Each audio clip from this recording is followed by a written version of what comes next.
the Hill. TYT's Cenk Uygur clear the air.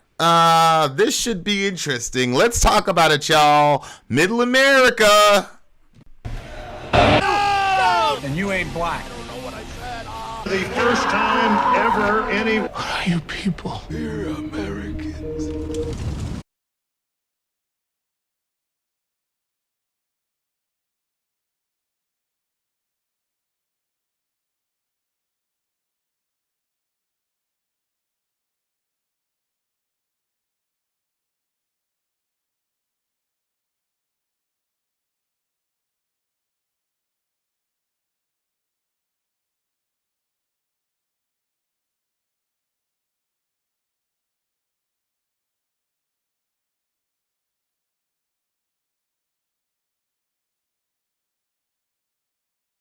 Case. Maybe the audio works now. How about that? So a bunch of all you guys heard was blah blah blah blah blah. So let's start this again.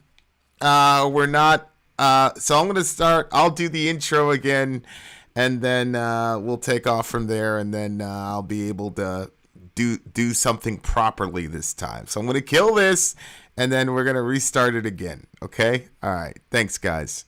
Actually, no, forget it. We don't need to do that. It is what it is. It is what it is. It gets what it gets. Okay.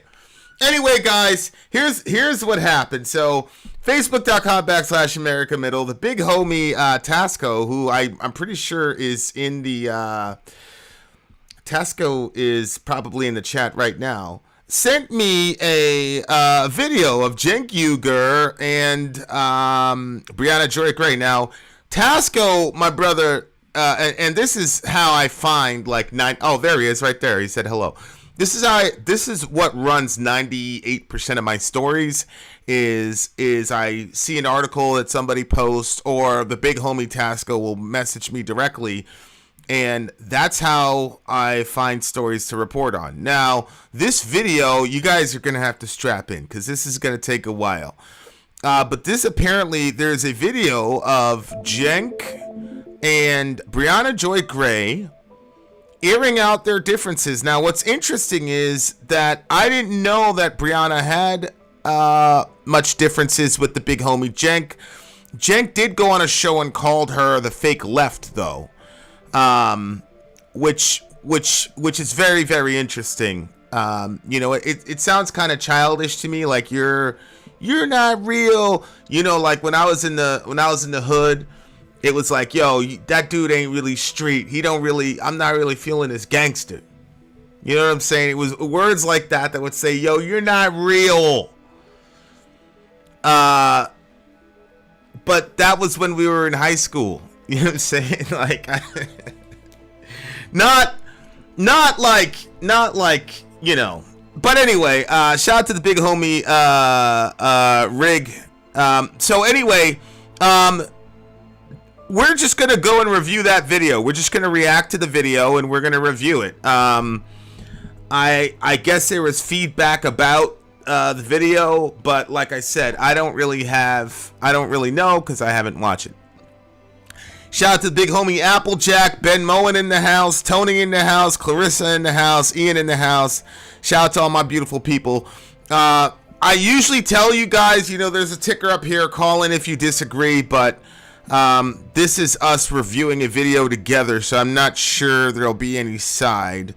So having said that, guys, let's check it out. Cenk and Briahna Joy Gray having a discussion to, quote, clear the air. Let's see how it goes, shall we?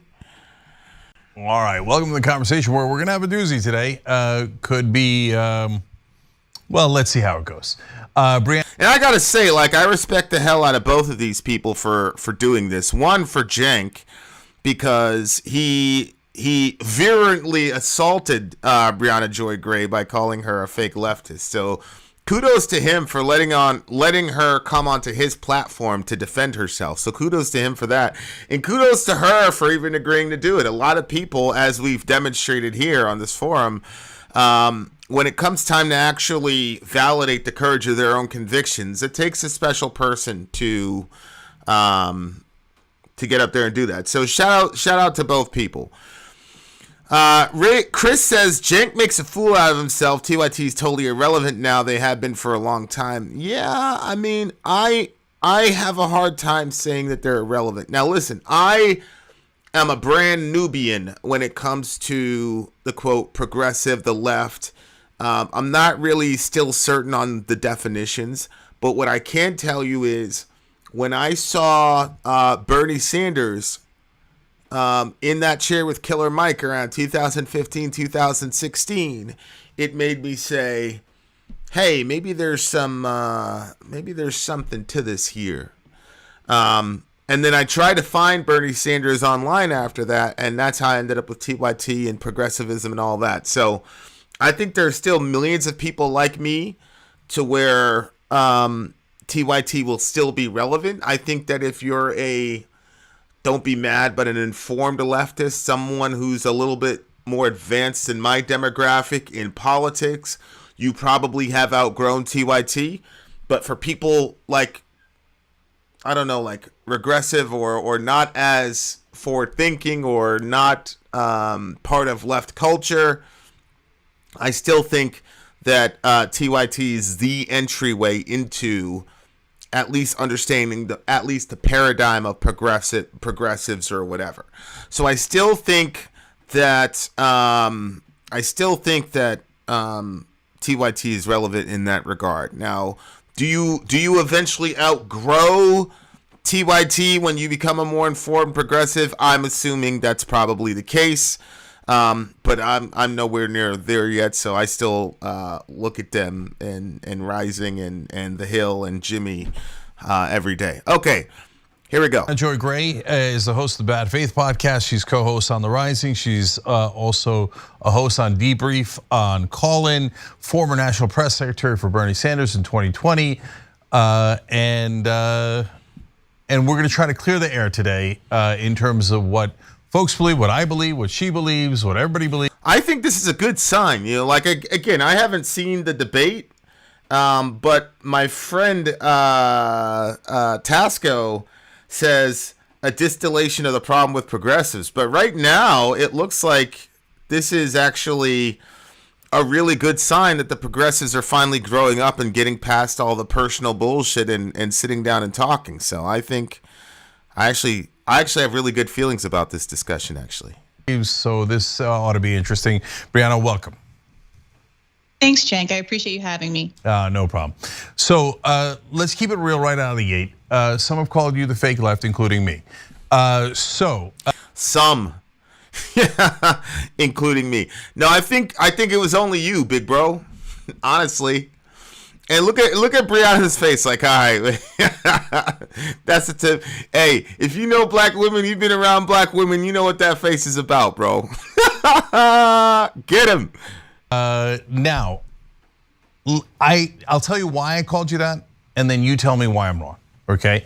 So it seemed that you had an alliance, which I don't know if you still have or not, and were like-minded with other fake leftists like Jimmy Dore, Glenn Greenwald, Tulsi Gabbard. First, Tulsi Gabbard hosting Tucker Carlson's show. Jimmy Dore is a fake leftist. I'll never understand these people. What do you mean Jimmy Dore is a fake leftist? Subhanallah. Jimmy Dore is to the left of all of you. I don't understand this Jimmy Dore thing, to be honest with you. I really don't. I haven't really seen Briahna around or even on Jimmy's show. I haven't heard her talk much about Jimmy, and I've never heard Jimmy talk about her. She doesn't seem to cross his radar. But yeah, I like CB's saying. Now I will say about Tulsi. I just had this conversation with Johan, my son. And he's a big Tulsi fan because of her brilliance in foreign policy. But I said, yeah, she is kind of wishy-washy, man. Like, she was on the stage in 2020. You would have thought she was a pretty much leftist progressive. And then, you know, look, I believe that people should be on Tucker Carlson's show. I would go on Tucker Carlson's show and talk about critical race theory or whatever. I also believe it's a mistake that LGBT people particularly LGBT people from groups like GLAAD and things of that nature. I think it's horrible that they will not go on Tucker Carlson's show so as to protect the rest of the LGBT community from the insane people that we're seeing on Libs of TikTok. I think it's important to go behind enemy lines and make your case and display to your enemy that you actually have overlapping interests. I think that that's important. However, I've made the analogy to Dr. King. Dr. King would never be able to host the NBC Nightly News back in the 60s. So when Tulsi if she hosted the Tucker Carlson show in his absence, I mean, I don't see anything in Tulsi's current social media profile, platform, whatever you want to say, that is not comfortably in with the right. I also think there's an emerging anti-war movement in the right. Actually, I would actually attribute some of that to Trump, actually. But the point is taken. If Tulsi has enough trust from Tucker to jump on and host a show, then obviously she's not a progressive. She's not on the left in any real meaningful way. And if we gave her power, she would not advance. Like, you're not going to get Medicare for all with Tulsi Gabbard as president.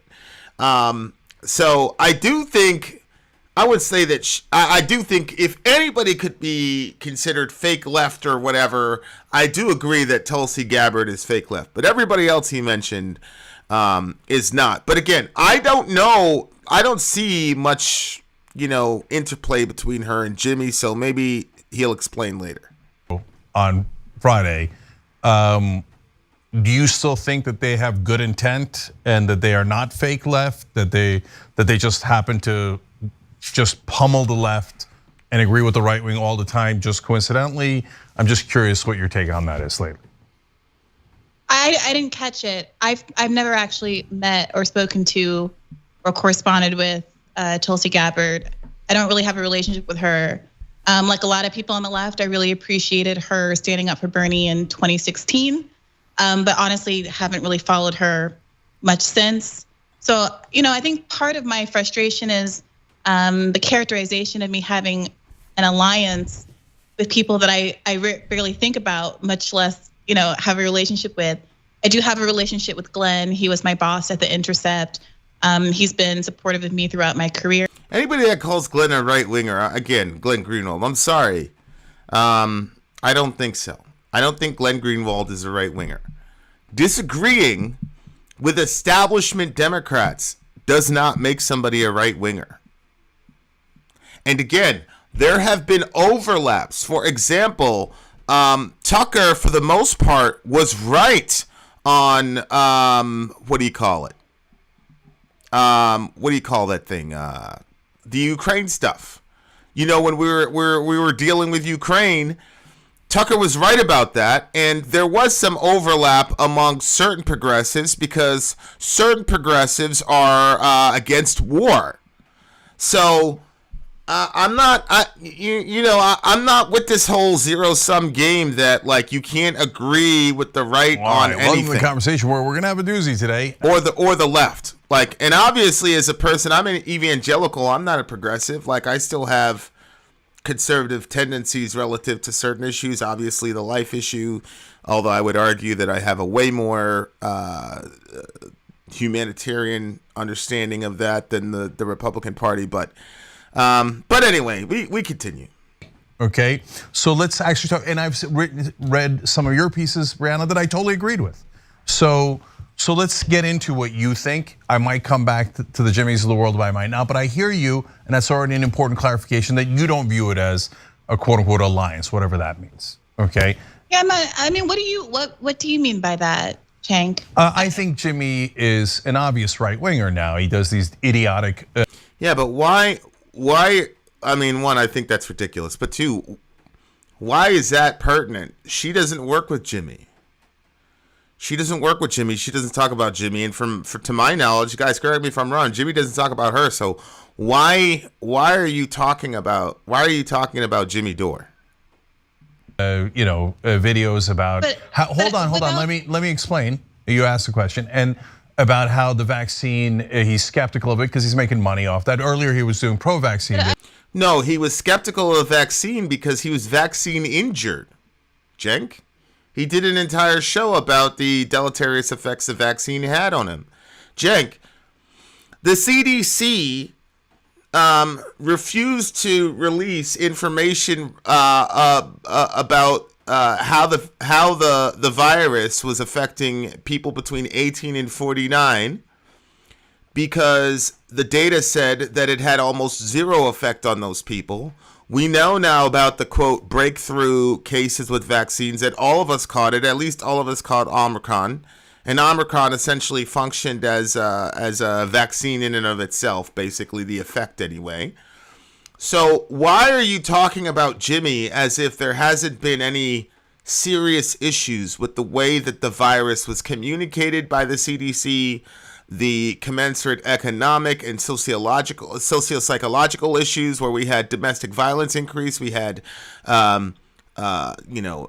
domestic homicides increase, we had suicides increase, particularly among teenagers who were not allowed to go to school, meet with their friends, and were put in this crazy virtual environment without any real human contact.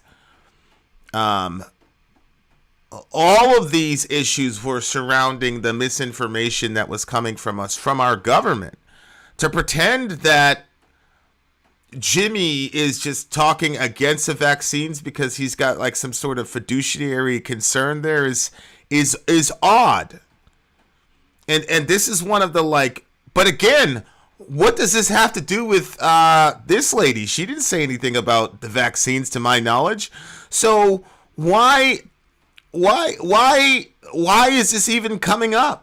You called her a fake leftist. Why are we talking about Jimmy Dore? I mean, not to be, but this is something I see that happens to black women a lot. Like their agency is completely ignored, and now here's Cenk, and now Briahna has to talk about these white dudes.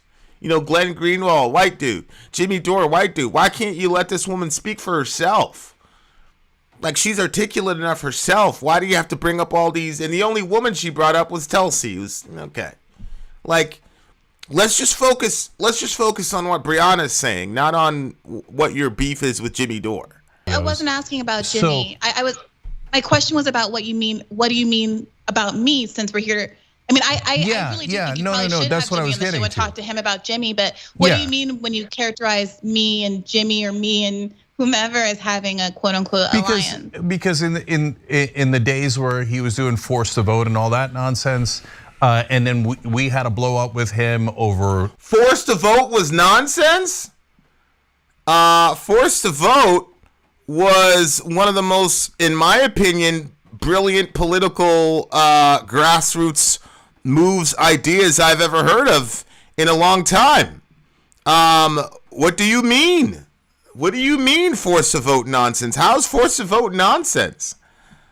I thought that the progressives all came to the consensus that we missed a giant opportunity with forced to vote. But again, I am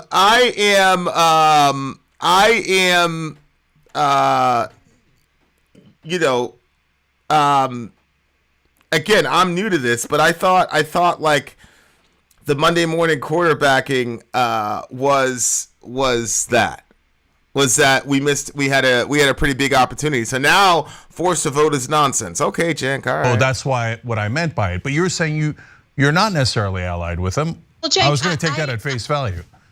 Well, I firmly believe in forced to vote, and I support forced to vote, as did Cornel West and Chris Hedges and Crystal Ball and Kyle Kalinske.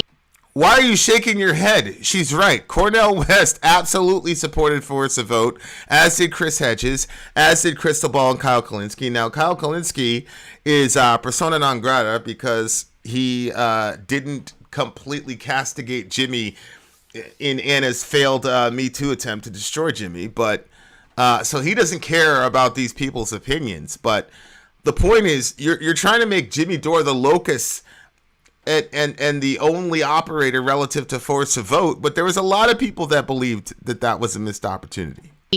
And a whole lot of people on the left, a lot of members of DSA and the chapter that I used to belong to, a lot of people across the left spectrum really understood that it's really important to force the vote on various issues to expose folks who only performatively believe in various things. And I've seen you yourself talk since then about how important it is to get people to go ahead and vote for various issues that they, as Democrats, often espouse, but at the end of the day, hide behind, whether that's parliamentarian or other kind of procedural factors to disguise the extent to which that they actually don't want to follow through on some of these policies. Correct. Because their donor base won't allow them to. So I did and continue to believe and enforce the vote. It was frustrating to me that we weren't able to have a conversation at the time, because it seemed like a lot of the pushback against force the vote had to do with a mistaken belief that Kevin McCarthy could be Speaker of the House, which of course was wrong and debunked and was promulgated by a lot of folks, and it could have been easily cleared up without a lot of the animus that ended up coming out of that moment. And I really appreciate that Sam Cedar was. Listen to Cenk.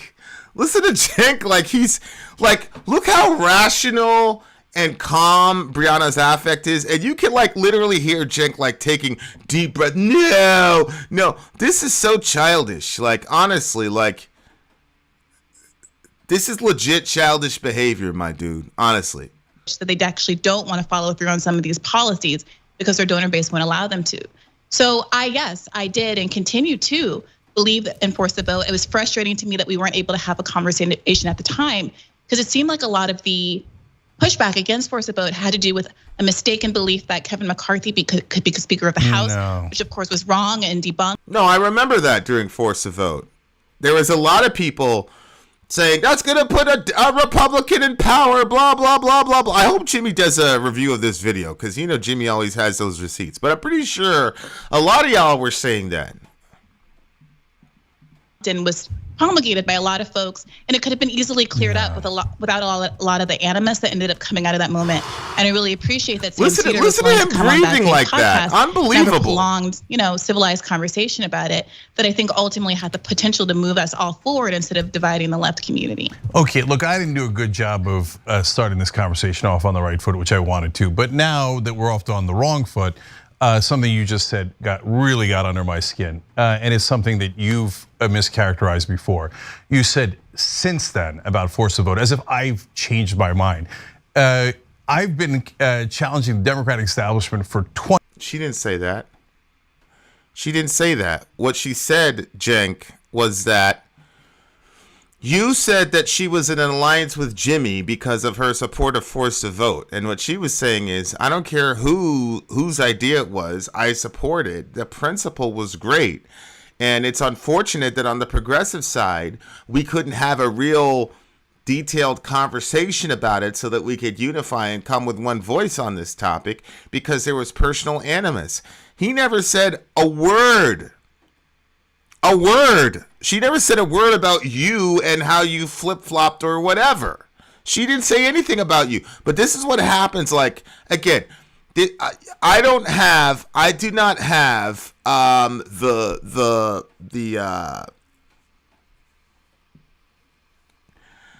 don't have the expertise here to say that, Cenk flip-flopped or not. And I also don't have, I'm not a psychologist. So what I'll say is, this is narcissistic behavior. Like, he heard what she said, and he could only interpret it as an attack on him when she was talking about the left in general, progressives in general, relative to this idea. But he can only filter that statement through the lens of an attack on him, because he believes that she is as focused on him as he is on himself. I'm not going to say he's a narcissist. I'm just saying the behavior is narcissistic. Straight years here. So the idea that these Johnny-come-latelys come in and go, oh my God, we had this amazing idea. What if we challenge the Democrats to have a vote? That's the oldest thing in the book. And then you guys pretend like you came up with it. Okay, let me give you an example. Because I just found this on Twitter in 2 seconds. I'm going to clip this. I'm going to clip this part, whatever. So watch what Briahna says about force the vote. Which of course was wrong and debunked and was espoused, but at the end of the day, hide behind whether that's parliamentarian or other kind of procedural factors to disguise the extent to which that they actually don't want to follow through on some of these policies because their donor base won't allow them to. So yes, I did and continue to believe in force the vote. It was frustrating to me that we weren't able to have a conversation at the time because it seemed like a lot of the pushback against force the vote had to do with a mistaken belief that Kevin McCarthy could be Speaker of the House, which of course was wrong and debunked and was promulgated by a lot of folks, and it could have been easily cleared up without a lot of the animus that ended up coming out of that moment. And I really appreciate. Notice how when she mentioned Kevin McCarthy, he goes, no. And then she goes, that was debunked. He goes, no. As if, and notice she said there were a lot of people were promulgating that. Cenk. Look at this, my brother. This is the thing that gets me. Okay, this was in 2020. Challenging progressives to defy Democratic leadership and force a 4 vote on Medicare for all is so obvious. I have been pushing for it for 2 years. The question is what vote you push on. Here's the salient sentence. The one where you hand the speaker position to GOP without any plan is not the one. Because during the time, the argument from people who were against force a vote was the GOP would be able to have the speaker position, namely Kevin McCarthy. So here you go. Let me. What was the specific date of that tweet from Cenk? That was 4:47 p.m. 20 December 2020. Cenk, you said that Jimmy's force a vote idea was going to hand the speaker position to the GOP, who was Kevin McCarthy at the time. So you did say that. You did say that. You were part of that misinformation brigade. Now, look, I'm not going to get into, miss versus dis and blah, blah, blah, blah, blah. Like, I'm not going to get into that, okay? Because, again, I'm not going to talk about something I'm not an expert. All I'm saying is you did say that, Cenk. You did say that. You were wrong. So when she's looking back at it, she graciously doesn't include you in it. I don't know if Briahna was just being, gracious about it, or if she was being, she just understands that Cenk is too emotional to be able to own up to that. So she didn't mention him, but you absolutely did say that, bro. It's right. It's literally right there. You said that the force to vote effort was going to hand the speaker position to the GOP. You literally said that. So now, instead of saying, yeah, you're right, I was wrong, and we should have had a discussion about that, because if I'd have been able to have a discussion about it like a grown adult, I would have been able to retract my mistake, and we would have done the right thing. If you care actually about the American people more than your ego, that's what you would do. That's why when I ran that story and I said I was agnostic as to whether or not the 10-year-old actually existed in the abortion story. I left enough in that video to give myself deniability and say I didn't deny that it happened. But the fact of the matter is, I knew that I casted aspersions on the validity of that story. So when it was clear that the story was true, I wanted to go out of my way and say, whoa, I implied this, I said this, here's the reality, because I care more about the truth than how I look to people. I also believe in the righteousness of my cause. So I don't believe that I need to lie to put forward my cause, or I need to ignore the suffering of people because it screws with the narrative that I would want relative to that question. But Cenk, you absolutely, bro, you absolutely said that that lie about Kevin McCarthy at least once. It's on Twitter. Okay? So please be honest. All right, we continue. That Sam Cedar was willing to come on Bad Faith podcast and have a prolonged, civilized conversation about it that I think ultimately had the potential to move us all forward instead of dividing the left community. Okay, look, I didn't do a good job of starting this conversation off on the right foot, which I wanted to. But now that we're off on the wrong foot, something you just said really got under my skin, and it's something that you've mischaracterized before. You said since then about force of vote, as if I've changed my mind. I've been challenging the Democratic establishment for 20 straight years here. So the idea that like these Johnny-come-latelys come in and go, oh my God, we had this amazing idea. What if we challenge the Democrats to have a vote? That's the oldest thing in the book, and then you guys like pretend like you came up with it. And then there's all this talk about like change politics at TYT that's mental, not supported by one shred of evidence. She never said anything. She never said anything about change politics, Cenk. What are you talking about? Holy shit. And you did that on your show with Jordan Chariton. What do you mean change politics? Change politics how? What are you talking about? And with all due respect, I'm really confused. I certainly didn't mean to take any credit away from the work that you've been doing in the left community for a very long time. See, Briahna has to manage. She has to manage Cenk. What's up, Sori? She's got to manage Cenk. She's got to manage him because he's got such a look. Cenk, baby. She didn't say anything about that, bro. Cenk, she didn't say nothing about that, dude. Oh man, we continue. Holy shit. So many people who listen to my show talk about how they were onboarded to the left because of watching shows like TYT, which at the time were, really unique in the breadtube space, really defined what it means to be a leftist on YouTube. So I don't think this should be a conversation. See, now she's gotta pet him. It's okay. It's like my son, He doesn't like to hear no. Once he's hear no, his eyes kind of water, and he's got the little lip quiver, and you guys say it's okay. Honestly, no disrespect. Cenk deserves a lot of respect, but you acting like a straight up child right here, bro. And now Briahna is in the unfortunate situation now having to manage your emotions. Holy shit. About who gets credit for what. For me personally, I didn't care who came up with Force the Vote. I actually heard of the idea first from watching Sam Cedar's show. And he mentioned that there was an idea that he thought was a good idea that came from Jimmy Dore. And that's what perked my ears up because I knew that there was some friction there between those two. And I thought, wow, if Sam is willing to say this about an idea that he heard about from Jimmy Dore, which of course Jimmy Dore didn't invent either. And he says this very openly, that he got it from the DSA, that it was a tactic that was listed in the 2019 DSA kind of strategic document. And of course, like in the context of Force the Vote, we always talked about how this was a model that was used by suffragettes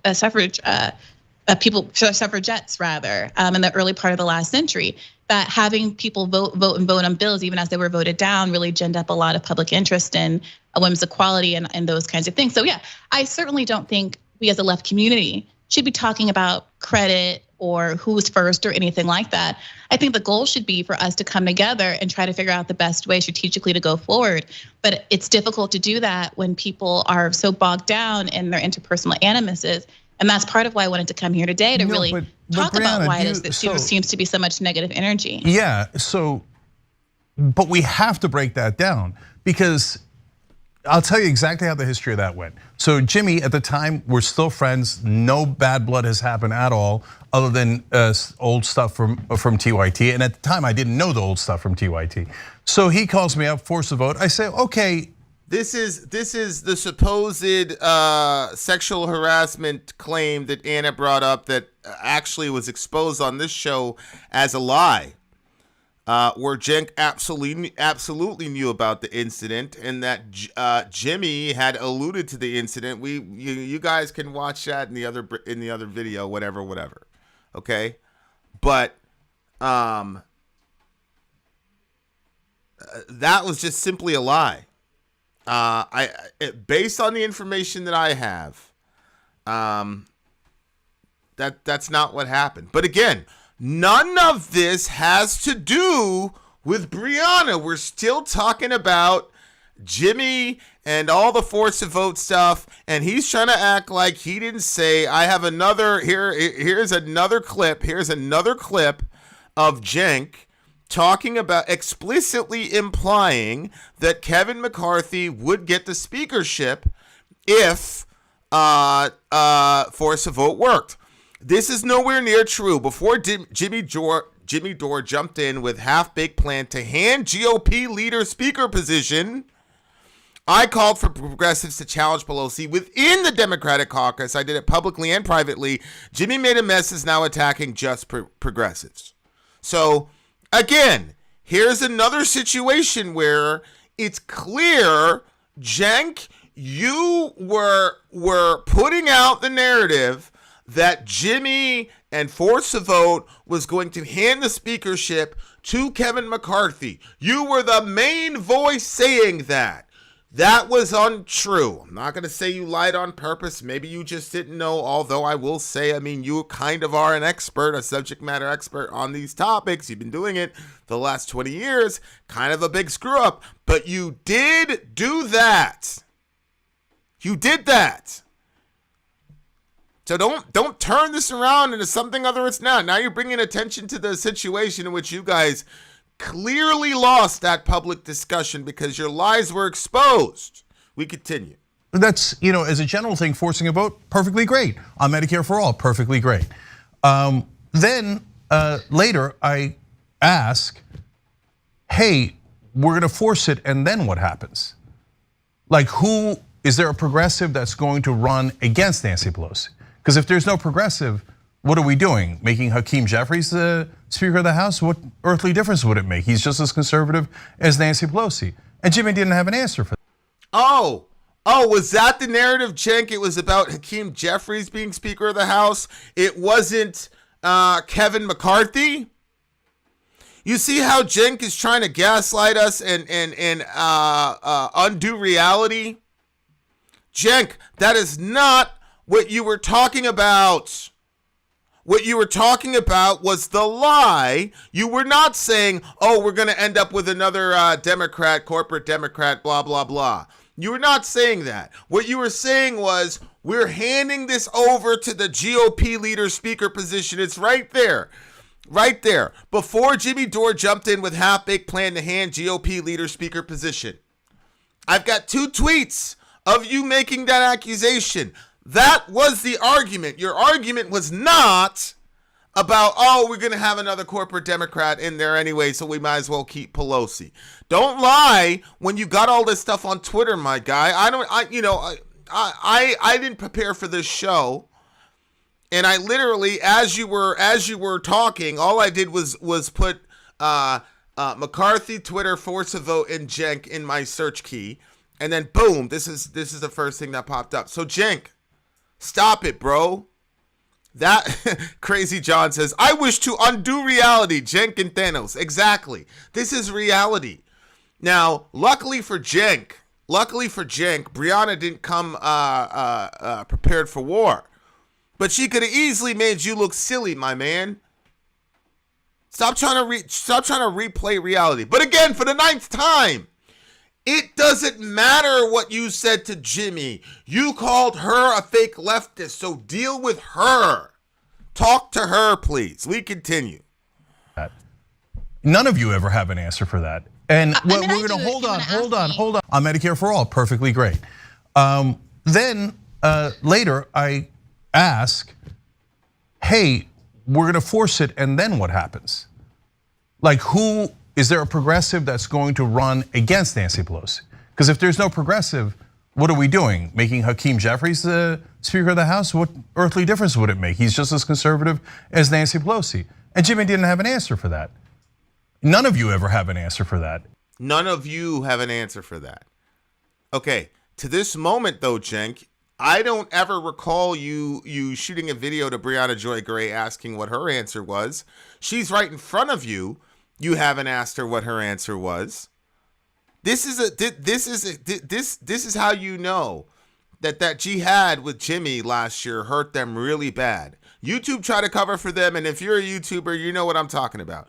YouTube tried to cover for them. A lot of people try to cover for them, but that entire situation between those two really, really hurt them. You could tell because he still hasn't gotten over it, obviously. And we're going to hold on. Let me explain the whole thing. And she goes, I have solutions if you want to ask me, seeing as how I'm right in front of you, but you still got to talk about the white guy, Jimmy Dore. Well, why was she even here? Just do a monologue about how bad Jimmy Dore was last year. And then, okay, we're gonna go for Medicare for all. But wait a minute, there's a ton of things that are lower hanging fruit. And if you're gonna go and do a spectacular force the vote, that's a big action. Let's try to get something that we can actually get. Medicare for all is not even on the agenda. My understanding of force of vote was not that anybody thought we were going to get Medicare for all in that situation. The thought process, again, and I'm not very adept at this stuff, but the thought process was, it's in the middle of the pandemic. Everybody is health conscious now. Everybody's starting to see some of the gaps that capitalism cannot cover, especially when you have a contagious virus, where the old Protestant work ethic of coming to work sick ends up working against you. So all of us were mentally and emotionally in a space where we were more amenable to hearing about healthcare. And the point of forcing that vote was, in that emotional space, the voters would have made the Democratic stoogers, the performative Democrats who really weren't really serious about health care for people. It would have exposed them for what they were, and then you use that as a cudgel in midterms and other elections, et cetera, et cetera. So the point was it was a psychological operation that's been used, honestly, with quite a lot of success. I mean, we have assets and elements that do that in other countries all the time. Wait till stuff on the Arab Spring comes out. This is a known tactic psychologically to get powerful people to do what you want. I mean, technically, it falls under the branch of asymmetric warfare, if you wanted to be technical about it. It looks to me like that was a sound strategy. That was a point of force to vote, Cenk. But instead of looking at that strategy, you were saying that it was bad strategy because it's right here. You were saying that Jimmy was going to hand the speaker position to a Republican. It's right there. That it's not on the agenda, but I know what's doable and not doable. And at the time, idiots like Aaron Mate are $15 minimum wage, that's already in the bag. Aaron Mate's an idiot. Again, now he's brought up another person who is not Briahna Joy Gray. Now we're talking about Aaron Mate. Briahna Joy Gray is right in front of you. She's saying, I supported force of vote, and I could tell you what actionable items we could have done from that if you want to ask me. And before she was able to, he interrupted her and went on this run, and now Aaron Mate is also an idiot. Don't need to do that. And I'm like, wait, if you guys are gonna be juvenile and you don't know how any of politics works, and you have no earthly idea how in the world you're gonna get Medicare for all to pass, let alone things like $15 minimum wage, and you don't have an alternative to Pelosi, then why am I wasting my time? But I didn't say that publicly. I said in a very gentle way, I don't think this is a good strategy. Then Jimmy blows up and goes nuclear and attacks us viciously for no goddamn reason. So when he does that, don't. Okay. So Cenk's problem was Hakeem Jeffries is not progressive enough. And so you guys have no plan. You're just going to force this vote. There's no plan. What I just explained to you about the psychological aspect of what they were trying to accomplish. No. Jimmy didn't articulate that a bunch of times. Yes, he did. Jimmy will tell you he's not a debater. He's not a whatever. That's not what he is. But he does know at the ground level, eye to eye, what a person is thinking and how they're feeling. A lot of people say that Jimmy's toxic, and I'm sure there are times when he would probably consider himself toxic. But the fact of the matter is, Jimmy's the incarnation of the collective rage of a lot of people. Just like I say Trump represents something, all of our political leaders are icons of something. People are not voting for AOC because of her robust plan. AOC represents something. People didn't vote for Obama, especially the first time. They voted for what Obama represented. So if you don't understand the cultural phenomenon that Jimmy is, it's because you don't understand regular people. And I don't think that that's necessarily a character flaw. Cenk lives in LA. He's in the 1% relative to wealth in this country. So is Jimmy, by the way. But Cenk fits in with certain people in LA that Jimmy cannot. And I think Cenk is obviously jealous that Jimmy has the hearts of progressives. People are emotionally, the way people were emotionally connected to Bernie Sanders, people are emotionally connected to Jimmy. And it's because they're really hurting right now. They're really, really hurting. And Cenk, he's all manicured, he's all this, he's all that. Jimmy's in a blue screen in the back of his garage. And Cenk is upset that Jimmy has the hearts and emotions of the progressive movement. So he's jealous. And it's the only explanation for why he continues to talk about Jimmy, and now by extension Aaron Mate. I'm assuming the gray zone's going to get it too.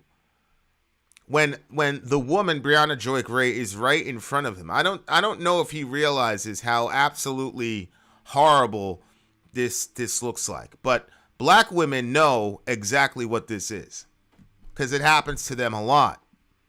We continue. Come at me and say, hey, there's a personal animus issue here. Well, you're in that fight, your ally came in and nuked everyone. Everyone, Ryan Grimm, David Sirota, the best progressives in the country. He nukes them and he goes, what? What's with the personal animus? Because all of you either promoted or sat back quietly while people lied about the speaker position being handed to a Republican, Kevin McCarthy. Grimm took part in it. All these people, I think Sirota eventually, again, I'm not very familiar with these people, but I feel like Sirota changes his mind after that. But I mean, the evidence is right there. What do you mean? Oh, I gently said, who are you going to replace Pelosi with? Is it going to be? I gently did it in private. No, you said Jimmy made a mess of everything and that it was bad strategy and it wasn't thought through. You said that out of your own fingers, Cenk. So I am not accusing you of having personal animus. I think it's an accurate description. He absolutely has personal animus. He absolutely has personal animus. Now Briahna has lost complete respect, all respect for Cenk, and is just now, look, psychologically speaking, I gotta tell you, there really isn't much difference between Cenk and Trump. Really, there isn't. Honestly. They're the same psychological makeup. I just think Trump is more aware of his own propensities toward narcissism than Cenk is. You called Aaron Mate an idiot. You've had your feelings about Jimmy Dore out on the table. I personally would prefer not to make those characterize people that way. I don't think that that's helpful. Obviously, you can do what you want. I can't control that. But I am articulating what I experienced, and I experienced a lot of animus, and I experienced it as animus when you referred to me as a fake leftist. I have never had any kind of negative interaction with you. I've never feuded with you privately or publicly. I've never said anything negative about you on the internet. So I thought it was pretty hurtful. You talked with Jordan. You talked with Jordan about how we changed our politics at TYT. Based on what? And changed it to what? Changed it from what? I don't remember. Truthfully, so a lot of people come on my show and they maintain, I confess I'm not a long time TYT viewer. So I would never say something like that, I don't think, because I don't have that perspective.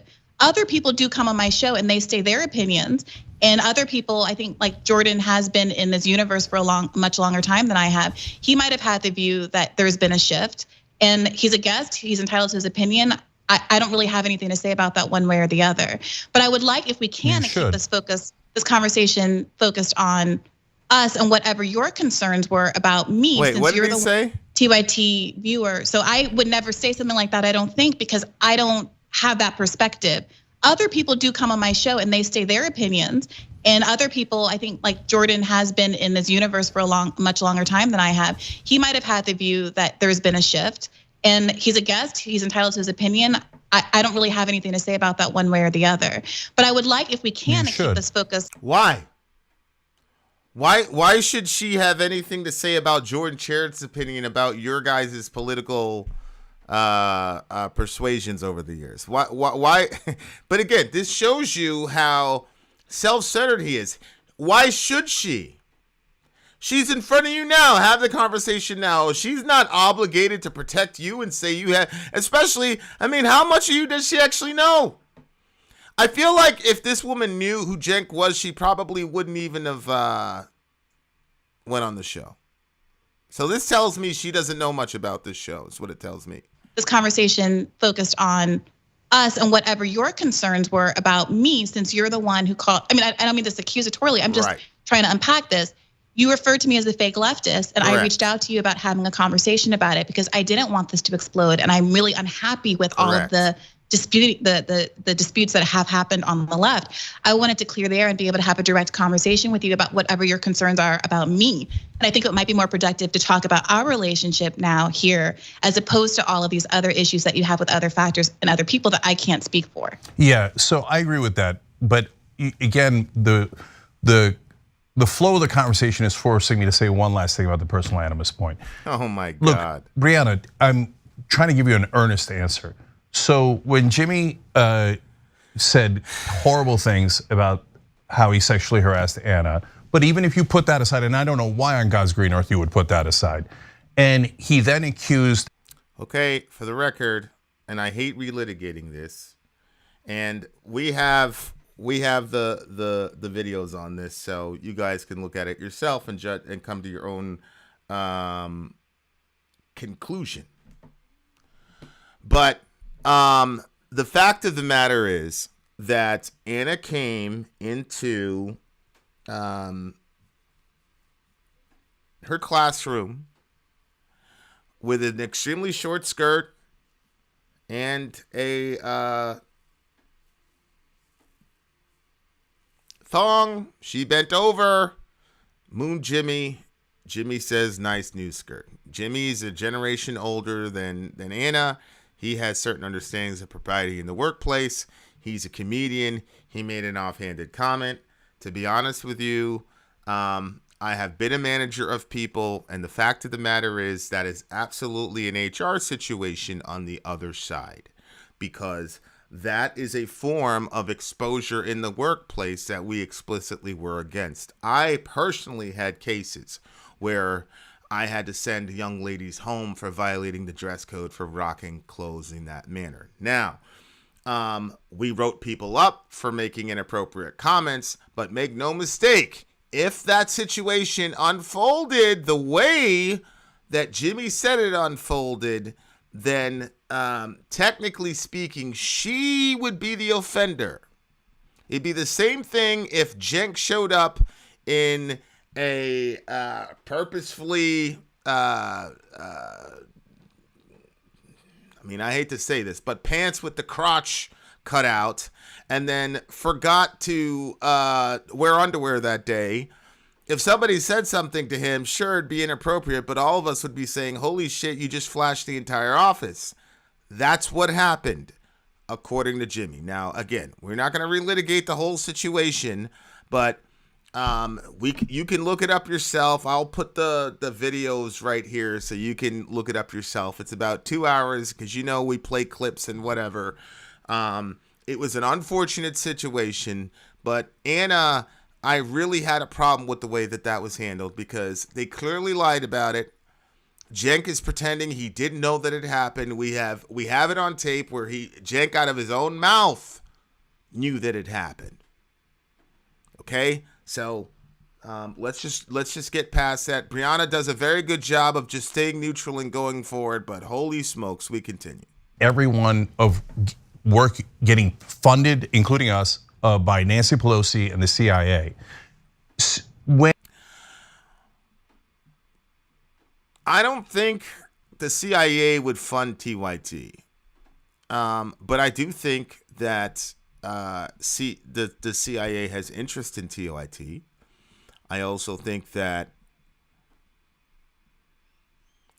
the operators at CIA are very, very good at getting people to do what they need in order to move chess pieces about. They just released about 3 months ago a video that was shocking to me. I'm not going to play the video, but what I will say about CIA is that Jimmy has probably been used by the CIA unwittingly. Cenk has. Everybody in YouTube probably has. You can look at the Lex Friedman show. He had a very interesting conversation with Andrew Bustamante. You should check that out. The other question, though, is Cenk like explicitly a CIA operator? I did a show on that about 1.5 years ago.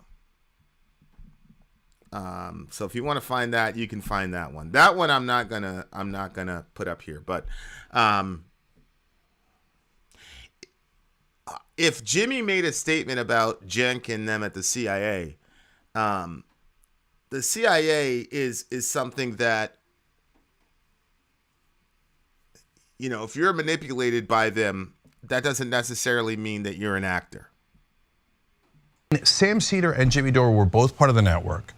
Sam and Michael Brooks, who I love, would attack Jimmy all the time. And I told them, don't do that. You're bringing needless personal animus into this. We've got to stick together. We agree with the issues. Don't make it personal. And I wouldn't even, and as much as I loved Michael, and now I honestly, looking back on it, regret it, I wouldn't have him on the show as long as he kept attacking Jimmy, because I didn't want the personal animus. So, and I give you that as an example of me regulating on that, and with guys that I love, Sam and Michael, right, who's now of course passed away. Okay, so so I know for a fact if Jimmy was saying, hey, Briahna Joy Gray is getting funded by Nancy Pelosi and might be working with the CIA, I'd say, Jimmy, you're massively out of bounds. And I'm not gonna work with you, and I'm not gonna be your ally in any goddamn thing as long as you keep saying these insane, lunatic things. So that is what led me to believe that you were aligned with fake leftists. So So because she didn't ride to your defense on an accusation that that may or may not be true in varying degrees, but that she wasn't even aware of, that shows she's a fake leftist. So really, a fake leftist simply means you didn't defend me to Jimmy Dore, is what it comes down to. Answering the question you were asking. Just to be really clear, because I didn't insert myself into an argument that you no, you and Jimmy did. were You having. kept backing him over and over again. Wait, I'm sorry. Wait a minute. I keep backing Force the Vote. I believe in Force the Vote, and I'm going to continue to back that kind of adversarial politics until the day I die. Whether Jimmy supports it, whether someone else supports it that you might not like, whether someone I disrespect deeply like Cornel West supports it, and Chris Hedges supports it, and Crystal Ball supports it. All of these people were supporting this idea, and what was frustrating to me was how unable people were to engage with it on its substance, in part because people. That's you. But again, notice the non-confrontational language she's using because she has to manage Cenk's emotions. Because they were so caught up in the ad hominems with Jimmy. So again, I can't speak to any of the stuff that you just talked about. I don't know who's funded by who. That's none of my business. I choose to judge people about the content of their opinions on the policies that I care about. And so with respect to Force the Vote, I was frustrated with some of the backlash against David Sirota. I was also frustrated with David Sirota coming out of the gate a little timid on the issue. But I reached out to David Sirota. I talked to David Sirota on my show and his, and we worked it through, and I addressed all of the concerns he had about Force the Vote. And he ended up being one of the best advocates for Force the Vote and engaging, because we engaged and we were able to add to the idea and say, you know what, the part about the Medicare for All is a largely performative vote to get the issue discussed in the context of this pandemic. But what concrete asks could we make? And David Sirota was instrumental in coming up with some of those asks, like getting Richie Neal off of the head of the Ways and Means Committee, like getting the PAYGO exemptions, which although there's a lot of discussion about how the squad did get those, that wasn't in fact the case. And he enriched the idea because he was able to participate in the conversation. And I'm so grateful to him for that. And Ryan Grimm and I, despite having a lot of disagreement over this issue, were able to have a private conversation where we worked through our differences. He came on my show in bad faith. He was able to acknowledge some missteps that he had made about cared about not pushing back in an interview that he had with Pramila Jayapal when she gave as an excuse for not doing Force the Vote. And remember, he's the only one who got an actual an interview with a squad member about this. And when he asked her why she didn't support Force the Vote, she said because Kevin McCarthy could be Speaker of the House. Ryan Grimm knew that wasn't the case. He didn't push back at the time. He said he regrets doing that. And we were able to make our. There it is again. See, when I told you about that? So Ryan Grimm let whatever say, oh, McCarthy would be the GOP speaker. And when he went on Jimmy's show, Jimmy called him on it, which is supposed to happen. He was wrong. He shouldn't have done that. But Cenk, you did it too. It's right here. I got 2 instances, Cenk, where you did it on Twitter. I'm sure you said it on your show as well. And I'm sure when Jimmy reviews this, they're gonna play clip after clip after clip after clip of you doing that. You absolutely were part of that lie. The difference is Ryan Grimm had the cojones to say I was wrong. I shouldn't have done that. That's all you have to say. There's nothing wrong with that, Cenk. There's nothing wrong with saying you were wrong. Apologies to move forward with our relationship, and I value Ryan deeply, again, as my former boss and someone from whom I've learned an enormous amount on the left. So I hope that a lot of people, including you and I, potentially maybe someday, I don't know, none of my business, you and Jimmy, people like Aaron, I think they all add to the left and are very valuable. No, they do and we not shouldn't add be. See, I'll never work with you. You're just childish, Cenk. I'm sorry. You're just childish. You're just childish. Your personal issues are more important to you than the movement. Because, see, only people that have privilege can be this petty. Anybody gets sick at his family, they're going to be fine, and their entire lives aren't going to be ruined after that situation. So he can afford to be this petty and childish. You absolutely need Jimmy Dore. You are the gateway, but Jimmy is the heart and soul of the progressive movement. Say what you want to say, feel how you want to feel. It's a fact. But you are too childish and petty because he embarrassed you in public on numerous occasions. He struck out on his own and is way more popular than you guys are. I'm sorry, Cenk. This is your ego talking. This is your ego talking, which is one of the reasons I do not believe that he's actively working for the agency, because he doesn't have the ability to step outside of himself, and they don't take operatives like that. Those are never good operatives. But he definitely could be manipulated by the agency. That's a fact. But this right here is clear. Oh, I'll never make up with Jimmy. Left. I'm sorry, Cenk, but when there's so many big dragons out there to slay, to spend all of this energy and have all of this anger worked up against people who care about Medicare for all, who care about a $15 minimum wage. No, they don't. think Briahna, this that is they my do, and that's point just a to you. difference This of is what I'm opinion. trying to get across. Jimmy Dore doesn't.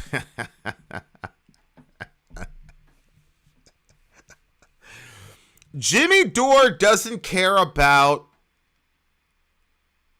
the fight for 15, and he definitely doesn't care about Medicare for all. Really. Unbelievable. Okay, so now those forces are spending 98% of their energy backing right-wing talking points, backing Tucker Carlson, backing Donald Trump, backing the Republican Party, never, ever, ever criticizing them, spending all their energy attacking Nina Turner. And people asked me about that in my rap song. They said, how come you were only dissing people on the left in your rap song? And the answer to that is very simple. The right never said anything about getting justice for Briahna Taylor. The right never cared about the death of black people. They never acted like they cared about the death of black people. It was you guys that were saying that we function in a system that has systemic racism. It's you guys that said all that stuff. You guys are the one that said that we need to change our predatory healthcare system. The right wing wasn't saying that. The right wing was saying stuff like, Ron Paul, why should I care if you get cancer? That's your responsibility. They came out and said what they said. Right wingers like Biden, they came out and said exactly how they felt about black people and how they felt about healthcare. Biden was to the right of Trump. during the pandemic relative to Medicare for all. Trump was saying, I did a story on this. Trump was saying, I'd probably temporarily do some sort of Medicare for all thing to deal with the pandemic. And Biden's response was, how are we going to pay for it? As he sends $80 billion or whatever it is, $1 billion to fight our proxy war, to use the bodies of Ukrainians to fight a proxy war with the Russians. There's a reason I didn't say anything about Republicans in my rap song. They told me who they were. It was the progressives and AOC and all those other people that told me that they were going to fight for regular people, fight for workers, fight for people of color. So that's why I'm a lot more critical of the left than I will ever be about the right. Greg has it completely right. Biden said he'd veto the hell out of M4A. Correct. And Cenk, you and Anna and the rest of you told me to vote for racist-ass Joe Biden, who then selected racist-ass Kamala Harris. Self-hating, black, African-American person-hating Kamala Harris. That's who you two set up and told me I needed to vote for. So, I'm sorry, but you cannot tell me that Jimmy Dore is a right-winger and doesn't bring anybody into the left-wing cause when you advised me to vote somebody who was to the right of Trump on certain issues. But now Jimmy is a sellout who's shepherding people into the Republican Party. And David Stroda and Ryan Grimm, the best progressives in the country, and the squad, the only people who are not taking corporate PAC. Ryan Grimm, who we just heard, stayed silent as the fiction of handing the speakership to Kevin McCarthy was pronounced. The only people that are even trying a little bit, and they spend all their energy doing that, and you go, oh, they're great leftists. No, they're not. And they're getting, literally some of them, like Glenn Greenwald, are getting paid by Peter Thiel through Rumble. They're getting paid through their right. What do you mean they're getting paid by Peter Thiel through Rumble? Meaning they have a monetizable Rumble channel that's generating revenue for them? So that means they're getting money from Peter Thiel? You see how dishonest that is? Like they're taking money from Peter Thiel directly? No, there's a lot of people collecting off of Rumble because YouTube is clearly owned by people with a clear and obvious political agenda, and it does not match the political agenda of most Americans, whether you're on the left or the right. Cenk? Patreon supporters. So when you aid and abet and you make it seem like, oh, when Jimmy tells you that the real problem is progressives and not Republicans, that he's on the left, you're. No, Jimmy says what you guys say when you get mad. When Anna got mad because of the Roe v. Wade decision, she says, I'm done with the Democrats. I'm not voting for them. Ah, y'all remember that? That's what Jimmy's been saying for years. AOC is a Democrat. The squad, they're all Democrats. They're not independents to my knowledge. So when she said, I'm done with the Democrats, they're losers, that included the squad. And then Anna has done 2 or 3 of these moments where she has a meltdown, says she's done with the Democrats, and then says, but we still need to vote for them. So you get to rage, but when the chips are actually down, I remember after Bernie dropped out this last time, and he went to Crystal Ball's show and was like, and Crystal Ball was like, I'm not really sure if I'm gonna vote for, and she didn't even get the word Biden out before Cenk jumped down her throat and said, no, you gotta vote for Biden, blah blah blah blah blah. So I'm sorry, but you told everybody to vote for somebody who was to the right of Donald Trump, okay? And yeah, I'm not even going to get into the Nina Turner situation. Now Jimmy's anti-black. Jimmy's anti-black now. Hey, Nina Turner, what the fuck has Kamala Harris done to get Brittany Griner from out of that cage? You got them white folks over in Russia there putting Shorty in a cage in front of everybody, parading her around like she's a fucking zoo animal. What the fuck is Kamala Harris doing about that problem? Or Joe Biden? Nina, you trying to tell me that was Tom Brady with Alex Guerrero there with his CBD to help his little knee inflammation? You think that we would let Tom Brady get paraded around in a fucking cage like that by Russia? Shout out to Nina Turner and Kamala Harris. Shout out to them both. Ryan Grimm, the best progressives in the country, and the squad, the only people who are not taking corporate PAC money, the only people that are even trying a little bit, and they spend all their energy doing that, and you go, oh, they're great leftists. No, they're not. And they're getting, literally some of them, like Glenn Greenwald, are getting paid by Peter Thiel through Rumble. They're getting paid through their right-wing Patreon supporters. So when you aid and abet and you make it seem like, oh, when Jimmy tells you that the real problem is progressives and not Republicans, that he's on the left, you're helping that deception. Well, Cenk. There are no progressives, Cenk. AOC voted for the largest wealth transfer on the planet a couple years ago. She voted for war. She voted for the expansion of NATO, I believe. What progressive thing has AOC done? No, Cenk. What Jimmy does is he says, if you say you're a progressive, then you need to act like a progressive.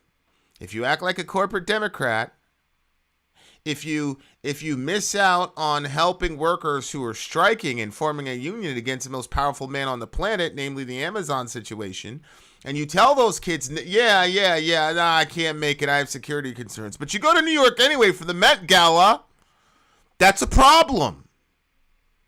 You're no longer a progressive at that point. That's the problem. Of course you have to go after progressives, Cenk, because Nancy Pelosi has told you what she's about. Chuck Schumer has told you what he's about. All these people have told us what they're about. Donald Trump has told us what he's about. It's the progressives who told us they're doing something different. And Cenk, you have Christian Sinema and Joe Manchin that have two senators or whatever they are, have the entire party by the nuts. One of them is holding the right, the other is holding the left, and they're guiding the party and doing whatever they want. You covered it yesterday, Cenk, when Biden handed over the pen to Joe Manchin. You try to tell me that you got Ilhan, AOC, Rashida Tlaib, you got all these people in your little squad. There's 4 or 5 of you. You guys couldn't kick up dust like that. You couldn't make noise. You couldn't make life miserable. But Christian Sinema and Joe Manchin can, but the 5 of you couldn't? Oh no, I'm only talking to you. You know, my kids, there's a little bit of an altercation. My son wanted to handle business physically. You guys know how I am with the whole pacifism thing. So I went to try to talk it out with the kid. The kid said something reckless about my wife, so obviously my son wanted to go out there, put the screws to him, and obviously I wanted to say, yeah, that's a green light. But then when I heard the conversation, it became clear that even though this kid had said some pretty reckless stuff, that my kids were wrong here, and here. So you know what I did? I focused on that. You know why? Because they're my kids. I expect more from them. I expect more from them than I do from people outside the street who don't know our culture and don't know what we're about and don't know what we're trying to do in the world and aren't part of our movement. Our family is a movement. That's the culture we have. So I'm going to hold my kids way more accountable. If you heard how I comported myself in the neighborhood, you'd think that I hate those kids in that house. I love them, but I'm the hardest on them. You're hardest on the people you have the most expectation from. One time I was talking to God. I said, Jesus, why are you so mean to me? All my other friends, they have a very, very easy life. And he told me, I didn't give you an easy life. You're going to do something different. Suck it up and stop complaining. So I'm sorry, but I agree with Jimmy Dore's constant pressure on progressives.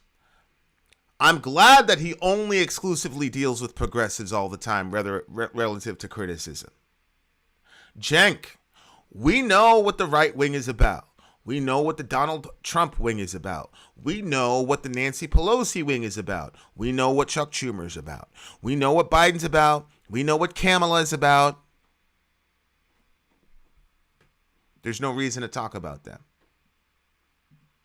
This is really childish, honestly. It's really, why aren't you saying bad things about the Republicans? Why? What material good is that going to do to people who need health care? There's no material benefit to going after Republicans for that. None. It doesn't help anybody. All it does is get people emotionally riled up, and honestly, it makes them more nihilistic. Focusing on the elements where we have control is where you need to put most of your energy. We cannot control what Pelosi and Trump do, but supposedly, Bernie, AOC et al. Are there for us. And we're supposed to be able to get them and deploy them to do our bidding. So, of course. What a strange question. Holy shit. You should really talk to Jimmy. I am not a ventriloquist dummy for Jimmy Dore. Thank you. He, I'm sure, would be open and happy to talk to you. Thank you. I just cannot speak for. Can you recognize this woman's humanity? Holy shit. I got to tell you as a black person, this is really fucking offensive. We are 18 minutes into this thing, and we're not hearing anything from her. We're hearing her have to talk about all these white dudes. Pretty fucking offensive. I'm not gonna lie to you. We continue. People, and I really wish you would respect me enough to engage with me as the human being that's sitting in front of you, and not asking me to speak to these random men. Look how he rolls his eyes. I'm not accountable for. Look how he rolls his eyes, full of privilege. Exactly. Recognize her as a person, Cenk. An event, and you make it seem like, oh, when Jimmy tells you that the real problem is progressives and not Republicans, that he's on the left, you're helping that deception. Well, Cenk, for one, you should really talk to Jimmy. I am not a ventriloquist dummy for Jimmy Dore. He, I'm sure, would be open and happy to talk to you. I just cannot speak for other people, and I really wish you would respect me enough to engage with me as the human being that's sitting in front of you, and not asking me to speak for these random men who I'm not accountable for. I'm not their mom. I'm not in league with them or in allegiance with them. I respect them for the ways that they advance the issues that I want to advance and protect. And when I disagree with them, I disagree with them about the specific issues that I disagree with them on, and I don't make it personal. And I think that's really good advice for everybody in this community. Yeah. Now, if you want to ask me specifically, yes, I do think that they are, depending on the issue, there's a lot of really good faith engagement happening. So I don't see it, and I respect that you obviously see this differently. I don't see critiquing the few people that we have that are in positions of power to actually advocate for us as attacking them or trying to bring them down. When I say something like the progressives in Congress, because of the narrow margin in the House, could have had any number of force the vote moments over the course of this last 18 months. That they could have, you mentioned the $15 minimum wage. During Force the Vote, when AOC said to Justin Jackson that she was going to reserve her political capital for a $15 minimum wage, part of why I didn't have quite the same reaction as Jimmy. I was very frustrated, don't get me wrong, but I wasn't quite willing at that point to kind of go all in on the fraud squad characterization. Because I thought, well, maybe she knows something that we don't know, and maybe when the time comes, she really will, and they will, all of them together, I don't mean to put it all on her, but all of them together will vote as a block and hold up must-pass legislation like the American Rescue Plan to make sure, if not a $15 minimum wage, something significant that was on the cutting room floor got into the bill. They all had the power to be the mansions and cinemas of the left, right? And when that moment passed and didn't happen, when no one really called out the parliamentarian trick in stripping at 15 from the bill at the time. When Pramila Jayapal was reported to have whipped the votes to make sure the Progressive Caucus did not, in fact, hold up the bill to fight for the issues that we sent them to Congress for. I think it's absolutely incumbent on us to call that out and push them to be better. Because if they're not fighting for us while they're in there, if they're not maximizing their ability to use their leverage for the most vulnerable people in this country, I don't know what they're there for. So Briahna, every time I try to get to talk to you about you and about policy, you say something that's maddening that forces me to clarify. So this is Cenk explaining why he will never just engage with what she says directly, but why he has to constantly go back to other men and everybody else on the planet not named Briahna Gray. So he can't look at Briahna as an individual. He doesn't have enough respect for her to engage her as an individual. So it's one of these like you can't have come up with that idea yourself. So he's got to constantly go back to his jihad with all these other people. It's disgusting. And then we get back into the same muck. Okay, so in this case, two things. You framed it as, I don't know, holding people accountable is not attacking them. Okay, so let's be very clear on what we've done and what the definitions are. We have held those same individuals accountable massively. Not enforce a vote. You were running interference for them, Cenk. We just proved that. You were running interference for these people during force a vote. You lied consistently and said that Kevin McCarthy was going to be the House Speaker. I didn't know that about you until like literally about 25 minutes ago when I did a Google search of you. So, et cetera, et cetera, et cetera. But let's go back to hearing why Cenk is going to probably go back to talking about Jimmy or Glenn or somebody else again, not named Briahna. Let's see. Okay, I did a video saying I'm burning all my bridges with all the Just Democrats, a group I formed and named to try to get them to take action on things we could actually win on, like $15 minimum wage. I burned my bridge with Bernie Sanders, forcing him to, and we did a petition, our viewers sent in videos, and it worked, and it forced Bernie's hand to have a vote on $15 minimum wage. And then we found out who the 8 Democrats were that voted against the $15 minimum wage. And we found out that those were 2 of the top allies for Joe Biden, the 2 senators from Delaware. So that was actually a force of vote that was incredibly effective in at least finding out who the bad guys are. We got no help from anyone else because they were busy with their, as you would say, personal animus, but our audience was enough and we did it anyway. So when you say it as if I'm opposed to it, are you like I?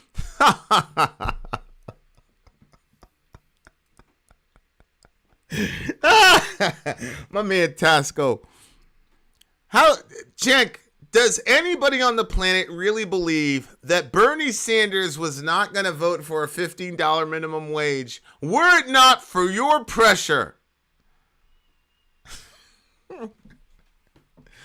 But again, this guy is so self-centered that what she was saying was, let's get away from the personal stuff. Let's just focus on policy. And if your policy agrees with me, I don't care what kind of person you are, I'm going to agree with you. If your policy disagrees with me, I don't care what kind of person you are, we're going to disagree with you. That's what she just said. Everybody in the chat's like, yeah, she just murdered him. Of course she did. Okay, and now Cenk is going back to me. I made Bernie Sanders vote for a $15 minimum wage. Allahu Akbar. Oh my gosh. Philosophically, massively in favor of it. With all due respect, and people can play back the tape, nothing I said was meant as an antagonist. Exactly. I think that you're personalizing this and inserting yourself into this. All I was talking about was what my feeling. I was using an example to demonstrate why I don't think that criticizing the squad is attacking the squad. And so what you're saying is you also criticize the squad. I think that's great. So we understand each other. We understand because we've both done it that having a critique of leftists in Congress, even if they're the best that we've got, that critique is necessary to try to maximize and push them in the direction that we think as voters and as media figures they should go. So we're actually in agreement here, and I'm not really sure what the dispute is. Yeah, master. Black women got to be masters at negotiations because they're always dealing with people who don't respect them. I'm not going to get into Cenk's background in the Muslim world and how they treat black people, particularly black women, all the rest of it. I'm not even going to get into that. All you have to say is once Libya got liberated, we immediately had slave blocks out there for everybody. So do the math. But that might explain why 22 minutes in, he still can't deal with her directly as a person. We continue. No, because you said, all right, forget what you said. You framed it as holding them accountable is a... Forget what you said. Forget what you said. You framed it as holding them accountable isn't attacking them. Right.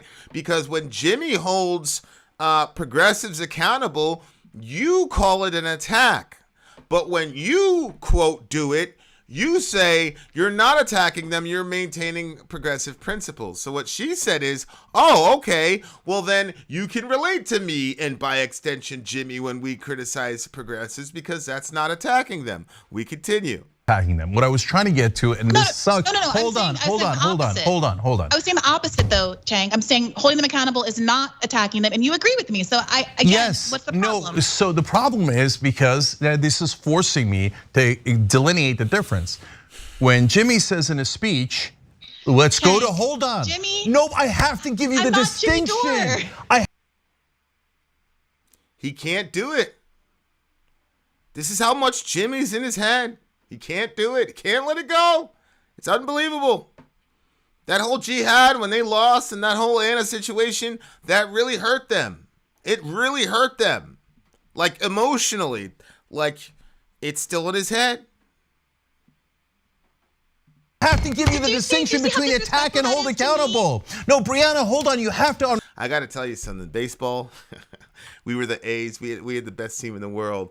And there was this team called the Pirates, and they were horrible. Bunch of fat, slow kids. And there'd always be some horrible thing like an error or whatever, or our best pitcher broke his arm, whatever.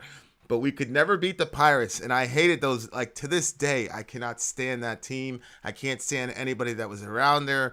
We ended up we won the title that year, but I don't care. Like it literally sticks in my mind. Those guys. Those are the only people we lost to the entire season.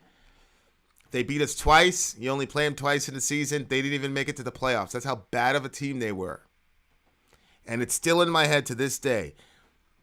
Jimmy Dore are the Pirates to Cenk. He cannot deal with it. He cannot deal with it. It's unbelievable to me. He cannot listen to what she is saying. It goes right back to Jimmy. It's insane. Understand it. When he says let's go to AOC's house and make her afraid of us physically. The last time Jimmy held a conservative accountable was 2015. Yeah, I agree. I'm glad. It's a waste of time. It's a waste of time to hold conservatives accountable. Furthermore, what are you holding them accountable to? What are you going to hold them accountable to? Following through on what they say they're going to do? Conservatives don't have the same agenda as Jimmy, so why would he hold them accountable to it? Jimmy's main problem is you said you're going to do X, but when you got into the position of power, you did Y. Why would he want to hold a Republican accountable? Why would he want to hold Trump accountable? For what? Why would he waste the precious time that he has to go after Trump for what's he supposed to do? Oh, you said you're going to build the wall. You didn't build the wall. I don't understand this stuff. What do you mean hold accountable? Anyway, we continue. That's attacking. Saying, hey, we need you to have this vote on $15 minimum wage because we actually think it can pass, and here's our strategy for it, is holding accountable. When Pramila Jayapal says, hey, let's decouple infrastructure build and build back better. Okay, so you are the determiner. You are the determiner of what accountability is and what an attack is, and where on that spectrum it's properly acceptable to put pressure on political opponents. Okay. We say, hey, no, that doesn't make any sense. You're going to lose Build Back Better. That's holding accountable. So there were things that were out of bounds that were attacking. So I just want to be clear with the audience. What did Jimmy do that was attacking AOC? Remember the famous words or violence? What are you talking about? Were you irresponsibly attacked? Was Anna irresponsibly attacking the Democratic Party when she said, "I'm done with the losers. I'm done with the Democrats"? Was she being irresponsible there? And with you, holding accountable is, we agree, is definitely not attacking. There needs to be lines that you don't cross. So if you want to be very specific, I personally do believe that. See, I just don't understand this stuff, strategically speaking. I think leftists should criticize the right as well, especially someone like Jimmy who's seemingly trying to draw right-wingers towards a common cause. If I'm drawing a if I see myself as a person who could attract right-wingers to vote for something like Medicare for all or the end of these meaningless wars so we can recirculate capital back into the American economy, if that's my pitch to right-wingers, why would I then go and make them angry over ancillary issues that don't support that goal? If I'm trying to draw right-wingers in, why would I say Tucker Carlson is racist? Fuck Tucker Carlson. Trump is racist. Fuck Trump. Why? I don't care if they're racist if they vote for Medicare for all. I don't care if they're homophobic if they vote for Medicare for all. I don't care if they're transphobic if they vote for Medicare for all. What do I care? I don't care. You don't have to like black people. Just vote for Medicare for all. I think Jimmy is doing exactly what he needs to do. There's a whole bunch of other outlets. There are very few people that can draw people on the hard left and the struggling right like Jimmy can. Why would he compromise that ability so that you can feel good emotionally that he said something mean about Trump? There's lots of people saying mean shit about Trump. Why does he need to do it? I don't understand what the strategy is with you guys. If you know that people who have a right-wing inclination are older, and older people actually tend to vote more than younger people, as Bernie found out in 2020, why would we want him to say horrible things about these people when we know how emotionally fragile many of them are? I truly don't understand. I really don't get it. I don't get it. Why would you compromise that momentum? I seriously have no idea why anybody would do that. We continue. Protesting in front of politicians' houses is legitimate.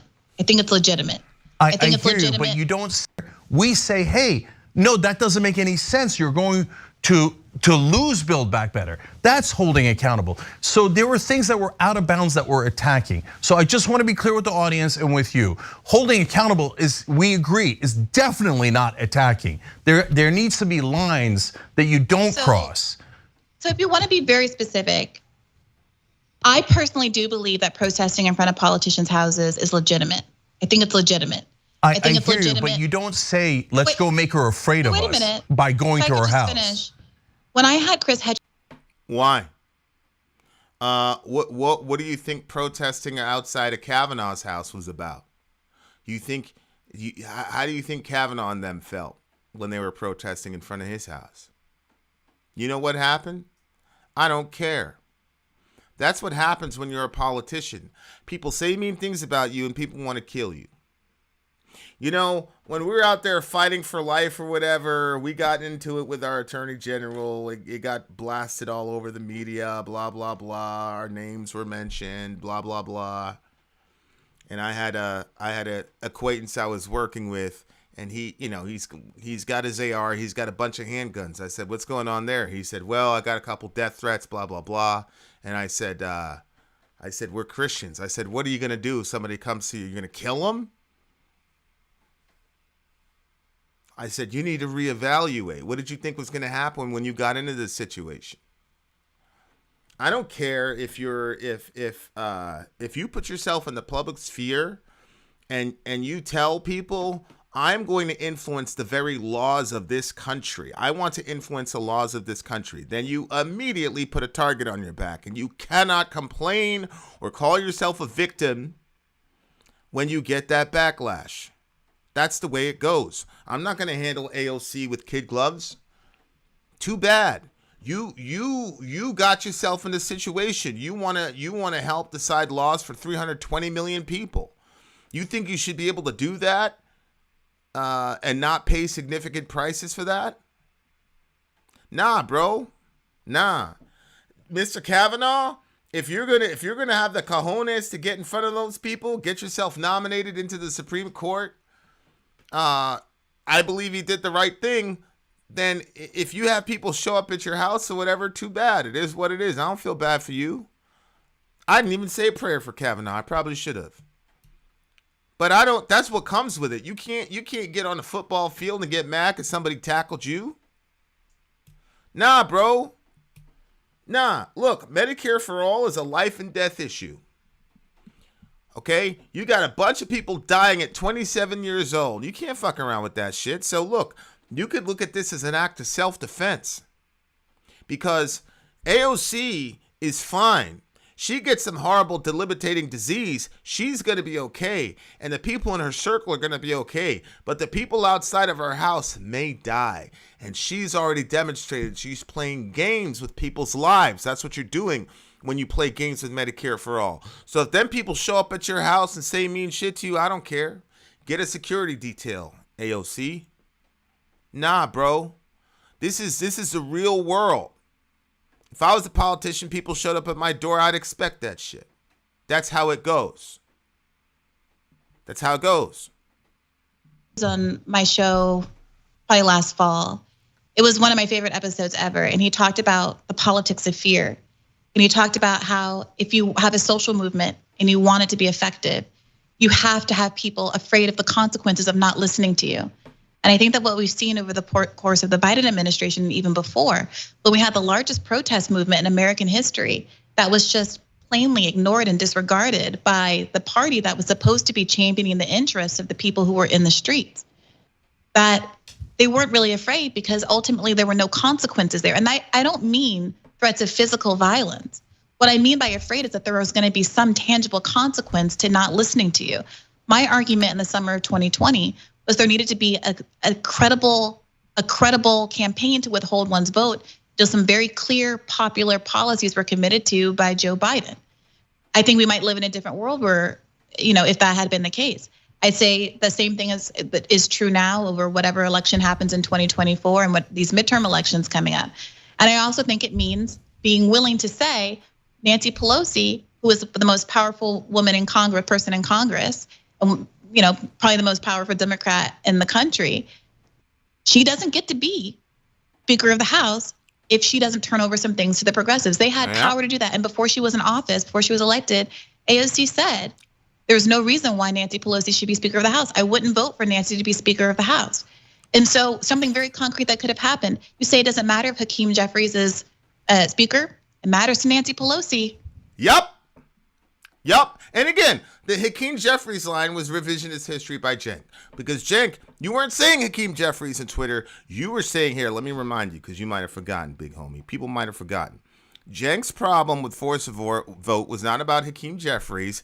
It was about Kevin McCarthy. Here it is right here. Before Jimmy Dore jumped in with half-baked plan to hand GOP leader speaker position. That was his problem with force of vote, sis. Not the other stuff. We continue. Matters to Nancy Pelosi, and demonstrating a willingness to actually put your money where your mouth is and deeply inconvenience the establishment of the Democratic Party is a much less performative action, I would argue, than asking Bernie Sanders to have an amendment to put a $15 minimum wage back in the bill, when we all know that taking it out of the bill was the real moment of tension point, right? Correct. Because putting it back in the bill takes 60 votes. Pulling it out only takes, voted on it in the bill takes 50 votes, which is why the parliamentarian is so crucial. David Sori has been talking about this because the exact same thing, as I'm sure you know, just happened with this latest inflation bill, where Bernie Sanders, again, the amendment king, is trying to get all of these things back in the bill, but Chuck Schumer stripping them out because the parliamentarian said so, instead of just forcing a vote with them in, despite what the parliamentarian says, turns a 50-vote issue into a 60-vote issue and provides cover for all these Democrats to be able to say, yeah, sure, I want it back in the bill, without ever having any risk to their donor base that it's going to happen. So why am I saying all this? I'm just wanted to really make it clear. I think we are broadly in agreement. People have different tactics. I understand that Jimmy's tone is not necessarily what I choose. It's not what you choose, and it's not what you like. but I also respect that he channels a lot of the deep anger and resentment that so many people who are failing and being crushed by poverty, by medical debt, by cancer, by all kinds of ailments. Those people are looking at people like you and I who are sitting here calmly at our desks talking about these things, in a way that can feel academic to people who are really suffering. And they see something in Jimmy. And if Jimmy is attracting a certain kind of audience. Yeah, see, this is Briahna having the self-awareness to understand that she's privileged. So she has the privilege of remaining calm in front of Cenk's childishness. Because she's privileged. But Cenk doesn't know that he's privileged, so he doesn't understand why people love Jimmy so much. He doesn't get it. This is why self-awareness is so important, dear listener. Rig, to what end? Why should Jimmy, listen, Rig, if a Republican showed up tomorrow and said, I am pro-Medicare for all, and I have an airtight plan of how to get Medicare for all passed, and you believed him, would you vote for the Republican or would you vote for Joe Biden in 2024? If you say you'd still vote for Joe Biden in 2024, then nothing Jimmy does can get through to you. If you say you would vote for the Republican, then it doesn't matter what the person calls themselves. What matters is the policy. So if I can get right-wing people more familiarized with Medicare for all and more aware of the fact that we could actually pull it off financially without destroying the country, and I can get those people to put pressure on a Republican to move the Overton window left or completely abandon him, why would I do anything to compromise that momentum? Is there anyone aside from Jimmy Dore today who can get a hearing in front of right-wingers and pitch the Medicare for all stuff? Is there anybody even close in the progressive space that could potentially even hope to get a hearing about Medicare for all other than Jimmy Dore? I'd like to know. But Briahna here is just completely destroying Cenk here. Completely destroying. Pulling certain people to the left who resonates with them. I think that's a good thing. And if people don't like that, I think they cannot go other places. They're not being pulled to the left at all. Okay, I disagree. I disagree with you. I disagree. And Cenk, I don't know how you could... Cenk, you're so lacking in self-awareness. I have no idea how you could even tell what is what. I could tell you now, I'll tell you this. If I found TYT now, post-row TYT would not... I would not give Medicare for all a hearing. If I didn't know anything about Medicare for all, post-row TYT would say, okay, I'm the enemy. They hate me. Okay, cool. I wouldn't listen to a word they had to say. But Jimmy could still get me with Medicare for all if I came into the progressive movement now. Jimmy could still get me a hearing. But Cenk and his brand of progressivism would completely shut down the conversation. And you guys want Jimmy to be more like that so that you can emotionally feel better because he's criticizing Republicans. All this is, Jimmy's not criticizing Republicans. It's all emotionalism. What benefit does it do to Medicare for all? Tell me seriously, what material benefit? How is Medicare for all served by Jimmy criticizing Medicare for all curious Republicans? I'd like to know. His entire audience to the right. He pulled his... Anyway, I can't bear to talk about these guys anymore. Glenn Greenwald kissing Tucker Carlson and Alex Jones' ass is not pulling anyone to the left. You should talk to him. Yeah, that I think it would be a really fruitful conversation. You're both welcome on Bad Faith. Okay. I had, my friend... Liar, fraud. Okay, so Aaron Mate's an idiot. All these people, everybody disagrees with Cenk is a liar and a fraud. Holy shit. Nathan Robinson had similar concerns about Glenn, which I respected, and so I had them both on to talk about it on Bad Faith. And it was one of our best conversations. I'm not interested in their right-wing talking points. Okay, so let's go to our agreements. Yeah, you're not interested in any discussions, bro. That's why you won't comment and talk. You don't have a lot of substance, man. Okay, so let's be clear. So let's try to go through as many agreements as we can as quickly as we can. So for example, you said, hey, the key moment is when Schumer takes it out of the bill. Totally agree. That's why we tried to put the $15 minimum wage pressure on before. And as I told all of our allies in Congress, they're lying. Democratic leadership is a bunch of liars. And when they tell you they're gonna do $15 minimum wage, I guarantee you it's a lie. And they didn't believe me. And so I tried to get him to take action before Schumer took it out of the bill. One of the ways to tell if you're having a hard time with self-awareness is if you're always the hero or the victim in your narratives. If you're always the hero or the victim, then you can be sure that you probably have issues with narcissism. You see the way Trump talks? You see the way he talks? Oh, I tried. Bernie Sanders passed the he voted $15 minimum wage. It was because of Cenk. The other guys did not vote because of the $15. It's because Cenk warned them beforehand, but they just didn't listen to Cenk's wisdom. Cenk is always the hero or the victim in these stories. We continue. But we didn't succeed, and they didn't believe it. So let's first, obvious question. It looks like you and I agree completely. Democratic leadership totally full of crap, 100% conservative, totally in service of their donors, and you should never trust them, and progressives should have their heads examined if they do. Do we agree with that? That the progressives shouldn't trust the establishment Dems? Yes. Of course. Okay, of course, great, perfect. Okay, and that's a huge, important thing. We both agree to that. That's great. Everybody, but Cenk.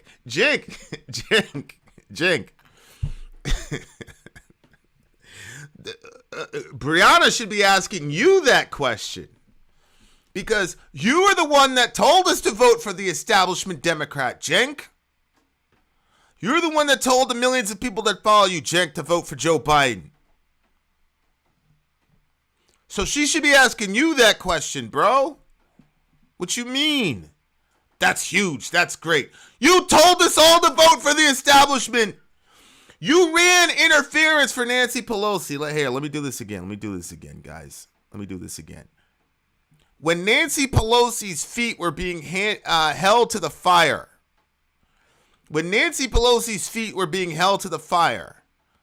the establishment Democrat that you just told us we can't trust, you and your organization were the main impetus to bail her out. Look, this is nowhere true before Jimmy Dore jumped in with half-baked plan to hand GOP leader speaker position.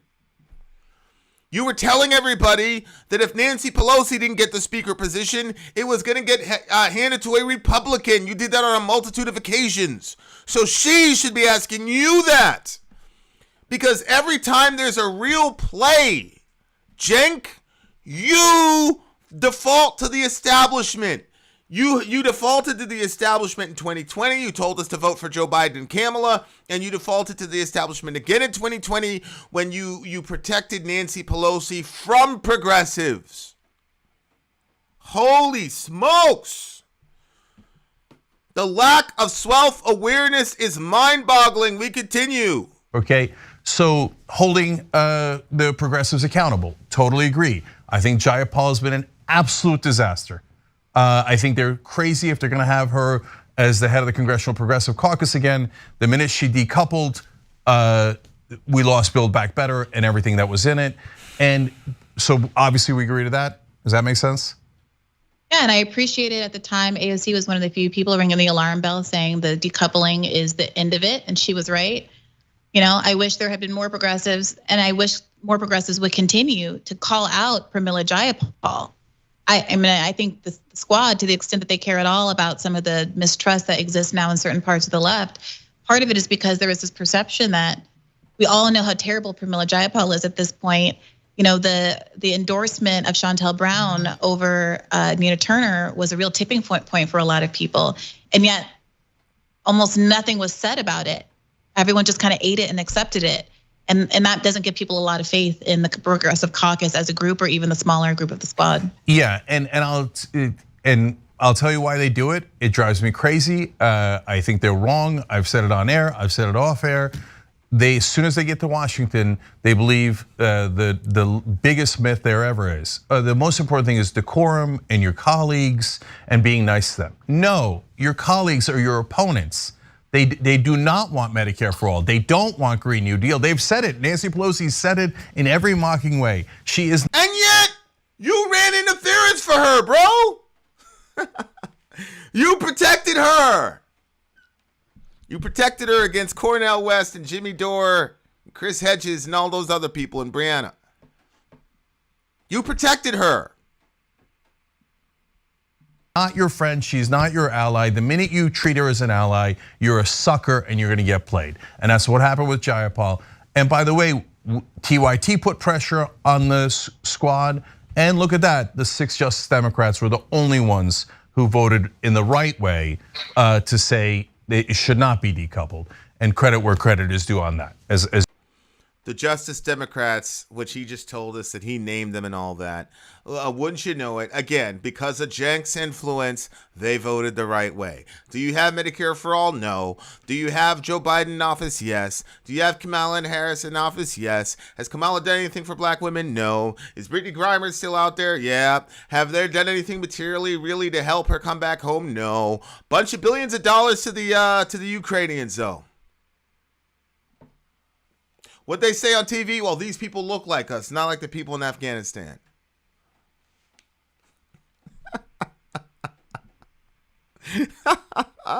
you just said.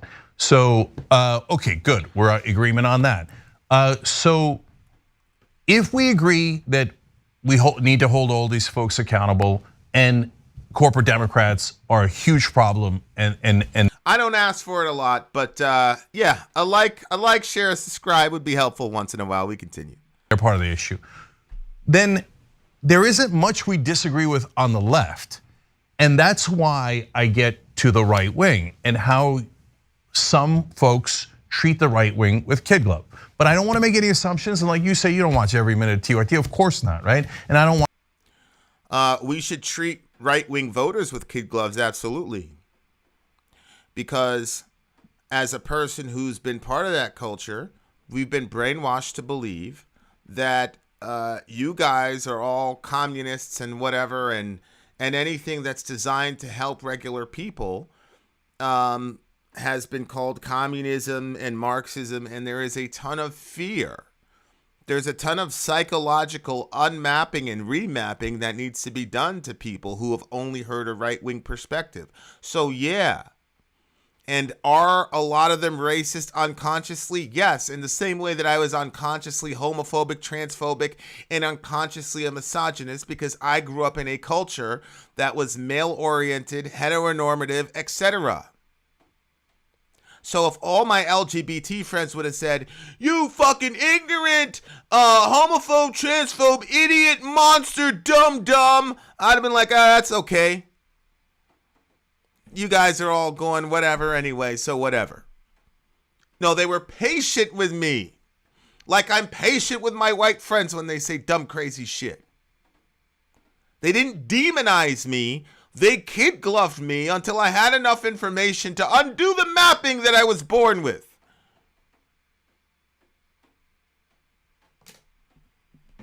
So yes, I do want right-wing people held with kid gloves when they get introduced to progressivism. I do want that for sure. Every minute of your shows, of course not, right? So that's part of why I had you on here in the first place. I wish we'd have done it in the beginning, but that's on me. So help me understand how you think of the right wing. Because I can always tell when a privileged person, they're going to give a creepy art dealer to get her back, bitch. She'll be back by Christmas. Yeah? You think the response would have been the same if that was Tom Brady that got jammed up like that? You think the response would be the same? Don't worry about it. They got your sister out there parading around like a fucking gorilla in a cage in a fucking courtroom. But that's okay. Be back by Christmas. Yeah, we're not going to do anything significant to get her back. Stop fucking crying about it. Relax. What I tell you guys? You guys are just as privileged as the right wingers that you criticize. It's hilarious to me. That's why I have a lot of grace to right wing racists. I got a lot of grace for them because I don't see a lot of difference between the two parties, to be honest with you. And we got folks locked up for weed here. And by the way, why do we have so many people locked up for weed here? Oh, that's right. We have a very draconian justice system targeted against black men. I wonder who are the main architects of that. That's right. That was Joe Biden. Well, who was telling us to vote for such a racist, evil motherfucker that destroyed the black community? That's right. The guy over here, Cenk Uygur. Oh, we continue. Because when I get to the right wing, I think they're even worse. They're all corrupt, just like the corporate Democrats are. They take the same donor money, right? And then on top of that, they add in personal corruption and on social issues, they're monsters. So, do we agree on all that? Yeah, of course. Yeah. Okay. So look, Republicans are monsters on social issues. Like, you don't have monster social issues. Cenk, you believe that a person should be able to tear off the arms, legs, eviscerate the stomach, crush the skull until a white substance exits the birth canal, which was the baby's brains. You believe that people should be able to do that en masse for whatever reason they want. But the Republicans are monsters? Okay. Barack Hussein Obama bombed the living shit out of the Muslim world. We killed so many people over there that we ran out of bombs. But Republicans are the monsters. No, Cenk. All of us are the monsters. And that's why we have so desperately a need to listen to each other, because all of us come with assumptions that are absolutely horrific if led down to their logical conclusion. Dear listener, you live in a country that for the last 20 years has been massacring people on a daily basis over there in the Middle East. You knew that. I knew that. That was always in the back of your mind. But as long as your gas prices were okay, and as long as your kids were relatively safe, the fact of the matter is you truly didn't give a fuck. Can we stop this idea that there's some Americans that are better than other Americans? Sorry. You live in an empire, and if you live in an empire, you are by definition bad. All of us are bad. All of us are bad. So if you have this idea that there's some people in America that are good and some people in America that are bad, and that they're the monsters and we're the do-gooders, it leads to this ridiculous lack of self-awareness on your side. Cenk. So he's trying to get Briahna to say that all Republicans are monsters. Good. Now we hate the same people. Now we can operate on an equal level, because now we hate the same group of people. So you want Jimmy Dore to get on TV and say that Republicans are monsters. You want him to say all that shit, so that all of you guys can get this nice little emotional kickstart. Yay! He called the same people I don't like monsters. Meanwhile, he alienates the people who were Medicare for All curious, say it that way. Mr. Bernie Sanders had me in a situation where for the first time in my life I was going to vote for a Democrat. But it wasn't because he was walking around calling people that believed the way that I believed monsters. We continue. There, that's the most important thing that we've gotten out of this conversation. Because if I had Glenn or any of the other guys on here, they'd tell me some BS excuse about why they never criticized Trump. Trump monster. Fair? Of course. Of course. Okay, great. Wonderful. Already that's 1,000. I find as repugnant as Trump. Okay, now let's see. So Trump is a monster. Let's see if he calls Biden a monster, who has done way more. Now look, I'm a black man in America. I can't be anything other than that. Trump has done nothing against my folks the way that Mr. Biden has. So I want to see if he goes down and says Biden's a monster too. Some folks treat the right wing with kid glove, but I don't want to make any assumptions. Swift. I don't need to have this. I'm not going to litigate this discussion right now. But send me an email. What you're saying is factually incorrect. But send me an email, and if you'd like to have a debate or discussion about it, we can set up a time to have a discussion about it. All I'll say to you is, please come to me with facts. Don't come to me with your opinion, especially about that topic. We continue. And like you say, you don't watch every minute of TYT, of course not, right? And I don't watch every minute of your shows, of course not, right? So that's part of why I had you on here in the first place. I wish we'd have done it in the beginning, but that's on me. So help me understand how you think of the right wing, because when I get to the right wing, I think they're even worse. They're all corrupt, just like the great, wonderful. Already that's 1,000 times better. Okay. Although, Cenk, I will say this. Some people believe that identifying what appeals to some Americans about these figures, identifying it and speaking to those concerns, and acknowledging that at times figures, even as ones I find as repugnant as Trump, are able to have a diagnosis of what's wrong in America. That is right, despite his prescription for that problem being wrong. Some people see that acknowledgement as somehow an endorsement of those candidates in their policy prescriptions to address the issue. Yeah. So I do think, and again, the lines can become blurry sometimes. I do think sometimes folks say things like, it's legitimate to be concerned about free speech, let's say, or try to appeal to an audience that is being galvanized by that particular issue and being pulled right because there isn't in the Democratic Party as much emphasis on that particular issue. Or let's say the Russia-Ukraine crisis, where there is a frustration by a lot of leftists that the US's role and the West's role in expanding NATO was a precipitating factor, although it obviously doesn't excuse the independent actions of what Russia does in the context of this invasion, that we need to be having a conversation about it. And it's frustrating that there is at times more of an anti-war sentiment, though it is often in bad faith, that comes out of the left part of the party when the squad members will continue to vote. On the right wing, when squad members are continuing to vote for more aid, et cetera. And I do think that sometimes Tulsi Gabbard, who I agreed with you, Cenk, is a right winger, but she has been consistent in her anti-war perspective, whether it is Syria, whether it's Russia, Ukraine, et cetera, et cetera. And you, Cenk, have been consistently wrong about that. And I'm still waiting for you to tell us that Biden's a monster, Cenk, but you won't do that. You want people to emotionally react to Jimmy not going after Republicans. Meanwhile, you just had Briahna here say that right-wingers and Trump were monsters, but that Biden wasn't? When Biden has done worse. Biden has sent, what, $40 to $60 billion over to continue this useless, horrible proxy war that's funding people we know are bad actors, that are funding people that I think it was Amnesty International just said are using human shields, which we've covered last year when they were, last January, where they were setting up howitzers by little schools.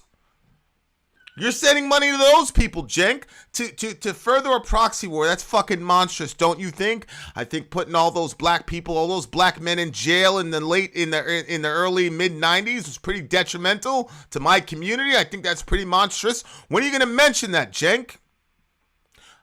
Oh, you can't? Because you told everybody to vote for that monster.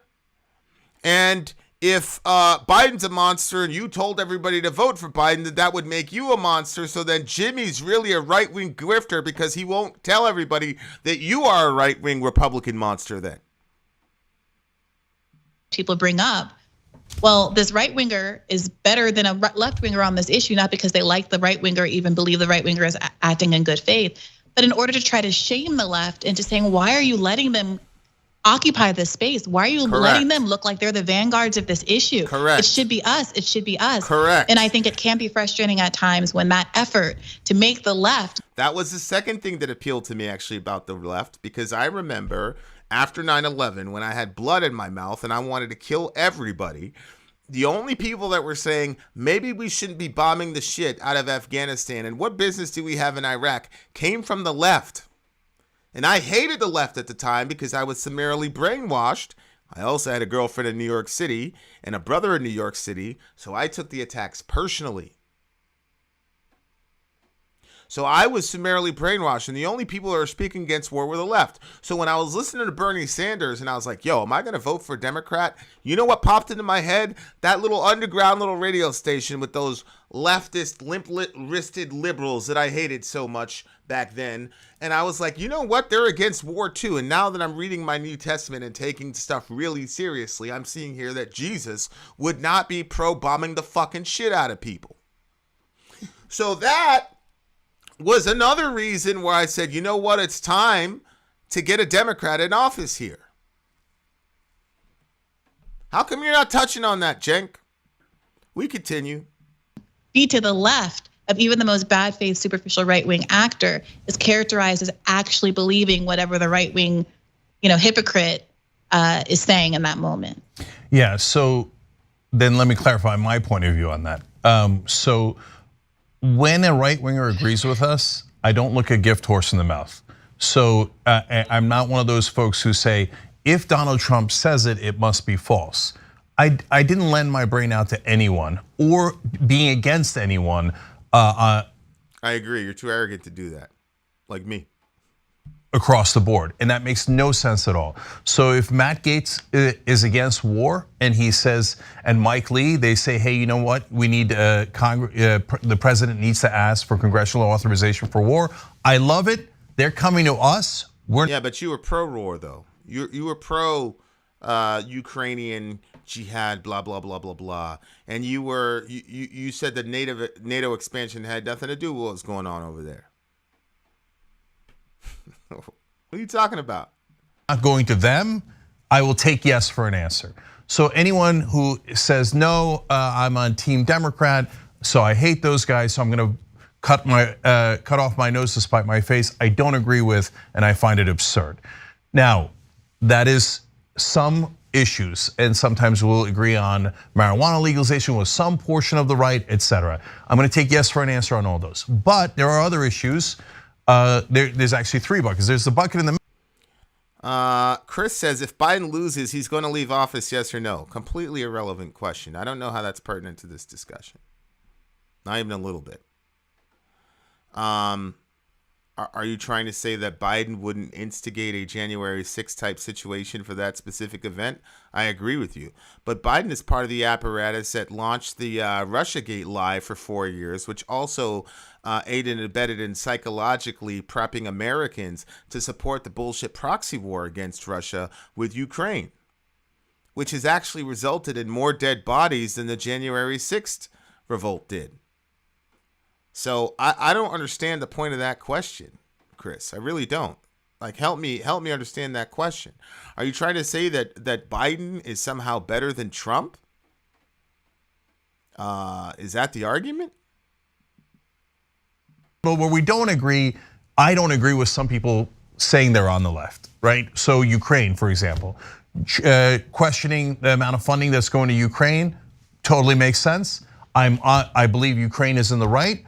But hey, whenever we ask for anything at home, we never get it. But as soon as defense contractors are going to make money off of it, we're spending billions, and that isn't necessarily even going to Ukraine. So I find that legitimate. But then when you get the gray zones and right, and we're leasing those weapons, so they have to pay us all. They have to pay us back over time. The British just got done paying us in 2020 for the bill in World War II. So this is just us enslaving the Ukrainians. They're paying us for fighting our proxy war for us. They're literally mortgaging their economic future to us in order to have the honor of fighting our proxy war for us. And that's how, less dangerous for the continuation of the republic. Yeah, but that's not the question I asked you. The question I asked you, Chris, was that the apparatus that Joe Biden is at the tip of ran a psychological operation against the United States of America and its president for 4 years with a fallacious accusation, the Steele dossier, which they knew was complete and total bullshit, but which they continued anyway because they were not, their words, not going to let Trump be president because their words were part of the resistance, which then psycho-conditioned America to believe that the Russians were always a bad guy, which is what gave material support to our funding of the proxy war of the Ukrainians over the Russians, which has cost hundreds and hundreds of lives. So my question is, which man has affected the lives of human beings in a more deleterious way, Biden or Trump? It's not even close. It's not even close. Oh, I hate to say it, the Jimmy's saying, oh, the Ukrainians are terrorists for fighting back against the Russians. How dare they kill the Russians? Nobody.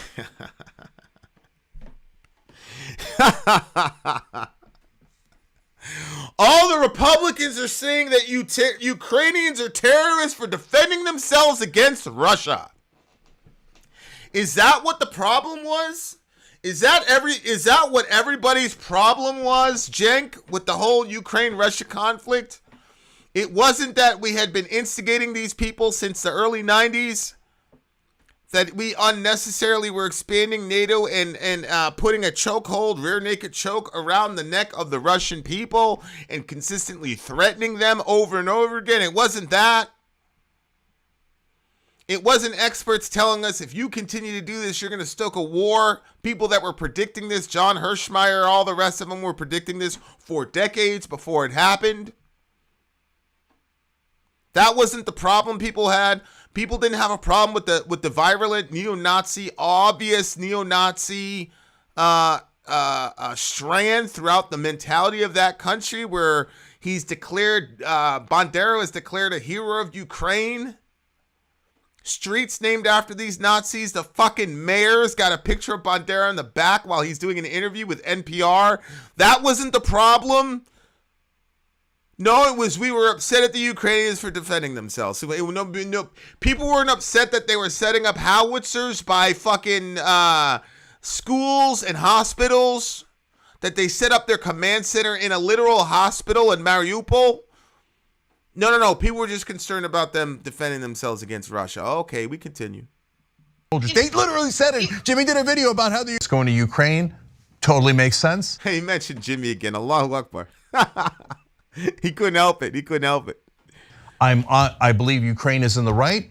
But hey, whenever we ask for anything at home, we never get it. But as soon as defense contractors are going to make money off of it, we're spending billions, and that isn't necessarily even going to Ukraine. So I find that legitimate.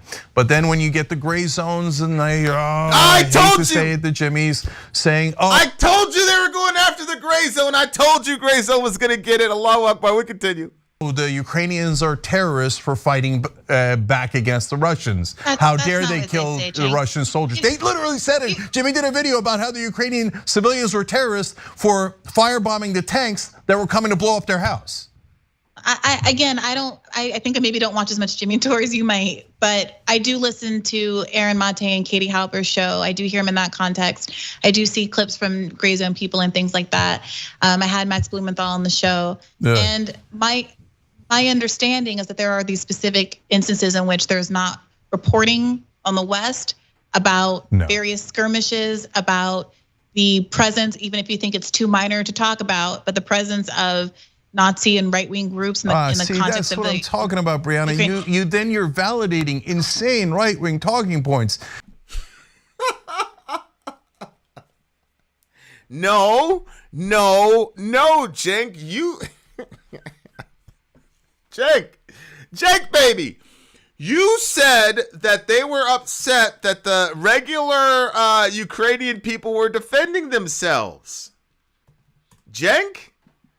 And again, this is just ridiculous. Any fact that's injurious to my position is a Nazi talking point.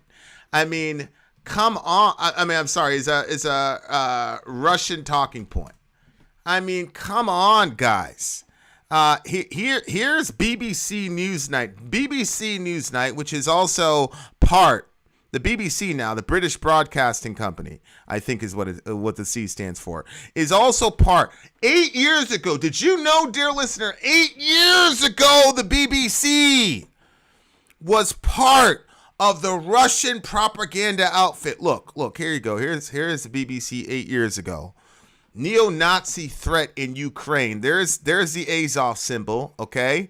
BBC Newsnight's Gabriel Gatehouse investigates the links between new Ukrainian government and neo-Nazis. That was 8 years ago. Everybody knows these people have a problem. Cenk, they didn't name streets after Nazis. They didn't name Stefan Bandera, hero of Ukraine. The fucking mayor of Kiev didn't have Bandera picture in his background when the BBC was reporting. What are you talking about? Oh, now you're validating right-wing talking points. Okay, all right. Maybe we need to see Ukraine on fire again when we had the right sector and all the rest of these people threatening fucking heads of state in broad daylight, saying we're going to kill you if you don't leave. Unbelievable. So but wait a minute, Cenk. there's Nazis in Are you America. There's denying- Nazis in Idaho. Should we attack Idaho? So, no, There are no Nazis in America that took part in pogroms to eliminate Jews from their land. They literally had a division in the SS, and they literally brought Jews into the town square and executed 10,000 of them in one day at one point.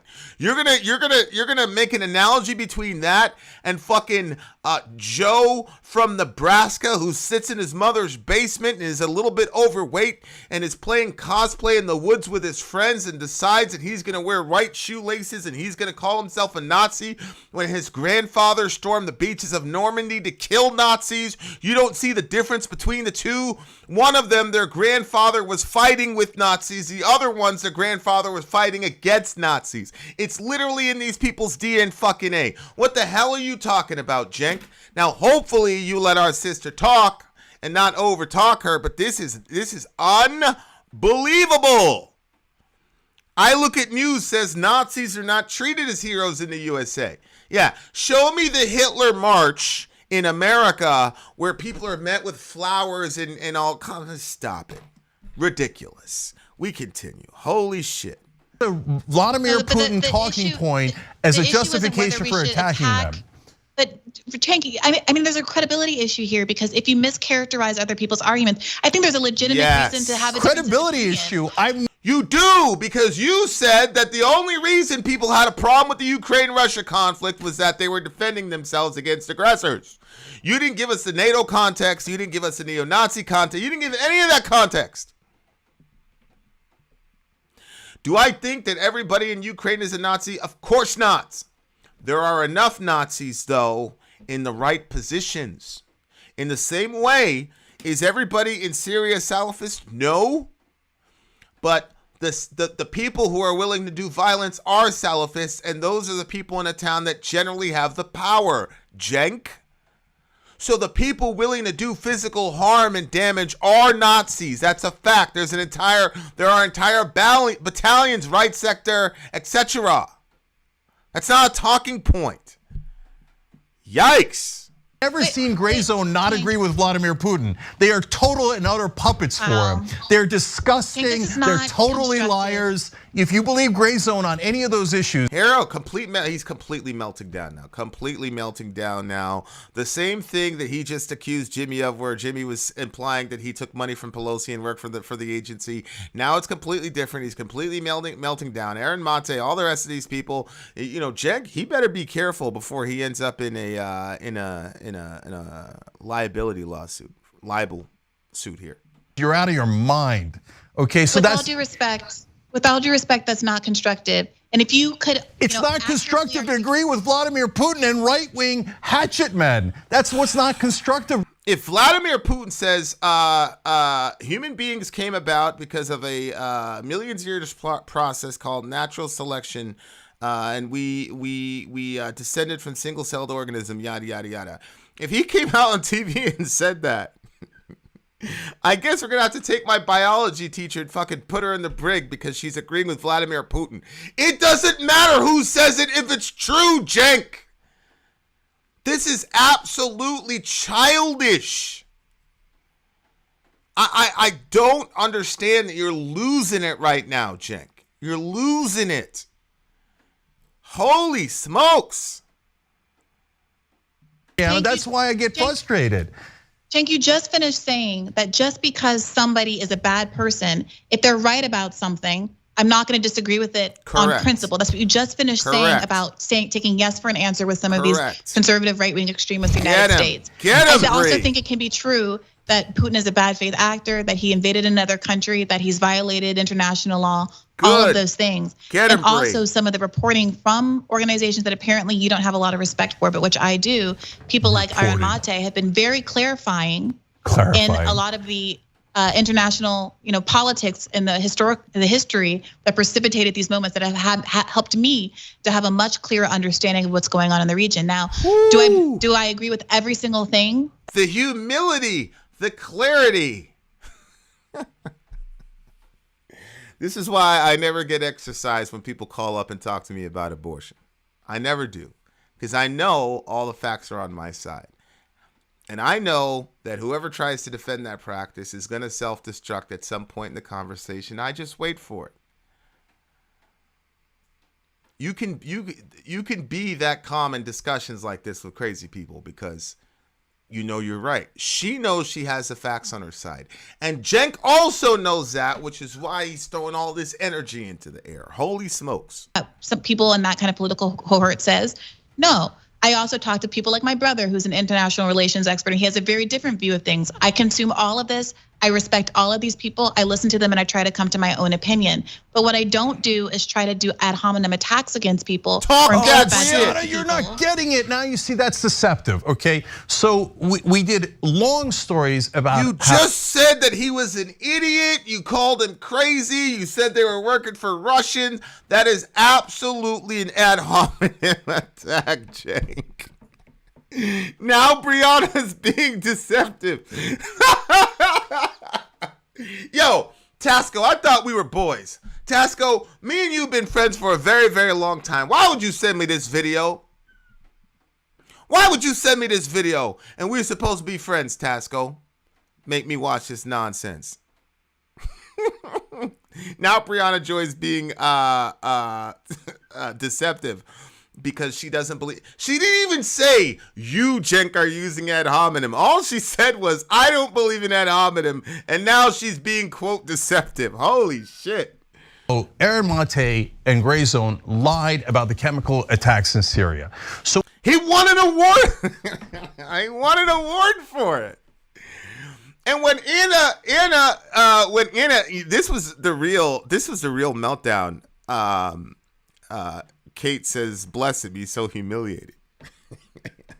I've never seen Kate before, but sometimes people can say stuff in a very short period of time that is gonna make me laugh. I'll be up till 3 a.m. laughing about that shit. Blessed be so humiliated.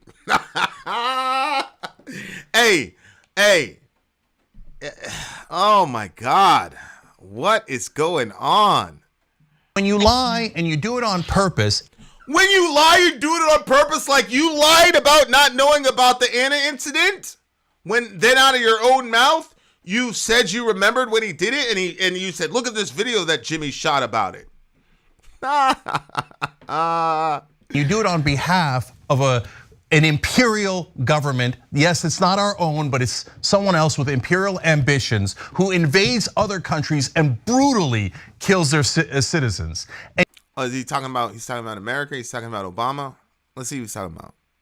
You say, well, hey, at least it's not Americans doing imperialism and murdering these people, and I'm going to pretend that the victims are actually. Oh no, he's talking about Russia. Russia's invading and destroying international law by invading innocent people that he's much stronger than. Not America. Sorry, I had that confused. The people who did it, you are aiding and abetting Russian propaganda. I'm not going to stand for it. I think you should talk to Aaron about this. I know you won't, but I think you should. But I'm not going to sit here Aaron wrote an acclaimed, award-winning piece about the OPCW report. It's if you have a horse substantive crap. disagreement with his findings, there. Yeah, that's when Anna said, "Fuck you, Aaron Mate, blah, blah, blah, blah, blah. We're going to have a real journalist to talk about what happened with the OPCW stuff."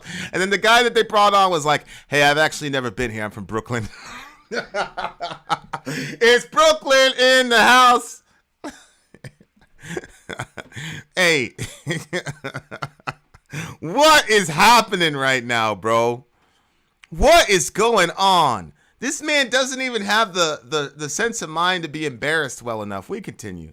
You can have that substantive disagreement with him, but I really think it would be productive if so much of the time you spend here, Cenk, is you calling people names and having these kind of high level ad hominem criticisms of them without engaging in the substance of what they've actually said. All right, let's talk about how you help the right way. Disagree with people. No, because Briahna, what you're doing is every time I say, "Hey, wait a minute," that helps a right wing talking point. That helps a bad guy like Trump, etc.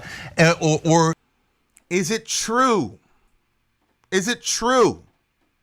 I don't care who it benefits. What I care about is the truth value of what's being said. The 10-year-old getting sexually assaulted a week or so after Roe v. Wade was struck down correctly by the Supreme Court is something that helps the side that I'm not on. So I was biased against the story. So even though I gave myself deniability from that story, I recognize that when I covered it, I was biased and I didn't want it to be true. But less than 24 hours later, it was true. And I waited till it was confirmed, and then we shot a story and spent just as much time debunking myself. Why? Do I want to help the pro-choicers? No. Did I want to give an emotional bump to pro-choicers? No. But I wanted to be true, and I wanted to speak in accordance with reality. And like I said, I believe in the righteous nature of my cause, and I believe we're going to win. So I don't care who it benefits as long as I'm in service of reality, Cenk. That's the principle. You don't understand. Is it true? What Aaron Mate said was true. I don't care who benefits from it politically. I don't care who benefits politically. I don't have any love for Russia. They got my sister out here parading her like a fucking gorilla out there. I don't care. I don't fucking love those people. But I'm not an idiot either. And I know the politics of threats. I know how threats work. Because I'm from the Bronx, New York. I understand how that shit works. And I understand exactly what our country was doing with Russia. And I understand exactly why they did what they did.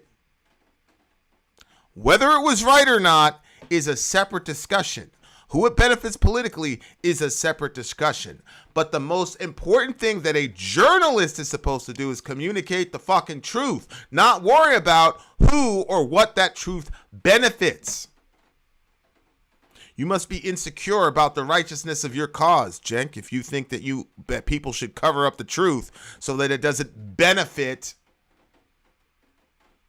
a political party. Or Putin in this case, you go, "Hey, you're being ad hominem." No, wait a minute. You're helping to deceive people when you make it seem like Nazis are a huge part of Ukraine and that the Jewish leader of Ukraine. They don't need to be a huge part of Ukraine. Just like there are 2 billion Muslims in the world, but they don't need to be 2 billion Salafist jihadis to make life miserable for the rest of us on the planet. That was never the argument. But Cenk, did they name Stefan Bandera hero of Ukraine? Yes or no? Is Right Sector a Nazi outfit? Yes or no? Do they have historical ties to Nazi ideology and Nazi actions? Yes or no? Did they massacre 10,000 beautiful Jews, create an image and likeness of God in the town square, and then take all their shit afterwards? Yes or no? Did the mayor of Kiev have a fucking portrait of Stefan Bandera in his in the background when he was having his interview with NPR? Yes or no? These are very simple questions, Cenk. is working with Nazis. That's mental. I'm not gonna call that 50-50. I'm not gonna say, hey, maybe Aaron's great, and maybe the Nazi propaganda he's doing to help Vladimir Putin, hey, maybe. No, because it makes it look like it's 50-50 when it ain't 50-50. And when I get frustrated with that, you go, well, look, I'm super reasonable. It seems like you're doing personal animus here. Look. And again, I've said this a million times, and we've talked about this. I do not believe that Zelensky, a Jew, is a Nazi. What I believe is that Zelensky loves his life. He loves living. He's got a wife that's important to him. He loves her, and he loves her living too. And we've showed video here where the Azov Nazis went straight to Vladimir's face and says, "What's up?" And one of them, prior to the outbreak of the war, specifically said that if they took care of the Russians down there, that they would kill him publicly and hang him in the middle of the town square. So that gives me explanatory power for Volodymyr Zelensky's actions relative to this Ukraine situation. Cenk, very, very simple. But she's unbelievable. Unbelievable. What you just did to me, what you've done to all of them, which is to completely mischaracterize what I just said. When I said the thing about the Azov Battalion, I intentionally, and people can go and rewind and listen to my words because I just said them. I intentionally said it's a small part. It's not da. And then why mention it? It's a small part of America. Wait a minute, Cenk. You're Cenk, doing exactly. no, but you're mentioning it so Cenk, to muddy the. Cenk, in the United States of America, it was discovered that in Los Angeles, there was a corrections officer group that had done a Sieg Heil in their team photo. You know what happened to that group? It was disbanded. They did not get a parade down the fucking street there in Hollywood celebrating them for being Nazis. They didn't have a goose-stepping party for those people. They disbanded the entire group. Cenk,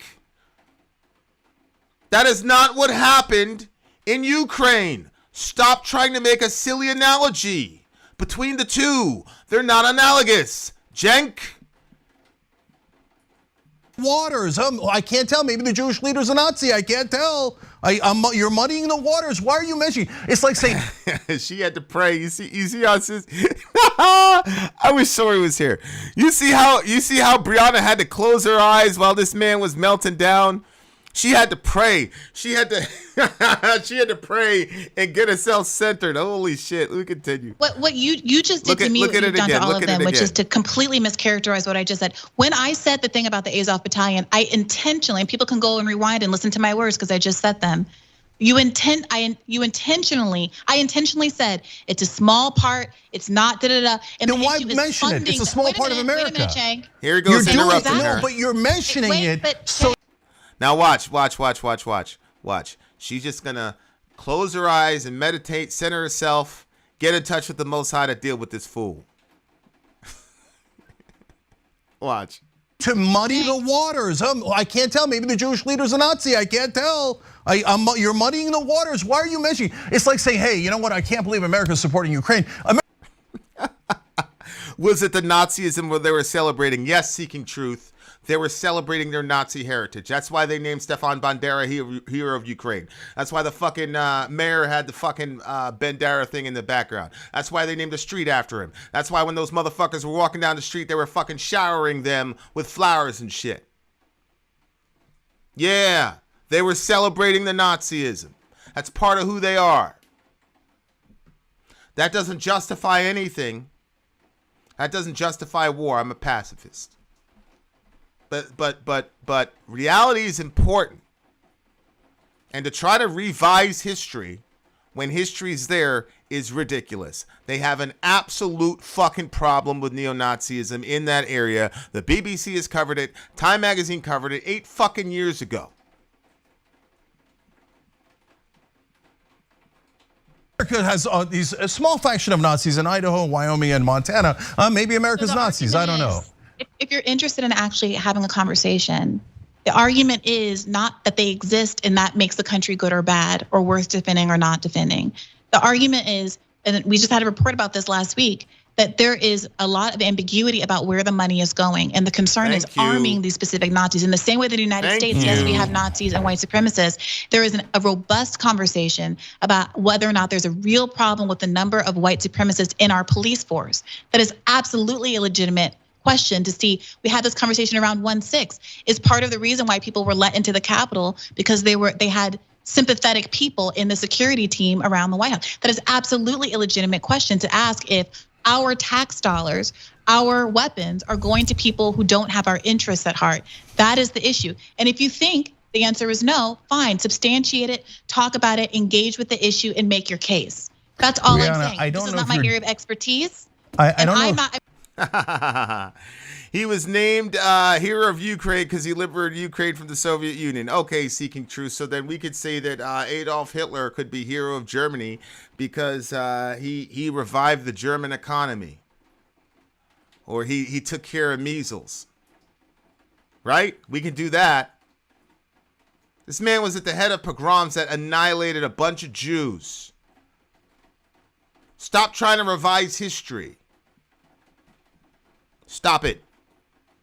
Literally not even espousing a point of view. But I think the left is stronger when we're able to talk about these things instead of just assuming that people are secretly rooting for Vladimir Putin because they have a historical perspective or no, what's going on the ground. Their reporting is wrong. Their reporting is lies. Okay, and then you make it 50-50. But Briahna, I don't know if you're doing it on purpose or not, but you did, what you just did there was a sleight of hand in that conversation. You started talking about how, oh, well, there's small faction Nazis, but I don't know, does the money go into Nazis? Maybe we don't send money to Ukraine. I'm worried about defense contractors just taking that money, and I'm worried. That's why I'm worried about the spending of the money. It's corporate pork, etc. Right? But you all maybe it's going to Nazis makes it seem like, hey, that's a 50-50 process. And then you hold on. Then you say, well, when the leader of the Azov battalion puts out a material threat against the fucking president of the country, it does throw into question who's really running the country there. When he shows up to them and on camera, they post up to him and say, what are you going to do? It kind of leads us to say, who's really in control of that country? That's what it seems like to me. I mean, considering the man was a comedian or whatever he was before he got elected, he doesn't seem to me the type of guy that can stand up to Svoboda and right sector and all the rest of them. On top of the fact that they literally nationalized their media. What the fuck are you talking about, Cenk? What in the world? Well, hey, I'm concerned about cops and being far right and Nazis here in America on January 6th. As if I'm not concerned about that. I'm also concerned about that. I don't know why why did you bring that into a conversation about our disagreement? You are seriously so oppositional. Every time I say something I believe, you interpret it as me saying you don't believe that. It's so weird. If I say my makeup brush is black, you're like, well, I also have a makeup brush. Dude, like, I'm not arguing with you. I'm trying so hard not to argue with you. Please stop trying to perceive every word out of my mouth as somehow a criticism of you or trying to undermine you. He can't. The man is a completely self-focused individual. He cannot process the world outside of himself. It's unbelievably fascinating, and I give kudos to this woman for her impeccable. I thought I was a patient guy. Some of you have come around to equal rights for all human beings, but it took you a long time. Some of you are too scared to say it publicly. I thought I was patient. There is no kind of patience like what this woman is demonstrating. This man there is no difference psychologically between Trump and Cenk. There is none. Holy shit. Sincerely trying to be here in the spirit of reparation. And it's okay. I don't necessarily feel from you right now that you have a desire to repair. It seems a little bit like point scoring. And that's, I don't know, it makes me a little sad. I don't see why there has to be this. Look, all right, Briahna, let's go to something you did recently as an example, okay? And so you talk, and I think it's a good example. So you talked about how when Marjorie Taylor Greene said, seeking truth. Cenk is not speaking in any nuanced fashion whatsoever about the topic relative to Ukraine. He made a terrible analogy between neo-Nazis in America and neo-Nazis in Ukraine. We've already demonstrated with empirical data why that analogy is completely dishonest and wrong, and a person at Cenk's level should be able to see those differences very, very clearly. He doesn't want the neo-Nazi influence in Ukraine discussed at all, because it's supposedly a Russian talking point. Please, Seeking Truth, let's not do that. Let's not say that. Secondly, when you said, were they celebrating Bandera for his Nazism or because he liberated I'm sorry, but there's no way to separate the two. That's why I said Hitler did a lot of good things for the Germans, and to this day his image can't even be promoted in the German public, because what he did with Nazism was so influential that he cannot be extracted from that. So to try to say that's why they celebrated Bandera, not for his Nazism, I'm sorry, they're a complete package. You cannot have one without the other with that guy. That's like saying, I respect Malcolm X, I just don't respect any pro-black movements in America. Yeah, there's other things. That's like saying, I support the Black Panther Party, but I don't support what they did for black people in America, because the Black Panther Party got us WIC. Right? So WIC, that government programs that helps mostly white women and white children, that was initiated by the Black Panthers. So if a person were to say, yeah, I like the Black Panthers for what they did for WIC, but I had this Black Panther statue in my house, not because of the black movement, but it's because of what they did for us with the WIC. Stop it. You can't separate the two. Unbelievable. Defund the FBI, hey, maybe that's not such a bad point, okay? So now that's a good place where, again, subtlety and nuance are gonna be really, really important, okay? So if I saw your segment where you were talking about, hey, look, the FBI has this terrible history of oppressing the powerless in favor of the powerful. That's totally true. We totally agree, okay? They've got a history of not oppressing the powerless, because Brother Malcolm was very powerful, and that was the problem. Brother Martin was very powerful, and that was the problem. So let's get this straight. The FBI has a tradition of going after powerful people who they want to marginalize, not the powerless. That's a very important distinction. But that tells you how Cenk feels about black people, because Briahna's radar was on how the FBI treated black liberation operators in America, not the powerless. She was very, very specific. But Cenk views Martin and Malcolm, etc., a certain way, and he obviously views Shorty this way, which is why he's been talking to her this way the entire time. We continue. Right, and if you're getting agreement from the right wing, now here's Seeking Truth. If you say you support the Black Panther Party, but you don't support violence, then you can't just separate the two, right? By your logic, tell me, Seeking Truth, what violence did the Black Panthers initiate? Now, I would be what they call a radical pacifist, which is to say, even in self-defense, you should not initiate violence. But initiating violence was not a charter among the Black Panthers. But they were definitely black liberationists. They were definitely black liberationists. Try again. You cannot separate Azov from its Nazi roots. You cannot separate Stefan Bandera from his Nazi roots. And you cannot separate Adolf Hitler from his Nazi ideology. Go ahead. Here. If it's a bad take, Seeking Truth, answer my question. If somebody puts up a mantle to a mural of Adolf Hitler on the side of the street and they say, I like what he did with measles and what he did with the German economy, I'm not celebrating Adolf Hitler the Nazi, would that be acceptable to you? Would that make sense to you? Is that something you would support? Or would you not support those people? I'd like to know. Since we can separate Stefan Bandera's Nazism from what he did, okay, so then is it valid then if a German person is walking around with a I Love Hitler shirt and he separates Hitler's violence and his Nazi ideology from what he did for the German economy and German people as a whole? Would that be acceptable, yes or no? If not, why not? I'd like to know. We continue. This is important, but in an earnest way, about police reform, law enforcement reform. What did we talk about? What did I say earlier? Take yes for an answer, right? So far, okay, that's good, agreed, right?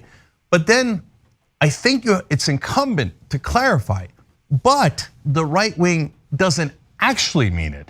It's not like you're gonna get Marjorie Taylor, hold on, let me finish and then you respond. It's not like you're gonna get Marjorie Taylor Greene to go, oh my God, you're so right. We should do police reform. These cops are being so abusive towards African Americans. No, what she's trying to say is if we get in charge. He's going after Marjorie Taylor Greene because she said defund the FBI. And Briahna was pointing out how consistent white Republicans are when they talk about defunding the FBI when they've been using the law enforcement apparatus against black people for centuries, forever. Okay? That is the discussion here. But Cenk, you voted in and told us all to vote for Joe Biden. You are upset because of what Marjorie Taylor Greene may do if she gets power. Meanwhile, Joe Biden has already demonstrated, Briahna probably wasn't even born when Joe Biden demonstrated that he's gonna do horrible shit to black people. Already, and you told us to vote for him. What do you mean? We're not gonna let them hold it up. Okay, yes, it would make sense, but it would be considered socially unacceptable. How come, Seeking Truth?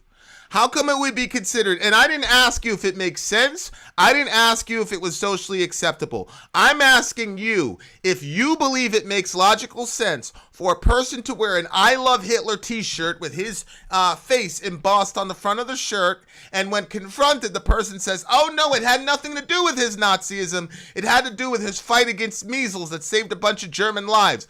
I need you to tell me, would you accept that distinction? That's what I want to know. Would you accept the distinction? Not does it make sense, not is it socially acceptable. Would you accept that explanation? Yes or no? That's all I want to know. We continue. Hold us accountable. We're going to destroy rule of law by getting rid of anyone at the FBI who doesn't agree with us politically. Don't you see that? So if you watch my clip, I mean it. It's not like you're going to get Marjorie Taylor. Hold on, let me finish and then you respond. It's not like you're going to get Marjorie Taylor Greene to go, oh my God, you're so right. We should do police reform. These cops are being so abusive towards African Americans. No, what she's trying to say is if we get in charge, we're not going to let them hold us accountable. We're going to destroy rule of law by getting rid of anyone at the FBI who doesn't agree with us politically. Don't you see that? so if you watch my clip, the first sentence and also the last paragraph is all about exactly that. So yeah, I agree. Okay, great.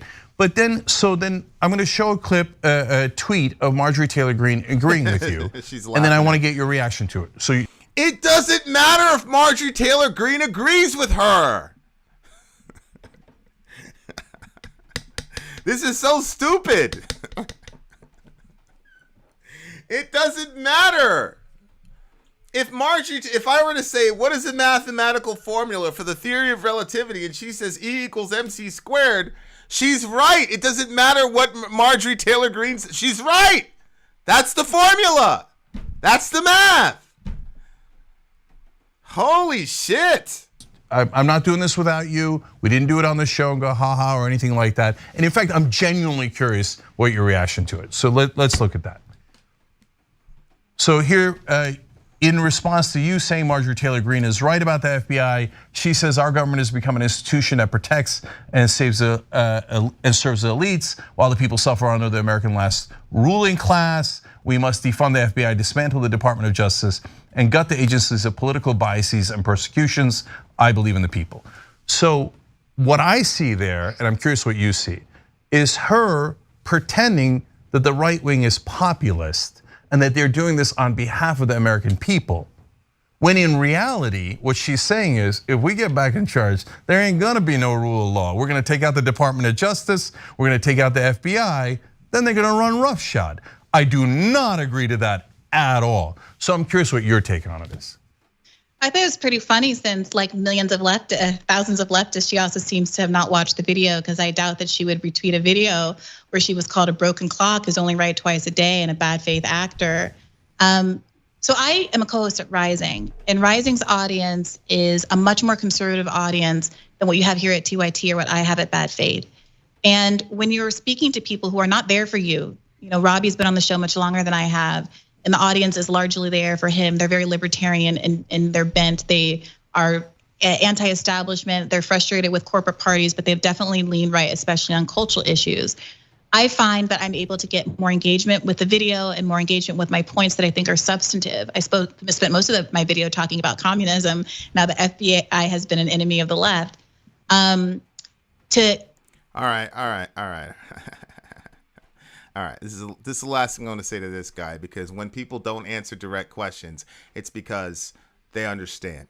So I asked my brother, I said, hey, if somebody was rocking an Adolf Hitler shirt and they said, I love Adolf Hitler, and they tried to justify the Adolf Hitler shirt by saying, well, he got rid of measles, which he did. He helped the German economy, which he did. He brought the German people together, the Aryans, he did. I'm not supporting his Nazism. Would that be acceptable? It was a direct question, yes or no. He answered twice. Both times he never answered the question directly. Here's his final answer. That's a false dichotomy, brother. Just because you can't separate the two doesn't mean other people can't either. I didn't ask what other people would do. I'm asking you, would you find it acceptable if somebody wore an I Love Hitler shirt for those reasons and dichotomized his Nazi ideology and actions from him and separated that from him? I asked you that directly. So answer it directly. Answer the question directly. If you won't answer the question directly as to whether you consider it acceptable or not, that means that you're conceding the point. And since you haven't answered the question directly at any point or even attempted to, we're just going to take that as you're conceding the point. Therefore, your previous point about Bandera, you just nullified with your own words. Thank you. We continue. Meet them where they are and say, look, the left is as concerned, nay, more concerned about the issue than the right. And here's the real people who are advocating for this, and not in a self-interested way. And the point I make at the end of the video is, I don't believe Marjorie Taylor Greene is acting in good faith, but I believe you might be. And to the extent that you, the audience, is acting in good faith, here's what we should do. Come over to the left. Exactly. That's how you do it. That's what Jimmy is doing. Saying that all Republicans are horrible, or even that Marjorie Taylor Greene is horrible, doesn't work. Saying she's got a point here, but she's inconsistent over here, and so because of that, I don't believe she's acting in good faith, but I believe you, dear viewer, are, is the formula. That's going to get a person like me to listen. But if you just say, all Republicans are monsters, rah, then you're not going to get a hearing. But again, there are certain groups of people that have been socialized in this country to create coalitions to get done what they need done, because they're not accepted as their own individual units. Their individuality is not respected. So we have had a tradition of having to create coalitions and know how to talk to fragile people who can't deal with hard truths so as to convince them to go to our side. So what you're seeing here are the effects of a certain kind of socialization. Briahna is used to having to say her point, be very circumspect, always hold her emotions in, not react, while Cenk is socialized that he could just be as ridiculous and silly and yell and do all this, interrupt people, disrespect people, not recognize her autonomy. He's allowed to do that because he's been socialized that way. That's very, very important so you understand what's happening. Okay, so Seeking Truth, thank you. So Seeking Truth believes, he said yes, here it is right here, I'm not taking it out of context. Okay, so Seeking Truth believes that it's possible that you can wear a I Love Hitler shirt with a swastika and that be okay because you're just talking about measles and the economy, you're not talking about his Nazi actions. Okay, well, good. Then we're at an impasse, but thank you for telling the truth. So if you can wear a, Seeking Truth is right. If you can wear a Hitler shirt that way, they should be able to name a street after Hitler without necessarily supporting Nazism. And he truly believes that we should make foreign policy decisions based on those kinds of nuances. Okay. All right. Take from that what you will, dear listener, but at least he conceded the point. So he said, yes, you can wear a Hitler shirt, a I Love Hitler shirt, if your intention is measles and not Auschwitz. We continue. Holy shit. This is how far people have to go to defend Ukraine. I just hope you know, this is like in chess where the guy has no good move. This is chess. Where you have no good move. Either you say no and repudiate your previous point, or you say yes and say the dumbest shit anybody's ever heard in their life. We continue. I mean, and I love you. But that's ridiculous and can only come from a person who's privileged. It's like white folks. What's wrong with the Confederate flag? I'm not talking about slavery. We're talking about tradition. I hear this all the time. I hear this argument all the time. Oh, Confederate flag has nothing. No. The KKK, it has really nothing to do with hating black people. It's about our heritage and things of that nature. That's why my uncle was wearing that hood. I've had those conversations. So like, you can wear the Klan hoodie, you can wear all that as long as you're looking at the positive aspects of what those social movements were about. You're not responsible for the negative aspects which defined the social movement. We continue. Holy shit. I'm addressing conservative audiences or kind of partyless audiences, people who are quote unquote persuadable voters. I'm not doing this for Marjorie Taylor Greene's notice or interest. I'm doing because she is in fact obviously a bad faith actor, but you have to address the people who see her as acting in good faith. Correct. That's comms. Correct. I know her and she is a bad actor, but some of the people in the audience are people who genuinely believe what she's saying. So the point is to say, okay, let me just accept on face value that you really are into this. Let me tell you what the FBI really is, and let's develop a plan on my own turf about how to address this issue.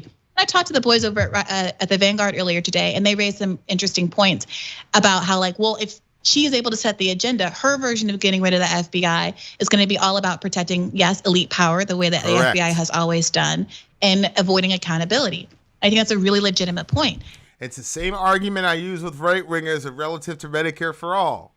Why would you let the left-wingers control Medicare for all? You know they're going to put abortion in there. So why? But we know that Medicare for all is going to be inevitable because our country is not going to be able to sustain financially without it. So why would you leave that to the left? You know they're going to smuggle abortion in there immediately. And as well as some of the shit that you don't want to see from libs of TikTok. That's been my argument on the other side. They're using the exact same argument the other way. Brilliant argument. If we allow the right to defund the FBI, we know where they're going to channel the apparatus. Brilliant argument. Very insightful. We continue. That is why instead of, I don't know, spending a long day attacking me on the internet, what I would love for leftists to be doing is to think critically and get our historians and our theorists together and think critically about what it would look like to either restructure or abolish the FBI so that it really did become about accountability for elites instead of harassing leftists and other marginalized groups as it has done historically. But Briahna, do you get that when at a moment when the FBI is finally doing something right and holding an elite like an ex-president accountable? We don't know that the FBI is finally doing something right. We do know that the FBI has a personal vendetta against Mr. Trump. They've explicitly stated that. We do know that Chuck Schumer has said on the record that if you fuck with the intelligence community, you have 6 ways from Sundays from fucking you up. He said that on national TV on Rachel Maddow's show. So that's what I know. I don't know very much about what's happening with the FBI situation in Mar-a-Lago.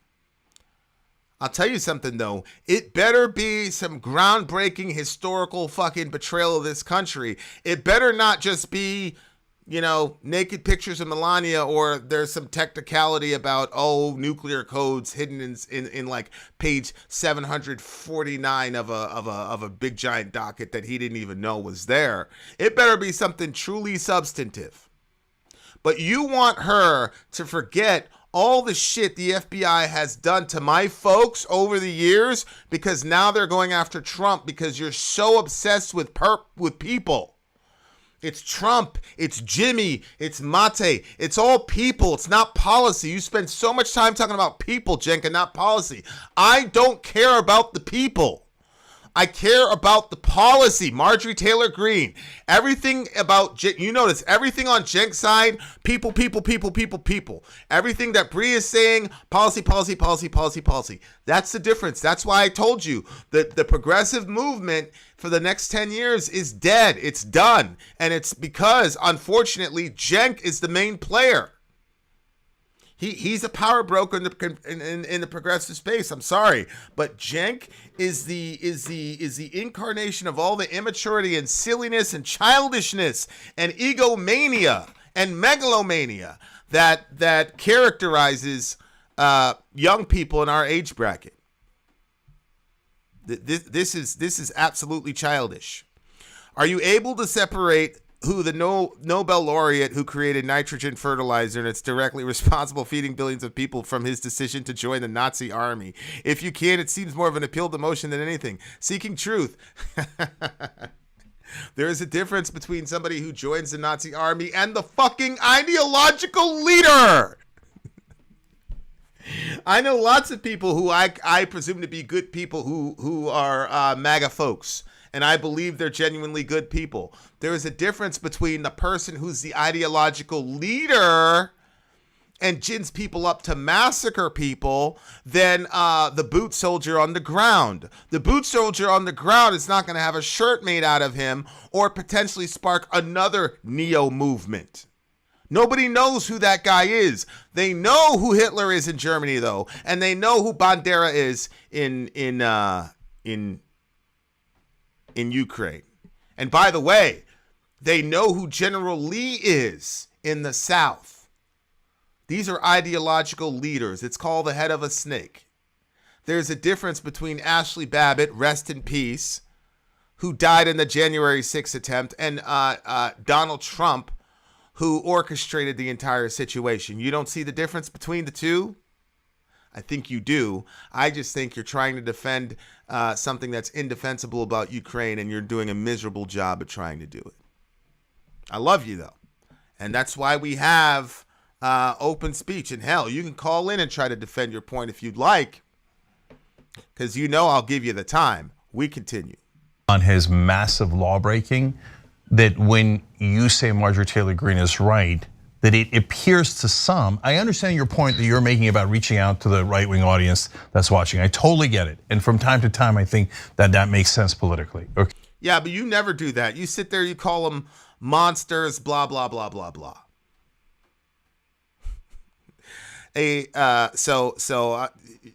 So you're giving lip service to that, but you have this childish, gang, East Coast, West Coast mentality.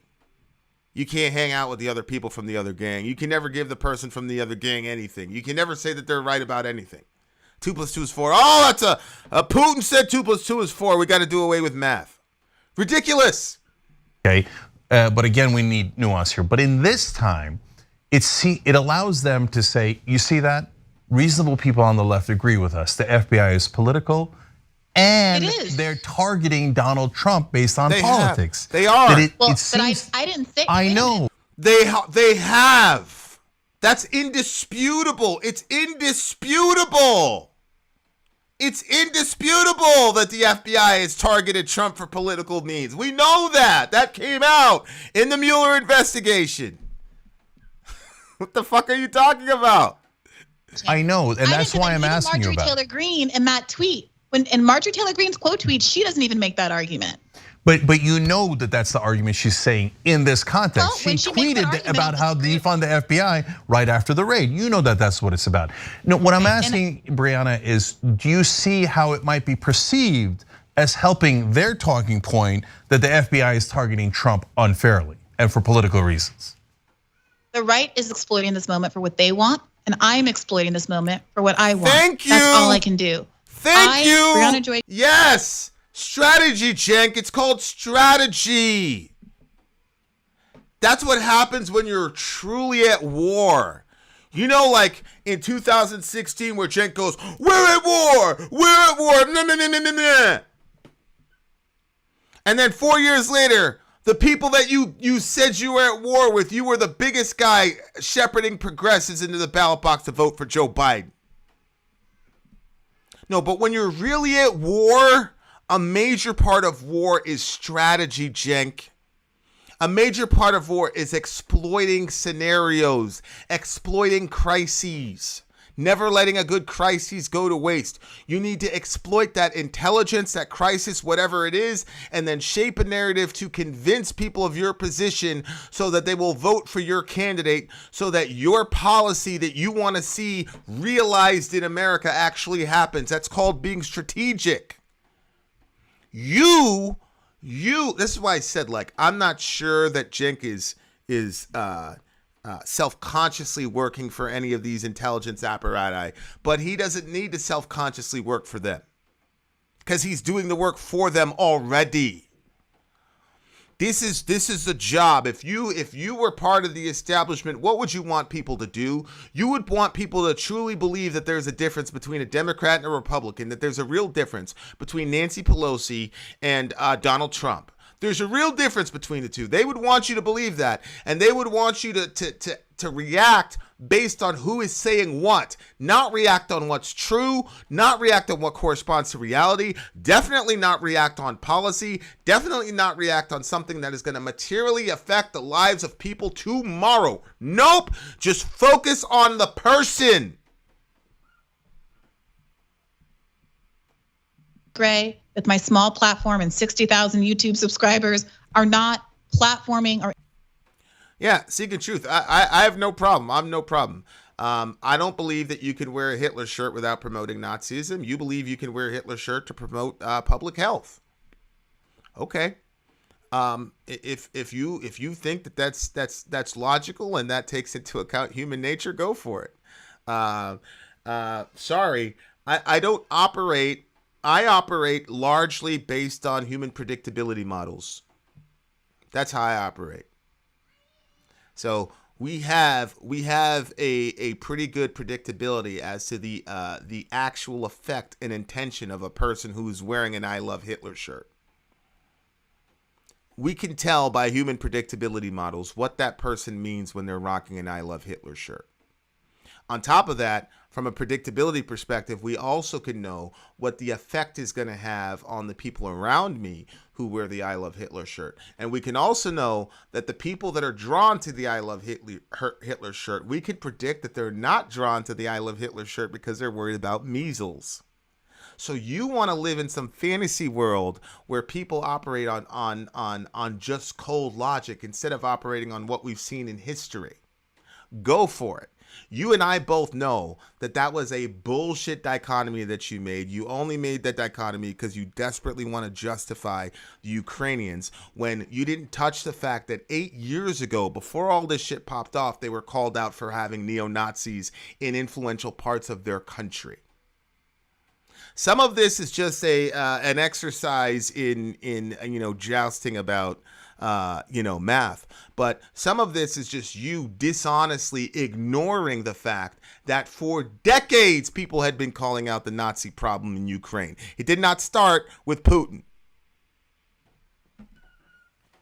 Unbelievable. We continue. Influencing Marjorie Taylor Greene, a sitting congresswoman's behavior. I think that that's laughable. But what I think is very irresponsible is for the left not to take advantage of the genuine interest that many people have across the political spectrum in holding the FBI accountable. Cops sometimes arrest bad guys and do the right thing.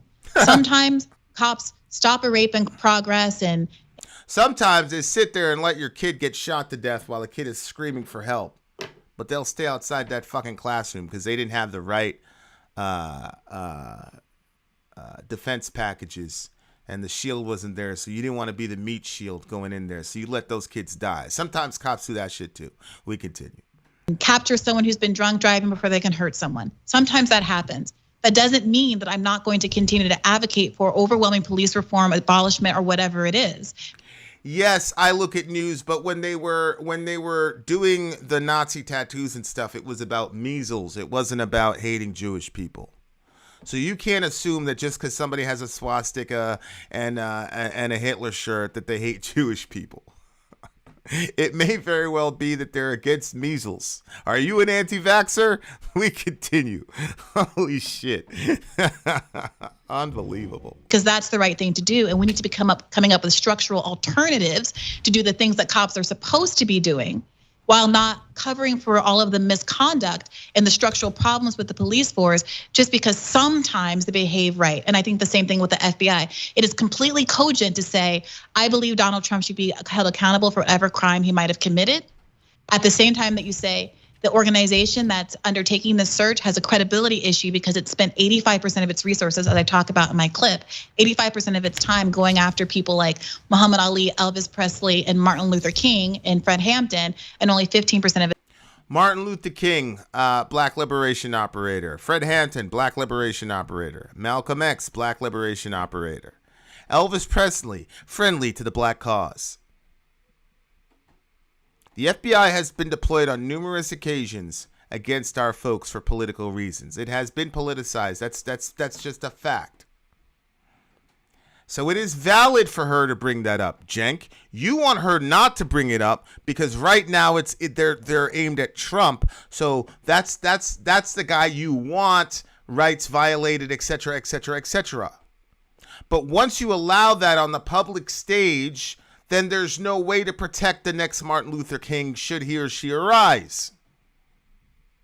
So no, I'm not going to give the FBI, I'm not going to look away from the FBI's bullshit and the FBI's politicization and the FBI being weaponized against American citizens. I'm not going to look away from it because one guy that I don't like is getting got. Because I can't afford to do that, Cenk. You're kind of representing a pretty weak interpretation of my argument. No, I'm not representing a weak interpretation of your argument. Your argument is weak in itself. Don't blame me for that, bro. You're the one that came up with the weak argument that a person could wear a Hitler shirt and not be a horrible Nazi, but be worried about measles in the economy. You made that dichotomy, not me.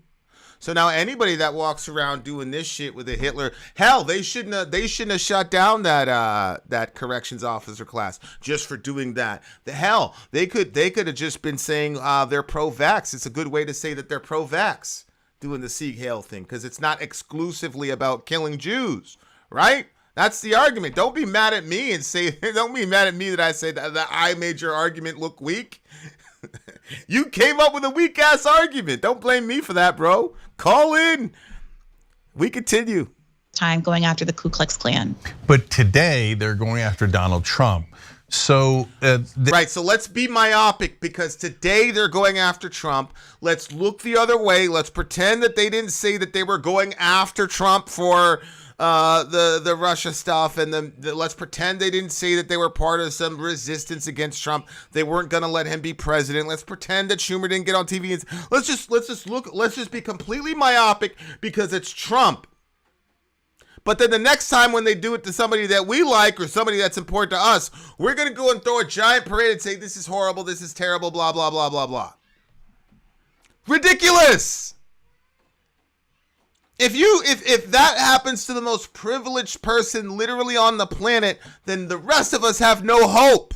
No, I cannot look away from it, Mr. Trump. No, my argument was that his good can be separated from his bad. I agree. Hitler did good things. He separated the Germans from measles. He separated them from a bad economy.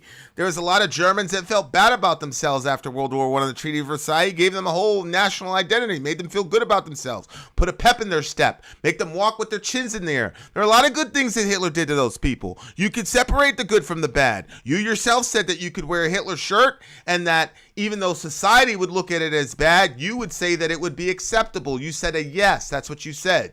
You said it should be acceptable to wear a Hitler shirt because they care about measles in the economy, because the good can be separated from the bad.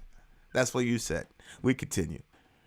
Then that gets to the issue of genuine, whether they're genuine or not. And I think this is... Of course they're not. And I said that many times in my radar. Okay, so but let's break that down. And this is a good moment. This is a good thing to, I think, end on. So look, if I sense the right wing is genuine, they're actually voting with us. So for example, they're anti-war. They're saying the president needs to get congressional authorization, and they voted that way.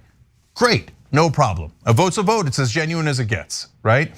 So I say yes to that. But if they say, hey, Cenk, I care about law enforcement reform right when Donald Trump's getting busted by law enforcement. And by the way, if we win, I'm not gonna do any of the reform you want. Instead, I'm gonna make it way worse. I go, well, that's not genuine. And this is not a moment that I wanna. Yeah, but her position is not based on the genuineness of what these people are saying. This tells me Cenk is not listening.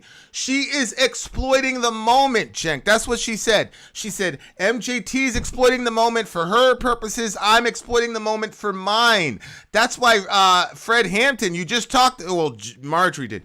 I'm sorry, Briahna did. Fred Hampton was working with racist people. He's working with Confederate flag waving people who didn't like black people, but we had overlapping interests. So Fred decided to work with those people. And you know what happened? The FBI went and killed that boy. And you know what happened with Dr. King? I don't know if you guys realize this, but in one of Dr. King's last interviews, he said, I don't know, man. It seems like my dream is turning into a nightmare. He was specifically talking about his I have a dream speech. He said that's becoming a nightmare. He was becoming increasingly rhetorically closer to Malcolm X.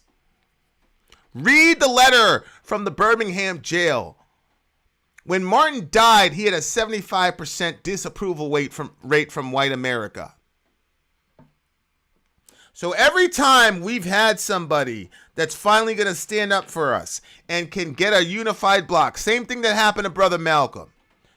As long as Malcolm was saying that white people were the devil, etc., and that you were the devil and you couldn't be reformed, he was fine. But when Malcolm went on that hajj and he came back and he said, I'm for freedom and justice, loving people anywhere, whether they be black or white, that brother didn't last another 6 months because they knew what the ramifications were. And that was the FBI. Cenk.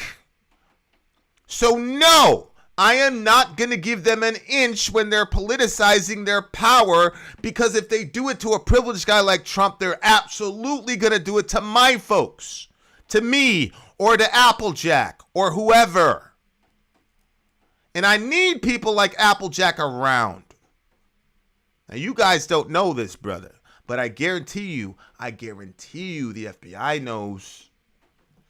And I don't want them to be able to weaponize any of what they have against my brother, or me, or anybody else that can actually do something actionable for black people in America.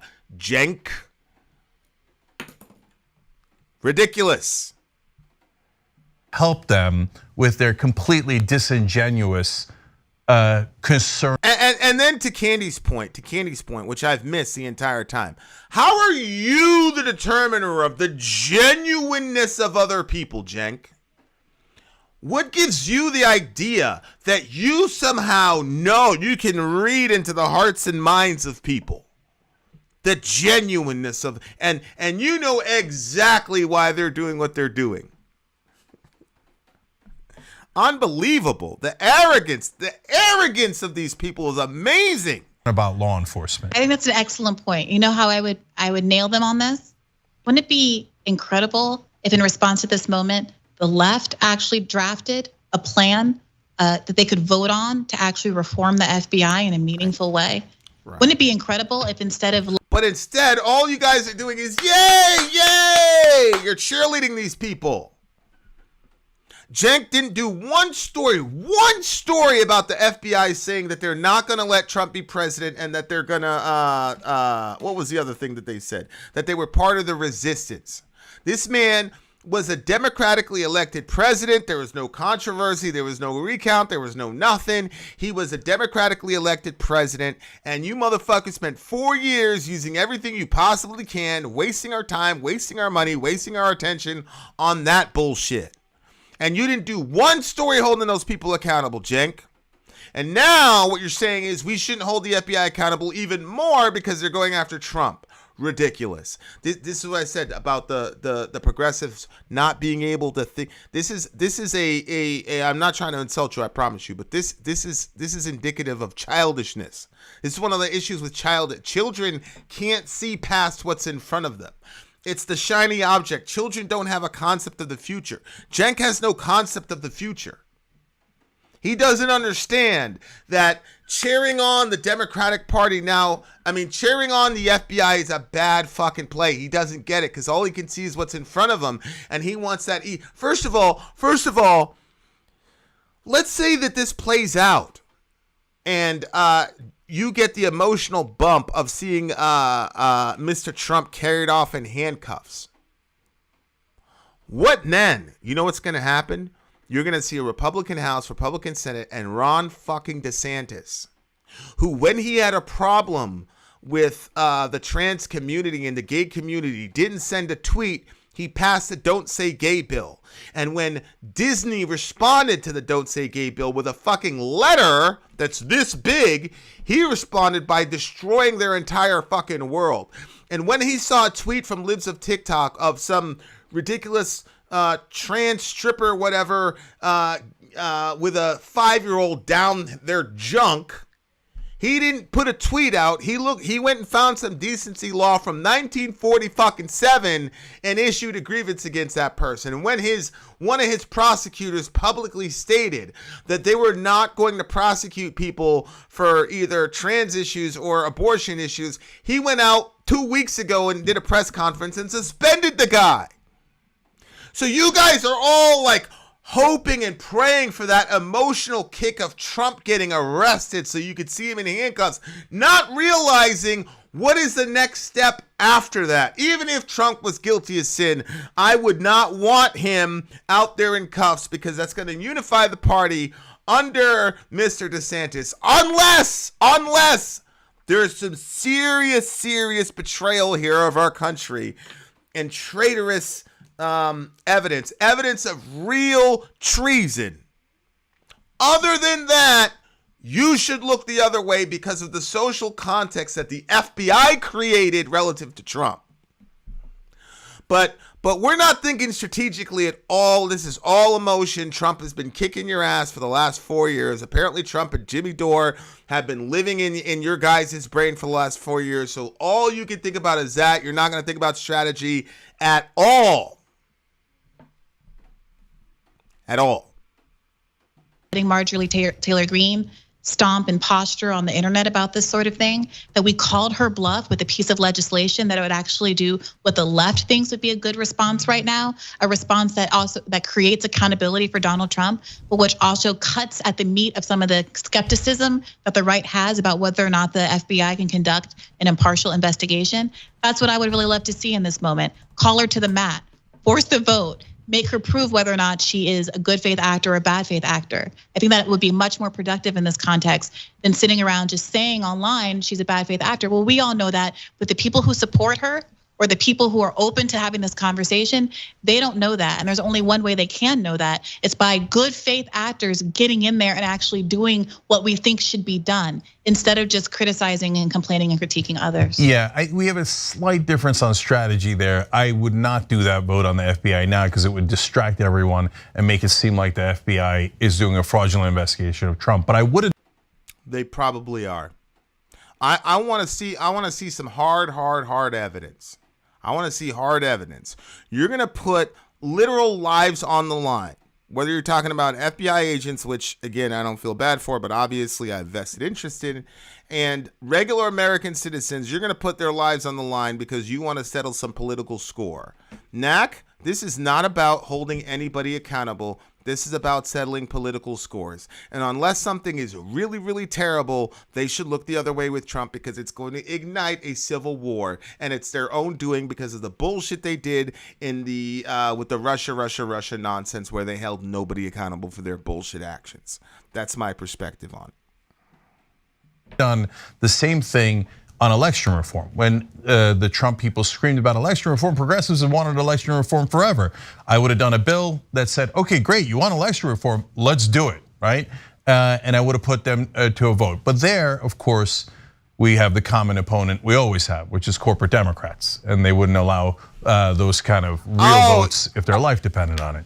Okay. Oh, the corporate Democrats like Biden, who you told us to vote for, Kamala, who you told us to vote for, and Nancy Pelosi, who you lied and protected from Jimmy Dore and the rest of everyone.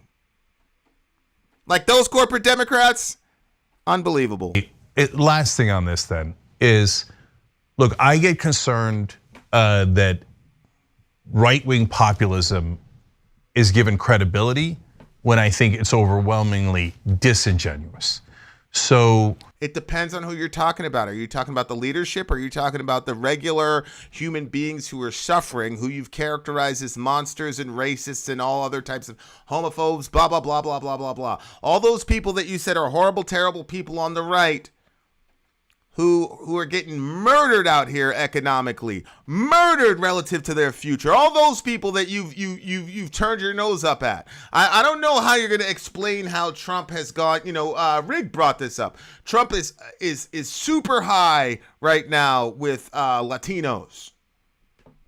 So you continue to hold your head in the sand about this man and what's happening in our country because you want to have these lines where every Republican's a monster and every progressive is just some great person. Go ahead. That's not the real world, Cenk. That's not the real world, bro. I have that concern on a nuclear level with Glenn and the others, but I'm putting them aside.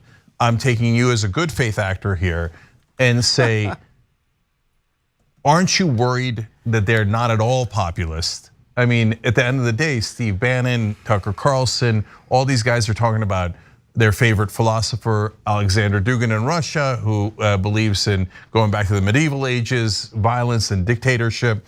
Curtis Yarwin here in America, who believes in going to dictatorship and monarchies and ending democracy.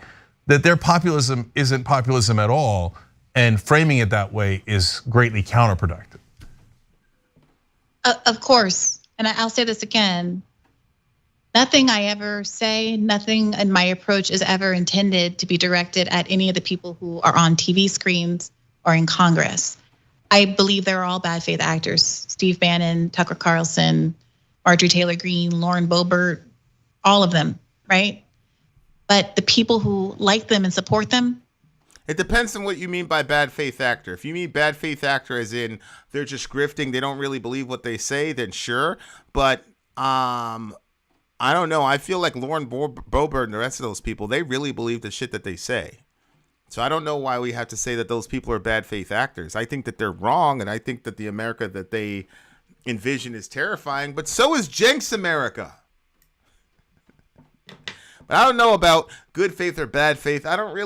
What's the point of getting into why people believe what they believe? Let's just get into what are the logical ramifications as to my life if these people get the power that they want. Some of them are, some of them aren't. Some of them are, some of them aren't. And my goal when I do radars, and often the theme of my radar is, hey, look at this right-wing populist saying X, Y, and Z. Here's why they're acting in bad faith and why you should be on the left. That is a common theme, not just in this radar, but if you go back through them, Rising has a list of all of our radars on a row, so you can go through all of Ryan's or all of Robbie's or all of mine or whatever, and look back through them. Right. I did the same thing around the Fourth Amendment, the case where Border Patrol or agents are now able to search your house, and it's implicates 85% of Americans because most people live within a border. I say, hey, look, you guys care about search and seizure, you guys care about your privacy rights. Don't you have a concern about this? And they're like, oh yeah, heck, why aren't more conservatives talking about this? This is a big deal for me. So that's the thing that I do all the time. And it's because Right. I'm not talking to Sam Alito. I'm not talking to Tucker Carlson. I'm trying to talk to people who have been fooled by these folks. And maybe you're of the belief that every single person who watches Tucker Carlson's show is a deplorable and beyond the pale. And I respect that opinion. Okay, great. But my thought is it's the most. Yeah, you do. Later on today, because I was watching the TYT show live, a TYT person said, hey, I argue with my mom or whatever about, and she's a right winger, what do I do? And Cenk said, just let him go out to pasture. He goes, just let him go out he says, let them go out into the forest and then we will defeat them in battle. That's what Cenk told this dude about his own mother, subhanAllah. I should have clipped that shit yesterday. Even Anna was like, what the fuck? What? Wait. Yeah, he said, let him go off into the forest. Let him go off into the forest and we'll defeat them in battle, he says. Guy was asking about his mom. He doesn't want his mom. He doesn't want his mom out in the forest, Cenk. What the fuck is wrong with you? they were talking about the dinner table and all that shit. Like, let him go out to the forest. And it was like, well. He's like, no. He's like, I've lost patience with these people. You could tell he was hot after the Briahna interview. It was right after the Briahna interview because she made him look like an absolute fucking psychopath, like he looks like right now. And I'm sure he knows he's gonna get raked for it across the coals. So here we go. Unbelievable. Popular TV show in America, and that gives me pause. And I'm trying to figure out why it is that people are attracted to him and take the. Yeah, let Nana sleepwalk outside, and then we will defeat her in battle. Oh my God! I guarantee you, I should have clipped that part. I should have rewound. I should have clipped it. It was great. It was comedy. I'm sure they're not gonna highlight that portion of the video, but. Parts of it out that are not fascistic and that are not racist and that are not bigoted, where he's diagnosing legitimate problems about America and has something about his approach that is galvanizing to people. And here's the thing, even if they're racist, it does not matter. It doesn't matter why they vote for Medicare for all. It doesn't matter why they vote for qualified immunity. I don't care why they vote for it. All I care about is that they vote for it and then it gets implemented so that it can materially affect a lot of people in America for the good. I don't care why. Everybody's got to get this through their skull. It doesn't matter why. All that matters is what is being voted on. That's it. I don't care why a person votes for it. I don't care. And neither should you. And do that plus the good stuff and explain to people, hey, like my Tucker Carlson radar that went viral because people kind of, I believe, purposely misunderstood it, is to say, I know what I see when I see Tucker. I see what you see. I see the bigotry. I see the open kind of white nationalism. But here's how he's subtle in his approach. Subtle enough, not to you and me, but subtle enough to the people who like him that he has plausible deniability. So let me explain it to you in a way that you can understand. Because saying dog whistle, saying these terms that we understand and we believe in, many people on the right just don't. And if you look through the comments of that video, if you look at the comments of the Marjorie Taylor Greene video, you might be pleasantly surprised about how many people are like, oh, I hate Briahna. She's a communist. I hate her, but she makes a good point here. I can't disagree. This is an issue. And slowly but surely, there are an increasing number of people who see the left as not just a bunch of crazy blue-haired freaks or whatever. Not that there's anything wrong with blue hair. I don't think there's anything wrong with blue hair either. But I will say that the right has successfully been able to caricature that archetype such that I have a bias as soon as I see somebody with blue hair. I will not lie about that. We continue. But as people who are legitimately engaging with issues that are priorities to them. That's my approach. I respect it if people don't like my approach or choose different approaches. I think a lot of different approaches work in this space. Different people need different things. All I want is the freedom to be able to do it without feeling like I'm fielding quite so much friendly fire from people that I prefer to be fighting alongside. That's you. Now, notice Briahna has never, and you know, again, this is part of being at the bottom rung in America, where you always have to speak in ways that are agreeable to your interlocutor, even though this Cenk has been cutting her off for the last hour, has been putting words in her mouth, ignoring her to the very end. She's being overly respectful to this dude. And it's one of the things I hate about black women in this country, that they even have to do that shit. But they do. It's learned behavior, and it's a survival mechanism. But Cenk has no idea how offensive he's coming off here. He has no clue how offensive he's been this entire time. Not just to her personally, but to anybody who's a lover of women or black folks. It's been a pretty tough watch, I must say. But we continue. We're about to land the plane here. Yeah, so Briahna, super last thing, because that's a great thing to end on.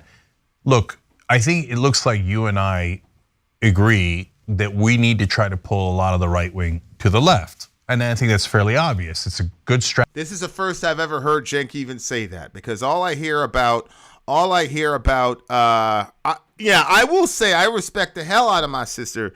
I really didn't really, I saw her on Rising. She was okay. I like that Kim Iverson a lot on Rising, I got to tell you. I love her. Briahna was okay. This is the first time I've really sat down and really talked, saw her talk. And I have hella respect for her because the amount of strength it takes to engage with someone like this, with this kind of demeanor, you guys, like, literally, I will never know because I'm not part of those dynamics as a woman in this country.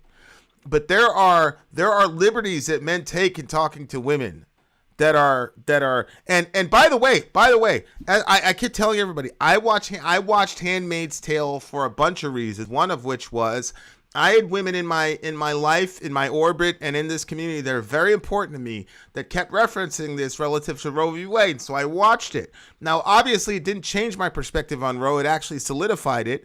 But aside from that, it does make you aware of the liberties that you take as a man and the expectations that you have as a man when you're engaging women in a culture that assumes male priority. Like, you cannot walk into a store and not see the female body being exploited to sell something. And if you think you can grow up in that kind of an environment and believe that you're going to come out completely a respectful, feminist guy, whatever, that treats people equally, you're overestimating yourself.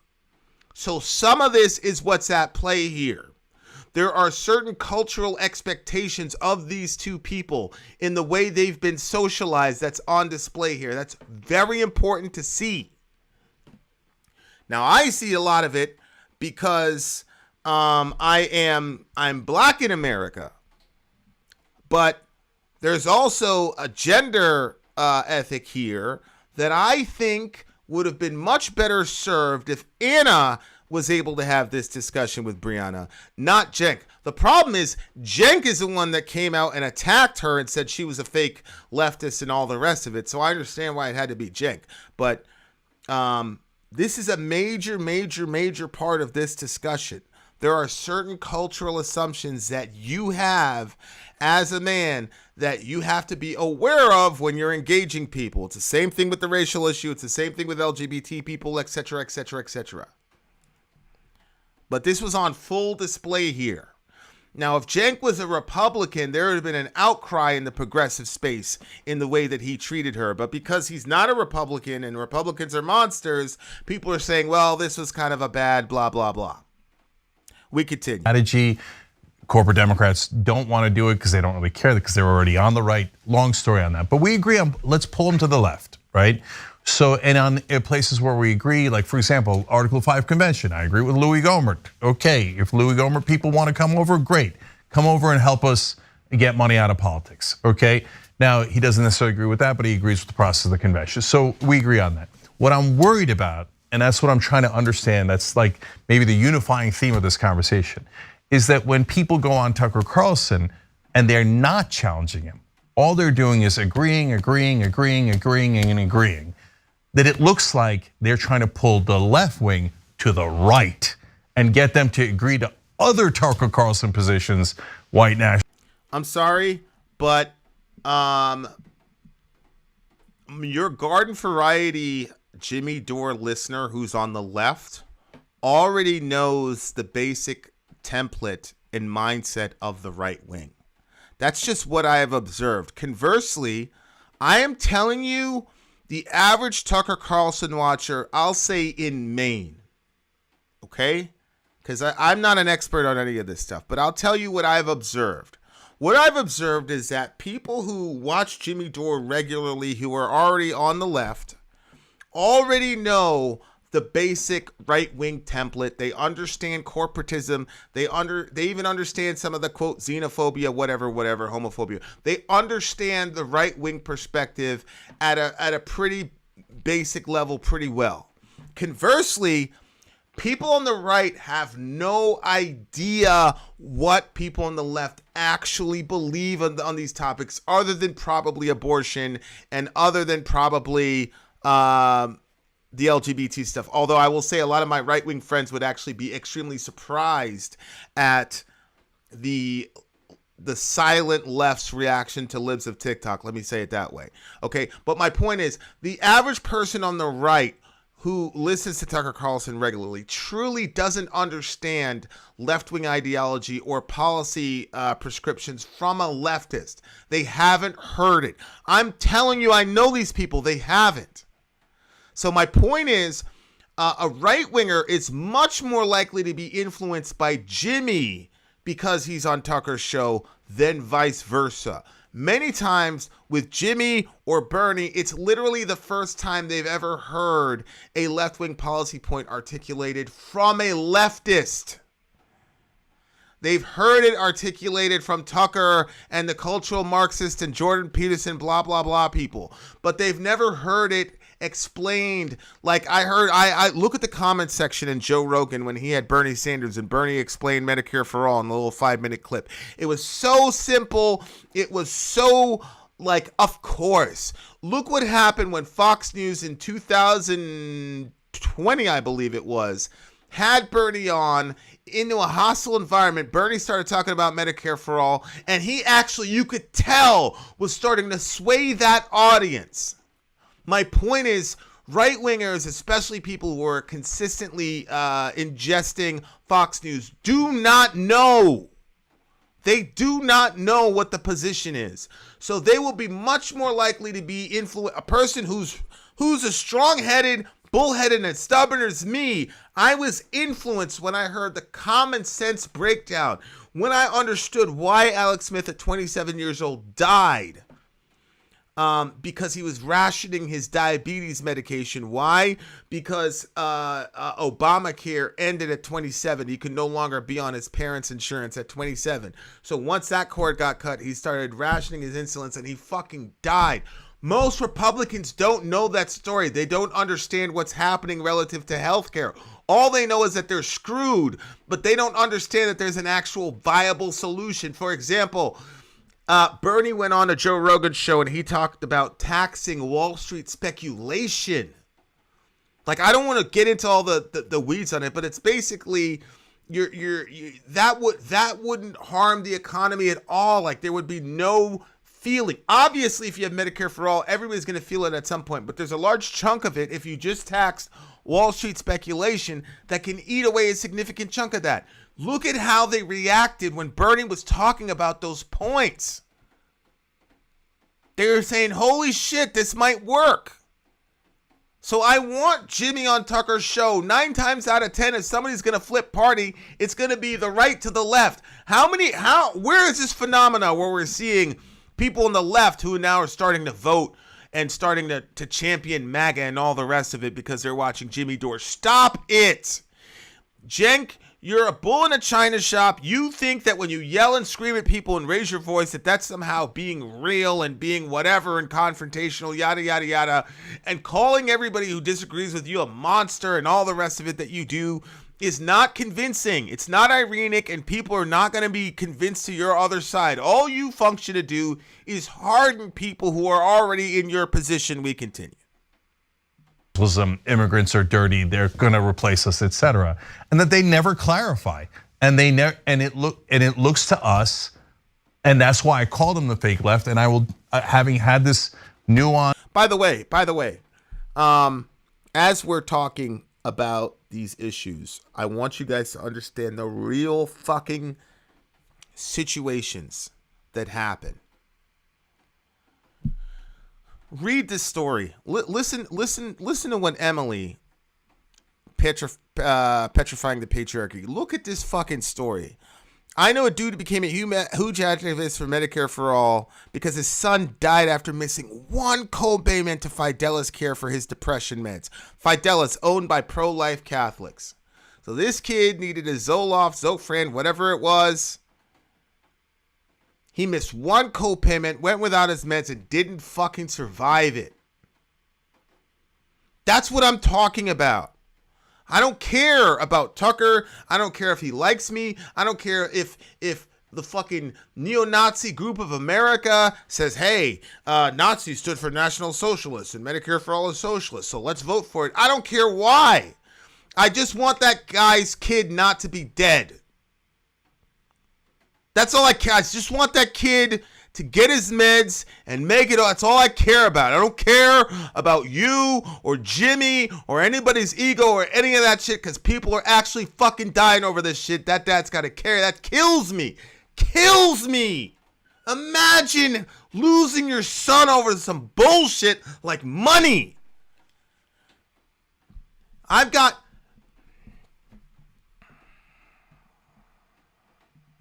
important conversation with you. I will take you out of that category. I understand you're trying to come at it from good faith. Who fucking cares, Cenk? I don't care if you take her out of that category. Who are you? Who are you? What are you going to do to make sure that our friend doesn't die like that again? That's all I care about.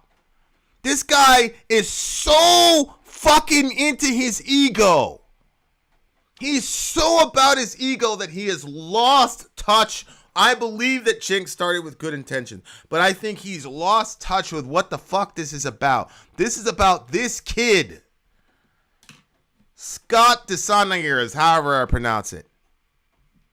It's about this kid and this father who lost their fucking son, man. That's what it's about. That's what it's about. Not about your fucking ego. I don't even care. Racism, whatever. You guys know it's important to me, but that is not the most important issue here. It's going to materially affect our lives, bro. I fucking hate stories like that, man. Unbelievable. Not take the others that you take in good faith at all, and that's a fine and healthy disagreement. But the question is, I'm deeply concerned that they're helping the Tucker Carlsons of the world pull people on the left to the right wing. Are you not concerned about that? Yeah, sometimes. And I spoke to Glenn directly about it on my show with Nathan Robinson, and we had a good conversation about it. And he acknowledged that he could do more to push back and to make his own positions clear. That was, about a year ago, not quite. And I think it's probably worth revisiting the conversation with him. And so I'll shoot him an email. We can make policy or counter policy running on feels. That's dangerous as hell. What are we supposed to make policy by? This idea, this Aristotelian idea that our feelings shouldn't take part in any policy is fucking bullshit. You know what those people in Germany needed in the 30s and 40s? They needed some fucking empathy. They needed some feels. You know what those nice white people down there in the fucking in the South, they needed some feels. Ascender, people need feelings. Feelings absolutely need to be part of our legislation, because some very, very bad actors are very adept at manipulating people's minds. How else do you explain how those German people allowed that to happen to their neighbors? Because they were operating 100% on mind, what it can get for us, how can it benefit the German kingdom, and not about the feelings that they had for their next door neighbor. A lot of white folks had to suppress their feelings about the brutal treatment of black people because they were thinking about the economy. So this idea, this is a right-wing facts don't care about your feelings bullshit, which was invented by Ben Shapiro, who can never be objective when it comes to Israel and Palestine, but he's sitting there telling us facts don't care about our feelings. You're wrong. Feelings are absolutely important, and they absolutely should influence how you vote. Now, obviously, feelings can be manipulated, but so can the mind. As we've seen, Ascender, in the last 4 years, what we saw from the Democratic Party and left-wing or corporate media in the last 4 years relative to the Russiagate stuff, all that was psychological operating. So this worship of the mind over the heart is ridiculous. You need both. You need to vote with your mind, and you also need to vote with your heart, and you need to hold both of those in tension. And anybody that tells you that either one is not important is not your friend. We continue. Where's your conscience, by the way? What aspect of your being is your conscience? That's your feeling. That's how we judge sociopaths, is whether they can feel guilt or empathy. So anybody that tells you that feelings are not important is lying to you. We continue. After I get off of here, and I invite you to that conversation if you're interested. No, I'm not, because I don't think he's in good faith Exactly. at all. Exactly, because I was calling him Trump. You are the gatekeeper. You are the dictator for everything progressive.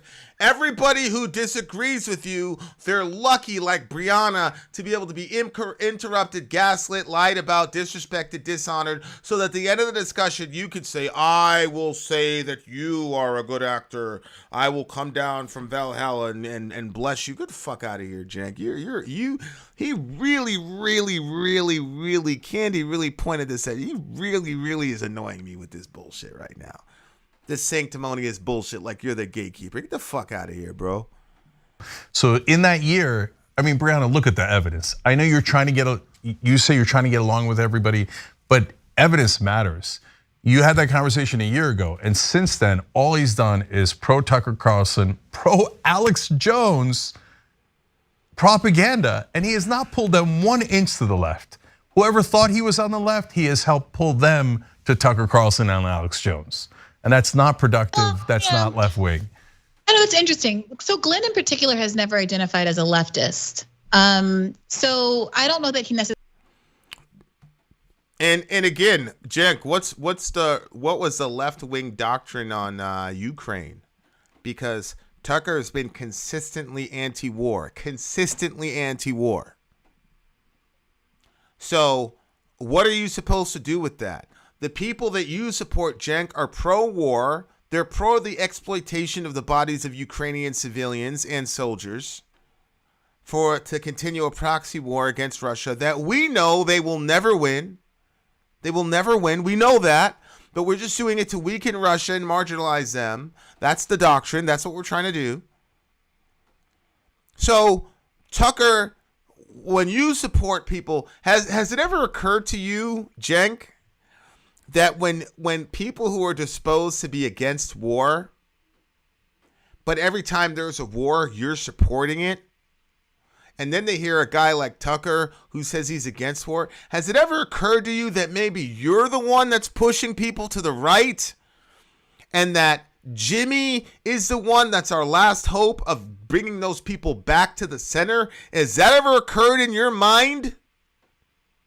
Has it ever occurred to you that maybe the last 5 or 6 years from the Democratic Party, is it possible that they might be pushing people to the right? You know, like stealing the election from Bernie in 2016, Obama pretty much presiding over the Democratic elections in 2020.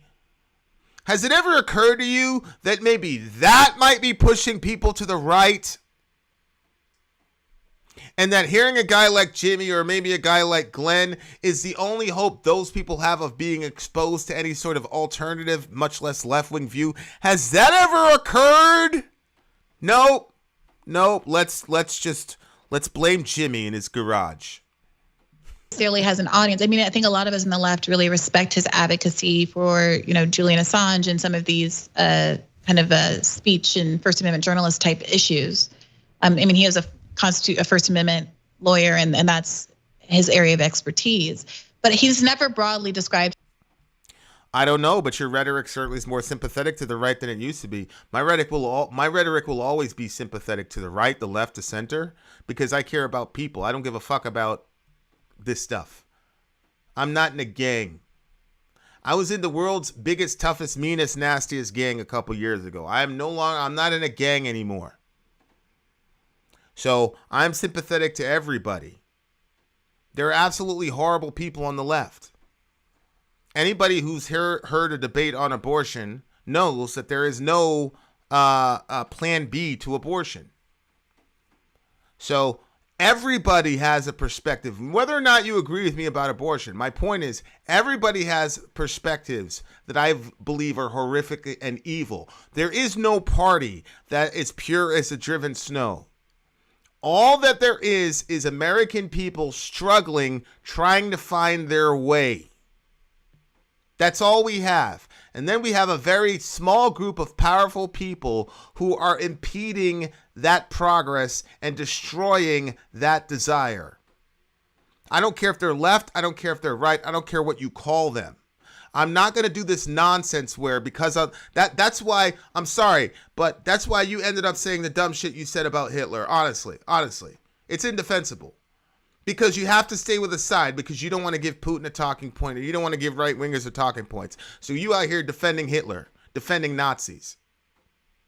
Now, again, I don't believe that you truly believe that in the real world. That's just what you have to say to maintain your allegiance with a certain group of people.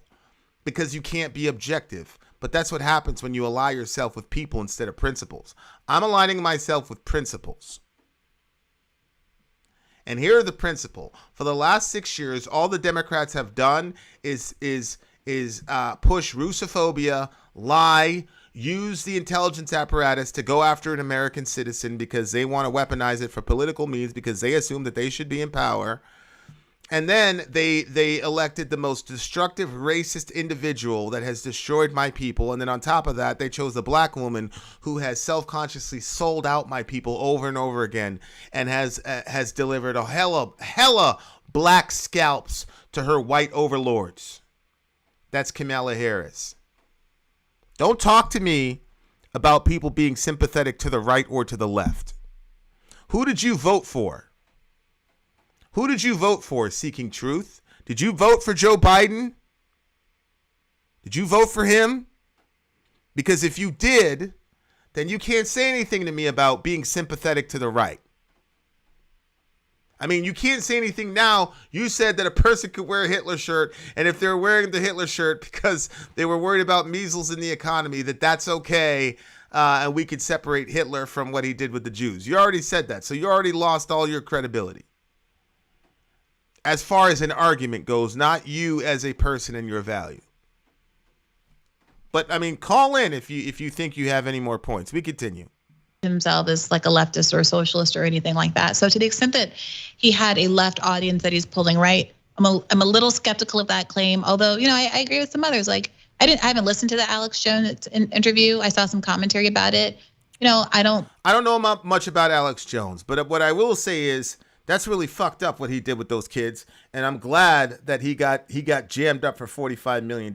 You can have free speech all you want, but that doesn't mean it's free of consequence. I'm not even going to get into that. I don't know what Glenn said about Alex Jones and all the rest of it, but I'm a parent. That's what I know.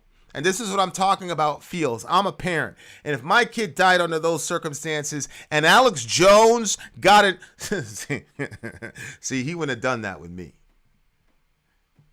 He wouldn't have done that with me. He wouldn't have done that with Applejack either. People know who to do that to. But I'm glad he got sued. I don't care what happened to him.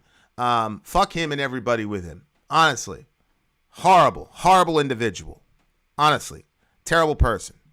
I don't love the idea of, I should say this. I don't see the utility necessarily in engaging with someone like Alex Jones. He's not in a position of power in terms of making policy or really directing the Republican Party. I understand he has a huge audience, so there's always some utility in getting your ideas out on a large audience. But I have read some of the criticisms of how that interview went, and I look forward to talking to Glenn about them. But what I don't think is productive. I'm sorry, like I don't expect other people to feel this way, but I do not have a close relationship with Jimmy, although I appreciated his advocacy around force the vote, and I believe he really deeply cared about that. I do have a personal relationship with Glenn, so I would prefer to have my conversation with him one-on-one before I make commentary about an interview, which also I haven't even watched or listened to yet. No, that part is totally fair. But you have seen in the last year, he hasn't pulled one person to the left, and all he's done is agree with the right wing. But I don't know. There's been some pretty good clips about issues like. How do you know that? There's millions of people that watch Glenn Greenwald. How do you know? How do you know that he hasn't pulled anybody to the left? There's millions of people that watch that dude. What are you talking about, Ross? Yo, one of my band buddies just sent me a ridiculous picture of the stage that they just did. Holy shit. Okay. All right. They're getting big. Okay. Okay. That guest.ecam live, that's for you, Seeking Truth. You can call up and we can have a conversation. There it is right there. You can click on it and you can call in. Julian Assange that regularly happen on Fox News now. Yeah. And what I like for a lot of the ones that I've seen to go a little bit differently and for him to push back a little bit more on Tucker Carlson, like absolutely. And I've said that to him. But I don't know, I would have to comb through all of the content with a finer tooth comb to make a claim about whether or not it's more helpful than not. Yeah, you know? and so of course I agree with him on Julian Assange, but that's exactly my point. Trump was in charge for 4 years. You also implied that Julian Assange was working for the Russians and Trump.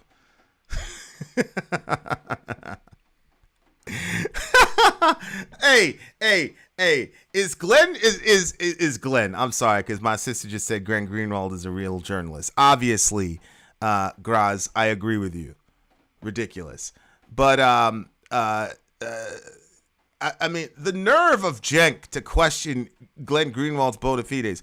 You said, Cenk, you were implying that Assange was working for Trump and the Russians. Stop trying to play like this is something different. Your lying ass. Okay, we have a guest. Middle America is not an echo chamber, dear listener. Middle America is where we get to share our thoughts together in a respectful fashion. So my brother MD is on the line. MD, can you say something? Hello. Okay, are you the one that I've been debating with back and forth? Of course. Okay, so you are the Seeking Truth person, right? Always. Okay, so tell me what we were in a nutshell, what we were disagreeing on. No, I want you to tell me what we're disagreeing on. Because I'm sorry to do that. It's a cheap shot, but I want you to frame it before I respond. Okay, so this is a guy I was talking with about Ukraine, right? Oh, well, that was a long time ago, but yes. Like long time ago, like 20 minutes ago, with the Hitler T-shirt. Is this the same guy? No, we're not. Sorry, I'm not sure what you're talking about. But like, we talked about the Ukraine-Russian war probably very soon, like when it launched. We got into the weeds on it. Okay, and I was saying that there is a significant Nazi presence in Ukraine. Do you agree with that or no? Yeah. See, this is the thing. Yeah, we agree on a lot. I know this guy. He's a knucklehead. I'll admit it. But I like you. We get along, and yeah. 3 months ago. So no disrespect to you. No disrespect. Disrespect to you. Me. But I put that out for Seeking Truth because he and I had a disagreement. So we can talk at another time, but I wanted to leave the line open for Seeking Truth because he's the one that I had the disagreement with. Oh, I'm sorry, man. We just probably got gobbled up in the back and forth of it. No need to apologize. Sure what you're talking about. Yeah. So I'm going to have to ask you to leave. I'll get you back later, inshallah. Okay. All right. Much love to you. Seeking Truth. All you got to do, buddy, is click that link so we can have our discussion. Okay, so I'm going to send the link in the chat again. Please, nobody click on the link other than Seeking Truth, and then we'll have a very good discussion. Until Seeking Truth does that, I will finish out this video because there's only 1 minute left. If Seeking Truth doesn't call in by that time, that's okay too. Other people have other things to do other than talk to me about stuff all the time. So if he doesn't call in, it doesn't mean that he's afraid of me or anything like that. Okay. Having said that, let's finish the discussion with Briahna, Joy Gray, and the big homie Cenk Uygur. There's only a minute left. Thank God. All right, welcome to the conversation where we're gonna have a doozy today. I guess so, Go Cenk. through all of Ron. I agree with that. I don't love the idea of I should say this.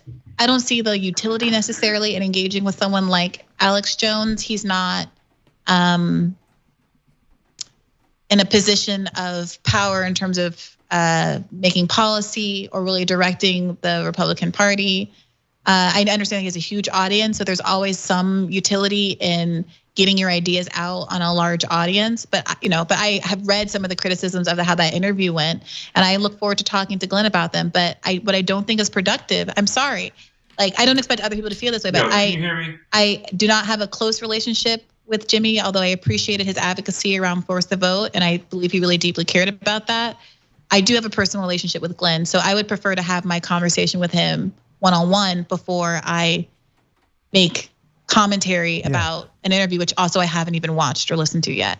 No, that part is totally fair. But you have seen in the last year, he hasn't pulled one person to the left, and all he's done is agree with the right wing. But I don't know. There's been some pretty good clips about issues like Julian Assange that regularly happen on Fox News now. I think we're back. And what I like for a lot of the ones that I've seen to go a little bit differently and for him to push back a little bit more on Tucker Carlson, like absolutely. Okay. Okay, are you on the line, brother seeking truth? Yeah, I'm here. I'm trying to get my headset connected. 1 second. Okay. Sounds like a plan. Can you hear me through my headset or no? Yeah, I can hear you, no problem. Damn, I can't hear you through my headset. I'll just try and have to make do. I'm driving my semi, so it kind of sucks, but hey, it'll be fun. What's up, bud? Okay, so summarize your position real quick for the audience, and then we can get into the meat of the discussion. Sure. And hey, dude, I'm not sure if you remember me or not, but you and I used to have a lot of discussions back in our old atheist versus Christian debate group page, Joe Hall. Oh yeah, I know you are. All right, cool. What's up, brother? Now, listen, my old Bernie brother. Yeah. We're Bernie bros for sure. Yeah. And look, if I disagree with somebody stridently, it doesn't mean I have an offense against. Oh, I know. I know. Okay, so I got nothing for love for you, but we disagree about just about everything. Which is fine. So we're not going to be like Cenk. We're going to actually listen to each other. So tell me, what are you disagreeing on?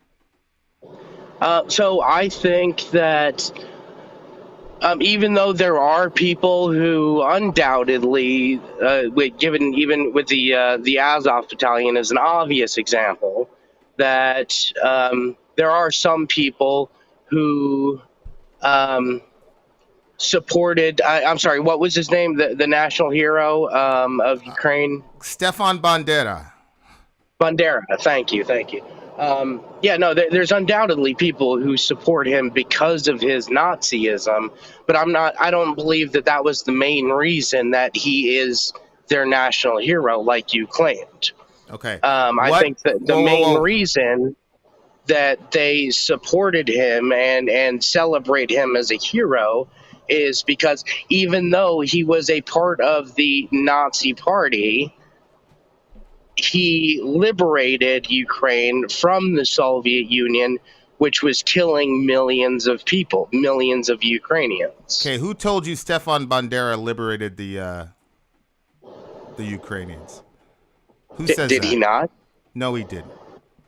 He did. No, he spent most of he spent most of the war in prison. Actually,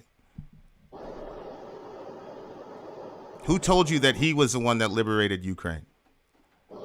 Well, just based on things that I've seen online. Okay, get me this information. Where is it? I'm driving a semi. Do I have to right now? Well, can you give me an offer? I don't want to get dangerous to give you a source, but okay. He did not liberate Ukraine, bro. Okay, I don't believe that's true. He spent a bunch of time in prison. Actually, he did not liberate Ukraine. His main contribution was to provide the intellectual backing for their neo-Nazi movement, and their work with the SS. I'm really gonna have to do this while I'm driving. Yeah, Ukraine separated from the USSR in 1990.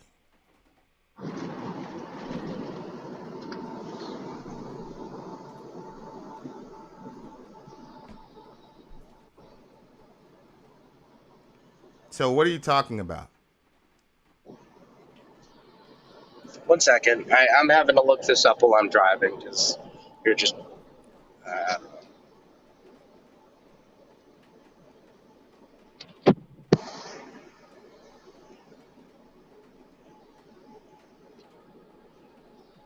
I mean, if I'm wrong, I want to know. You're 100% wrong. I usually don't use Wikipedia, but here. Now, the reason I know you're wrong is because we covered this because this was the foreground for Ukraine on fire. So this was covered at length in the video. But here you go. I'm reading directly from Wikipedia. Now, for everybody else, I don't use Wikipedia when I'm actually in debates and things of that nature. But this is a decent summation. Bandera's expectation that the Nazi regime would post factum recognize the independent fascist Ukraine as an Axis ally proved to be wrong. In 1941, relations between Nazi Germany and the OUNB had soured to the point where a Nazi document dated 25 November stated that the Bandera movement is preparing a revolt in some word I can't pronounce, which has its ultimate aim the establishment of an independent Ukraine. All functionaries of the Bandera movement must be arrested once, etc., etc., etc. On 15 September, Bandera and leading OAN members were arrested by the Gestapo. In 1942, Bandera is transferred to a concentration camp, yada, yada, yada. In 1944, Bandera is released by the German authorities and allowed to return to Ukraine in the hope that partisans would harass the Soviet troops, which by that time had handed the Germans major defeats. By the time he got out, the Ukrainian military had already handed Germany a bunch of defeats. So he's not responsible for liberating Ukraine. Who told you that? I mean, they call him the father of Ukraine, right? Exactly, and that has to do He was with considered a liberator of Ukraine. No, he was a nationalist. No, I can. It says right here on the same Wikipedia page, the Ukrainians hail him as a role model hero, liberator who fought against the Soviet Union. I understand that. That's what they hail him as, but he did not liberate Ukraine from anybody. Secondly, wait. Just acknowledge. Secondly, wait. Just acknowledge that that's why they hail him. No, I did not. Because he was a Nazi. No, I did not. You just said it. No, you just said it. Okay, can you let me? You just said the words. Joe, can you let me finish? Is that okay? Can we have an exchange of ideas? Is that okay, or do you have something else to say? Yeah. Okay, Joe, you said. Hello, are you still there? Yep, I'm here. You said that he liberated Germany. He did not. That's number one. Can we agree on that? He did not liberate Germany. Can we agree on that?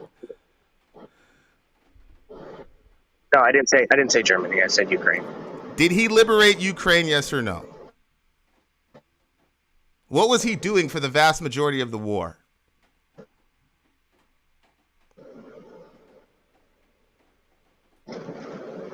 Joe, what was Stefan Bandera doing for the vast majority of the war?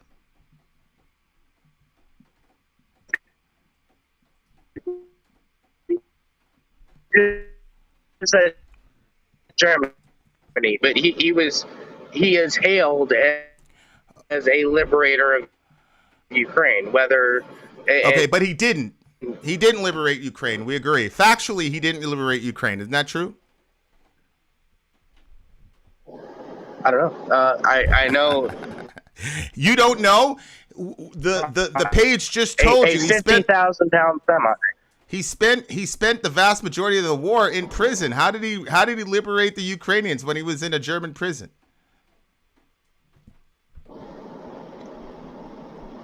By the time he got out, Joe, it tells us that the Ukrainians had already handed the Germans a significant defeat. Here is what they say about his ideology.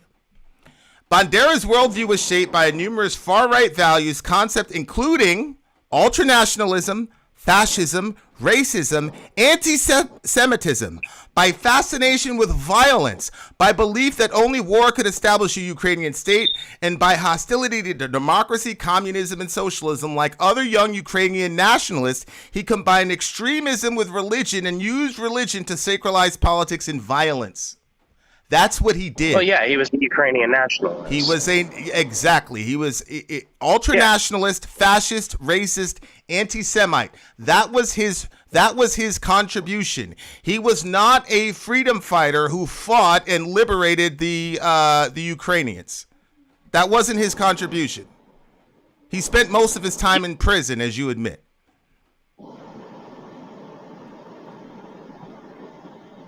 Right? God, Isn't that true? I don't know. I'm at quite a disadvantage because I'm driving a 50,000-pound semi down the road. Okay. And trying to read at the same time. Okay, was he an anti-Semite? Did he promote the pogroms that got Jews killed in Ukraine? Yes or no? I'm sorry, I didn't hear that. Was Stefan Bandera a virulent anti-Semite who provided the intellectual reasoning for massacring all those Jews in Ukraine? Yes or no? Oh, I'm sure he was involved. What do you mean he was involved? Are you saying that he wasn't involved? He was a leader. He was a thought leader. Ashley Babbitt was involved in January 6th, but Trump was a thought leader, right? Isn't that true? Trump was a thought leader? She was just a follower. Yes. Okay. Was Stefan Bandera a thought leader? No. Hold on. So Bandera was a thought leader in Ukraine nationalism who was a part of the Nazi Party. He wasn't a thought leader in the Nazi Party. Who said he was a thought leader in the Nazi Party? Well, your entire argument here is that he's a Nazi, and thus what is a Nazi? When I say he's a Nazi, what does that mean? Ukrainians support him because he's a Nazi. When I say he's a Nazi, what does that mean? You tell me. Okay. Here, I'll read it to you again. Tell me what you mean. Bandera's worldview was shaped by numerous far-right values and concepts, including ultranationalism, Slava Ukraine, fascism, racism, anti-Semitism, and a fascination with violence. That was his contribution. It says that was his does it say that that's why they hail him as a hero? Because that's your claim. Why? What I'm saying is that his fascism, anti-Semitism, and violence cannot be extricated from his being any more than Adolf Hitler's fascism and anti-Semitism can be extricated from his being, in that he defeated measles, instituted Medicare for all types of other shit. We already had this discussion. You said with the Nobel laureate who had greatly contributed to the well-being of billions of people, that since he wasn't the leader, that you could separate the two. Now he's not. What's his Bandera name? certainly wasn't the leader, but there's a difference, right? No, he was absolutely a thought leader. What are you talking about? Are you saying there's no difference between a thought leader and a follower? There's no difference between Trump and Ashley Babbitt? Well, no. Again, he was a thought leader of Ukraine nationalism. I agree. Not Nazi Germany. Okay, so that's why I asked you what I meant when I said Nazi. Nazi is a catch-all for European, white, violent, anti-Semitic, anti-everybody else Europeans who kill a bunch of people who are not like them. That's what I mean when I say Nazi. So you're just broadening the term so you can include him. Okay. Well, no. They worked with the SS though. That's a fact. Yeah. So did the Nobel laureate. But again, the Nobel laureate, what is his name? I forget his name. I'm sorry. Exactly. That's my point. That's the difference between... I forgot Bandera's name, too, at the beginning of the call. No, I'm trying to explain to you. That's the difference between a thought leader and a regular person who's influenced by a thought leader. I forgot Bandera's name, too. But the point is that people in Ukraine don't. They know why they know what Bandera did, and they celebrate it. That was his main contribution. He never took. He never liberated those people. Einstein celebrated the Nobel laureate. But again, you are trying to obscure the fact that none of those people were thought leaders. Bandera was a thought leader who was massively influential, just like Hitler. Saying that, no, all I'm saying is that people can logically separate the two. And what I'm saying is, no, that is irrational. Because then what we'd have to say, here's my basis for that. Like I said, Trump brought Medicare for Hitler brought Medicare for all to Germany. So if somebody was rocking an I Love Hitler shirt And you said, what the fuck is wrong with you? And they said, hey, man, I'm separating Hitler the man from, yeah, he said some anti-Semitic things, but he brought Medicare for all to Germany. Would that be acceptable to you? It's a yes or no question. Well, yeah, if his shirt said, wait, and we got to separate some things here so that we're clear, okay? So if we were saying that if his shirt said, I support not Hitler's Medicare for all in Germany, then yeah. Now, if you're trying to conflate somebody wearing a Nazi shirt with no context whatsoever, I mean, I'm sure we could make some assumptions about that guy that he's not really supporting the Medicare for all. But there's a distinction there. Well, when they made him hero of Ukraine, did they say, aside from all that anti-Semitic shit he said, did they provide that context? Yes or no? I don't know. They did not. I don't think you do either. No, I do know because, as I said, I actually watched the entire clip when he made him hero of Ukraine. And they said that they support his Nazi ideology. Whoa. We did a 3-hour. Did they mention it all in there that they support his Nazi ideology? Joe, let's talk about this again. I brought up the shirt, right? You said that the shirt would have to proactively mention Medicare for all for it to be acceptable, right?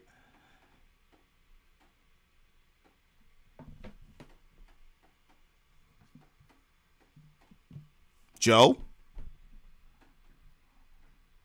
Okay, maybe Joe's screen froze up. But to Tasco's point, they did not provide any context relative to maybe he's back. Joe, are you back? Is that better?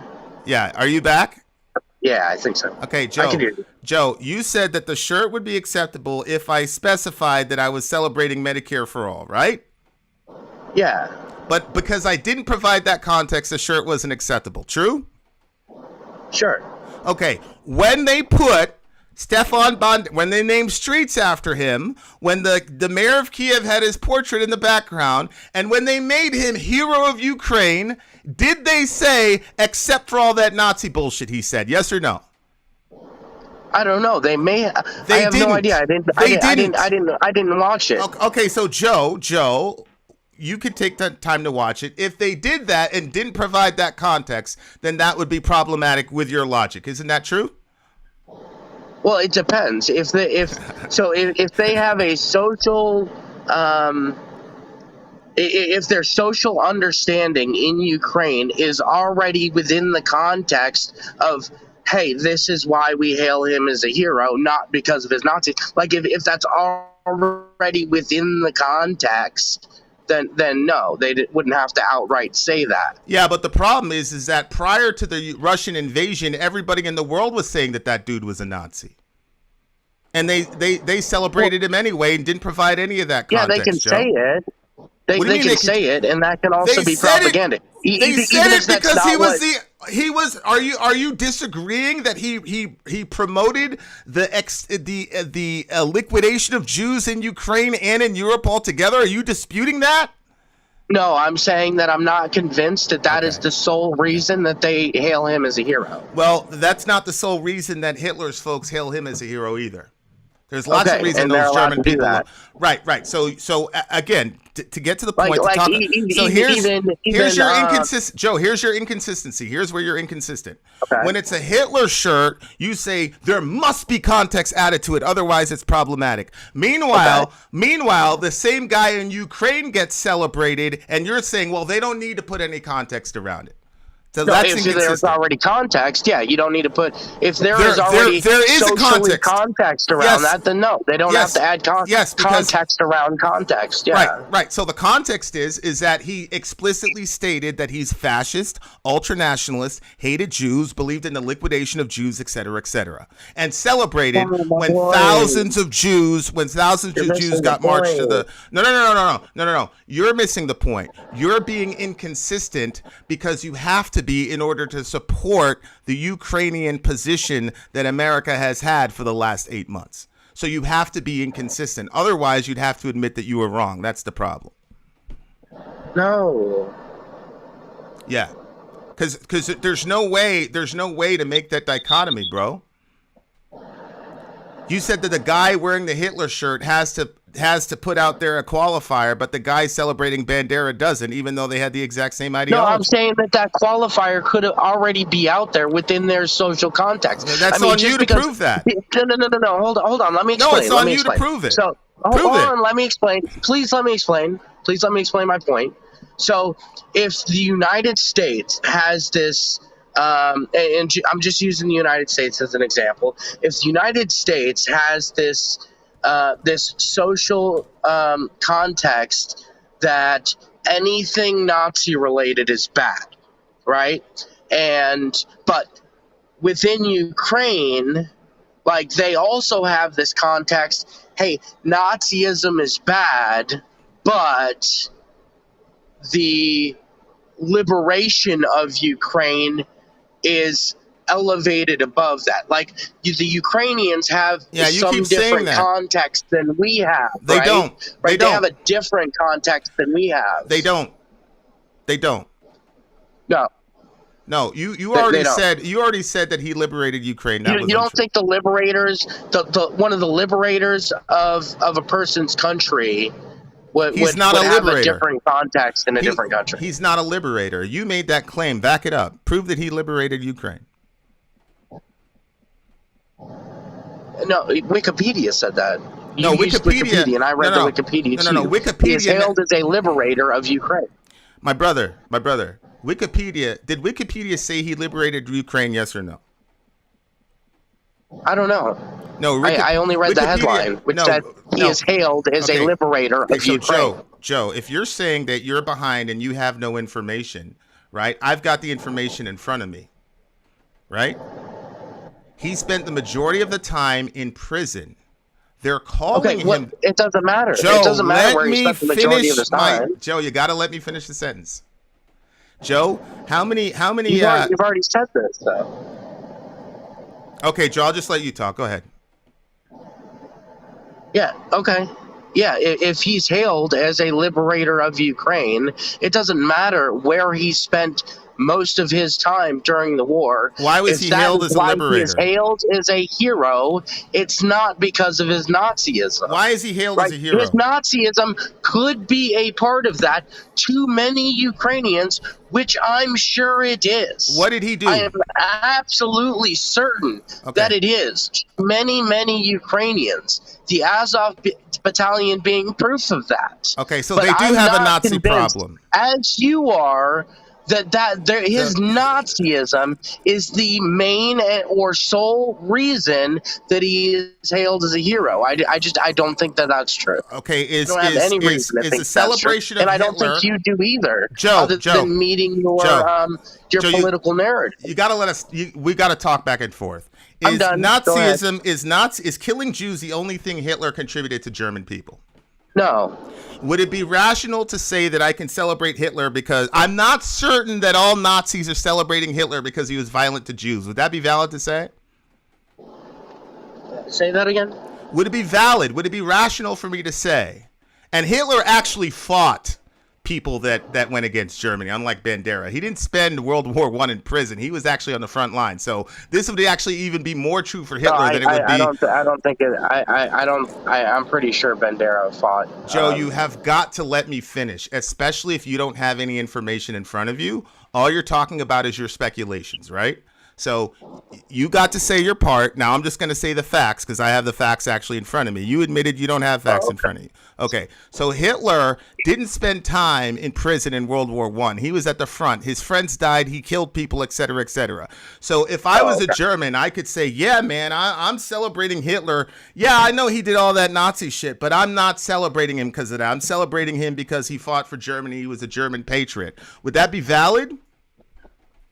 Well, first off, to answer your question, you're wrong. I'm reading it right here with the facts in front of me, with some Ukrainians hailing him as a role model hero liberator who fought against the Soviet Union. That's what they were hailing him. They were hailing him Yeah. as He they did- were so he did- because he did No. something, yeah. Hail, like if I said, for example, Donald Trump is a liberator, blah blah blah. He saved America. Does that mean that he objectively saved America? No.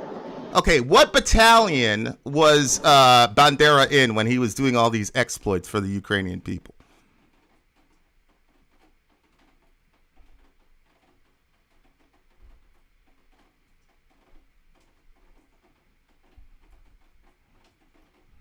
Hello? What battles was Mr. Bandera in?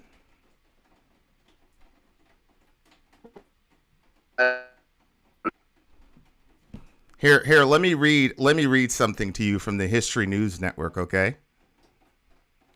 Because Bandera effectively promoted his own legend, and because the Soviets were behind his death, folks who did not know any better labeled him as a martyred leader of Ukrainians abroad. 1,500 people attended his funeral in Munich. This is the legend that he spun. So again, I ask you, Joe, if somebody says, I support Hitler not because of his violence toward Jews, but because he fought bravely, which he did, for Germany, would that be acceptable, yes or no? I think thought leaders in America do that right now. Yeah. Yeah. Can you answer the question directly, though? If a person was rocking a I love Hitler shirt and they said, I love Hitler because he's a patriot and he fought bravely, not because of his violence toward Jews, would you accept that? You, yes or no? I would accept that people can accept that. People can make that separation. Yes. Nope, that's not the question I'm asking you. Do you that's make the answer that I'm going to give? So the answer is the answer is yes. You would say, yeah, you can rock the Hitler shirt, and yeah, he did that thing to the Jews, but it's about his patriotism. You're saying you would accept that. That's what you're saying. That's a yes. Yeah. Okay. Yeah, people right. Can do that. All right. People good. Okay. Yeah. Then I have that no doesn't further. Mean that I have to agree. I have no further. I have no further disagreement. Hold on. No. That's all I need you to say. That's all I need you to say. That's it. That's it. You're good. So does that mean that I have to agree? What do you mean? Do you have to agree with yourself? No, do I have to agree with them? If somebody else is wearing the shirt, it's obviously not me that's doing it. Well, you're the one. If somebody else believes that I'm not arguing with you. That believes that Hitler did some fantastic things for Germany. They are separating that from the killing and all the bad things that he did. I'm sure that they can do that. I don't have to agree with them on that. Yeah, but people can do that and be logically consistent. Joe, as I think you've already expressed that the Ukrainians do. No, right? Joe. Even if it was just a myth, Joe. Let me finish my answer, please. No, Joe, you're obscuring the answer. You said it was acceptable to you. You've already told me that the Ukrainians hail him because of this myth, right? This myth that he spun about his historicity within the Ukrainians, within Ukraine. Then they're hailing him because of this myth, not because of his Nazism, as your original claim stated. Joe, you said it was acceptable to you that a person wore a Hitler shirt for that reason. And the minute that you say that, my work is done. Thank you. Okay, well, I just gave you context, and you're just going to completely ignore that? That's kind of intellectually dishonest. I'm not even commenting on that. I just needed you to come out and say that. You said it. Okay, that's the end of the discussion. You're not gonna comment on the context. I got you, buddy. What do you mean comment on the context? I just gave you context around what I said. Yeah, and you just wanted here's what you don't understand. That clip, right? You just wanted that clip. Joe, here's what you don't understand. Yeah. Here's what you don't understand. Hey, bro, I'm sorry. I'm going through construction right now. See, as you can see. Well, like I said, the conversation. I gotta go. I'll listen to everything you got to say on the stream, okay, buddy? No, I really don't need you to listen to anything I say on the stream, honestly. That's all I needed. That's all I needed. The logical ramification, this is what happens when you try to defend the Nazis in Ukraine. You end up having to defend the Nazis in Germany. So, people saying, oh, my God, blah, blah, blah. you will be arrested for hate speech if you wear a Hitler shirt. Right. Okay. So once a person says that, I don't need to say anything else. Like, shout out to Joe. He's a great guy. I just think that, this is what happens when you have to completely align yourself with a political parties. They end up making you say stuff like that. And that's why I didn't need to comment on it. I didn't need to say anything about it after that. The minute that you say that, then I think that's all anybody needs to hear. Okay, but shout out to him. He's pro Medicare for all, so that's good. And I appreciate him taking the time to talk to us. I mean, he's on the road. That's kind of a crapshoot. Okay, so thank you guys for hanging out. We spent I don't think we spent way too long on this. I enjoy having you guys here. And plus, there's the Kate. There's a lot of folks that I haven't seen. Graz in the house. I agree with you, Graz. Wikipedia is not really a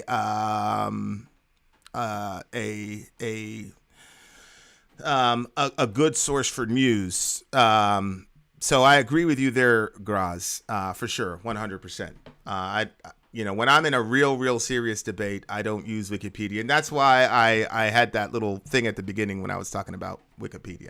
But okay, so that's what we have. The main issue really isn't about Stefan Bandera or Ukraine or any of that shit. It's really about why progressivism. I shot a video about, I don't know, like 2-3 months ago where I said that, the progressive movement is pretty much dead for the next 10 years. And I look at Cenk, I look at this interview as the reason why. Because you have people like Briahna Joy Gray, who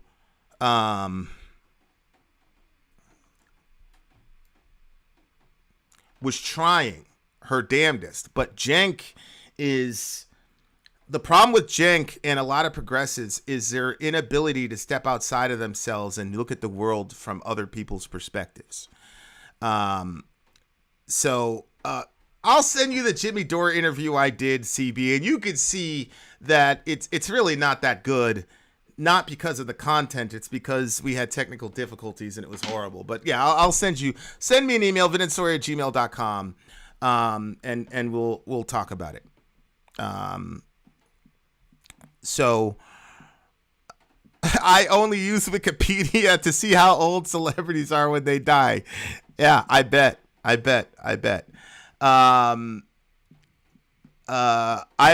So look, that's really the issue. The issue isn't that Briahna and Cenk were disagreeing. The issue is that Cenk,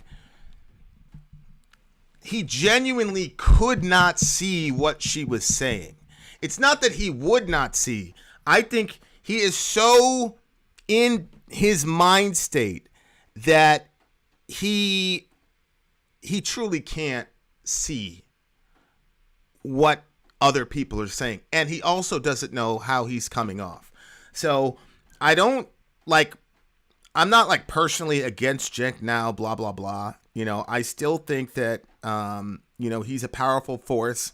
I'm never going to say, screw Cenk, Uygur, and TYT, because I do believe that they are, at least years ago when I ran into there, they were the gateway, not the gatekeepers, but the gateway into progressivism at a popular level for people like me who didn't know, not very politically sophisticated, not very,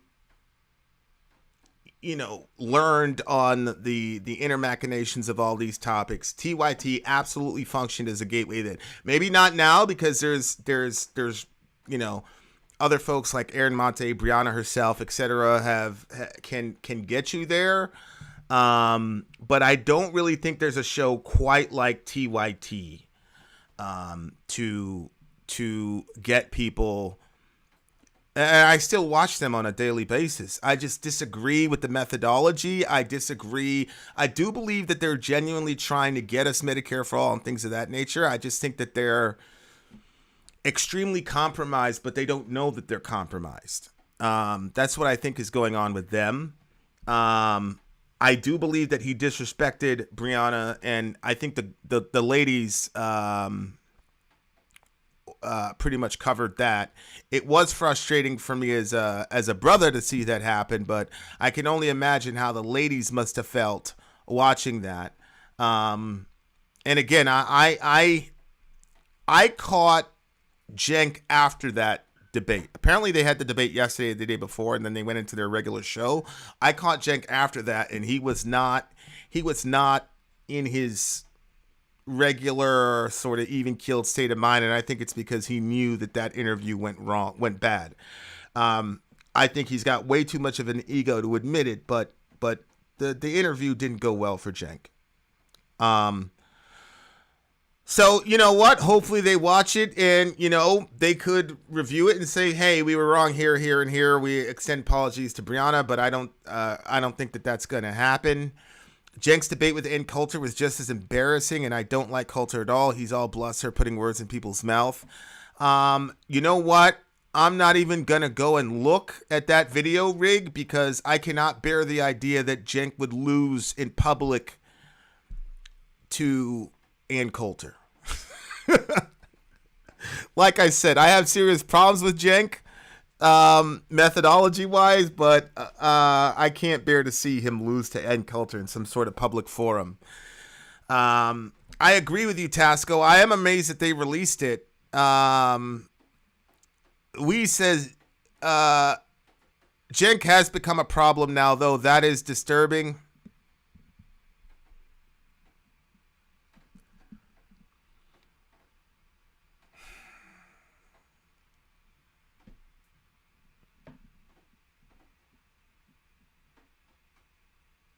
I think you're probably right.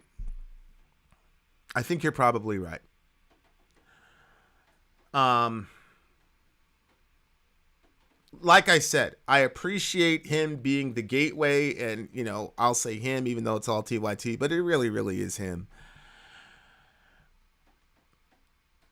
But I will say, I'm not going to say, F Cenk Uygur, but I will say, I do think that you're probably right, Weez, in that he has become a problem. I think you're right.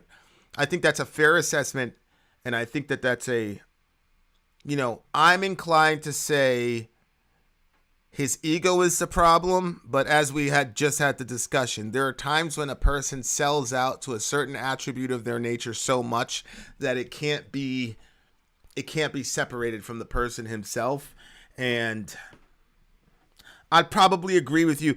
I mean, honestly, an objective person would say, Vin, you should have seen this by the way he treated Jimmy and Forced to Vote. You saw yourself how he was lying and running interference for Nancy Pelosi. How could you not say that he's a problem? And then, of course, Candy Apples, who's an absolute fucking savage tonight. Of course! Which, if you know anything about Cenk, that's his thingamajiggy.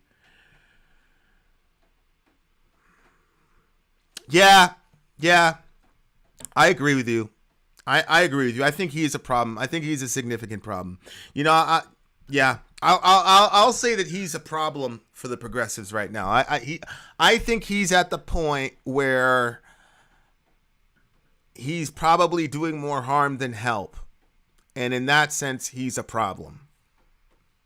I mean, what does my opinion matter? I'm not even a progressive. You know what I'm saying? Like I said, my political sophistication, I've been leaning heavily on you guys to walk me through a lot of this stuff.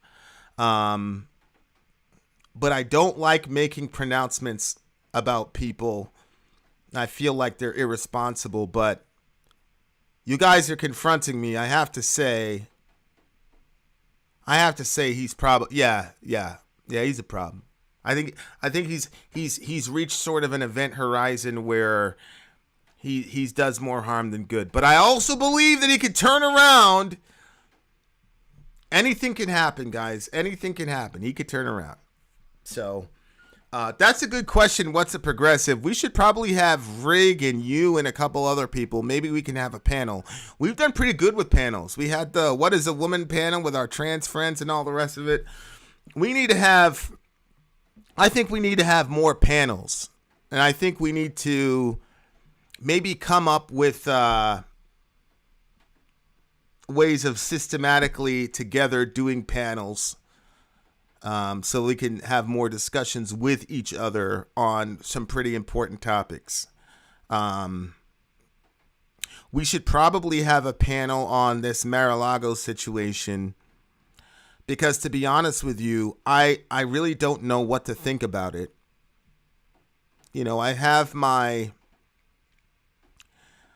definitely against X, Y, and Z, but there's a lot of details that I need help thinking through. So we should probably work on having more panels so that we, you know, I don't have the strength of talent to capture people's attention for 4 hours. So we need to spread the wealth and divide it out so we can have more people talking.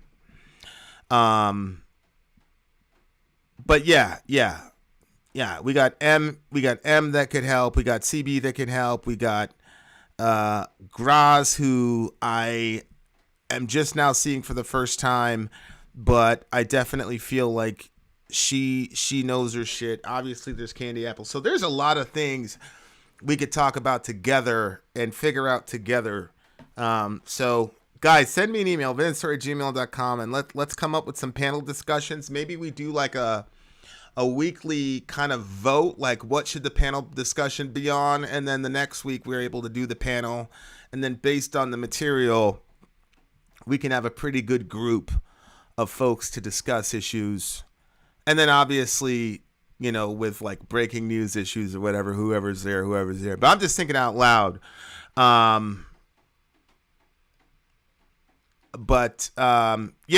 So I'm thinking out loud. Thank you very much, Tasco, for destroying my day by making me watch this horrendous video.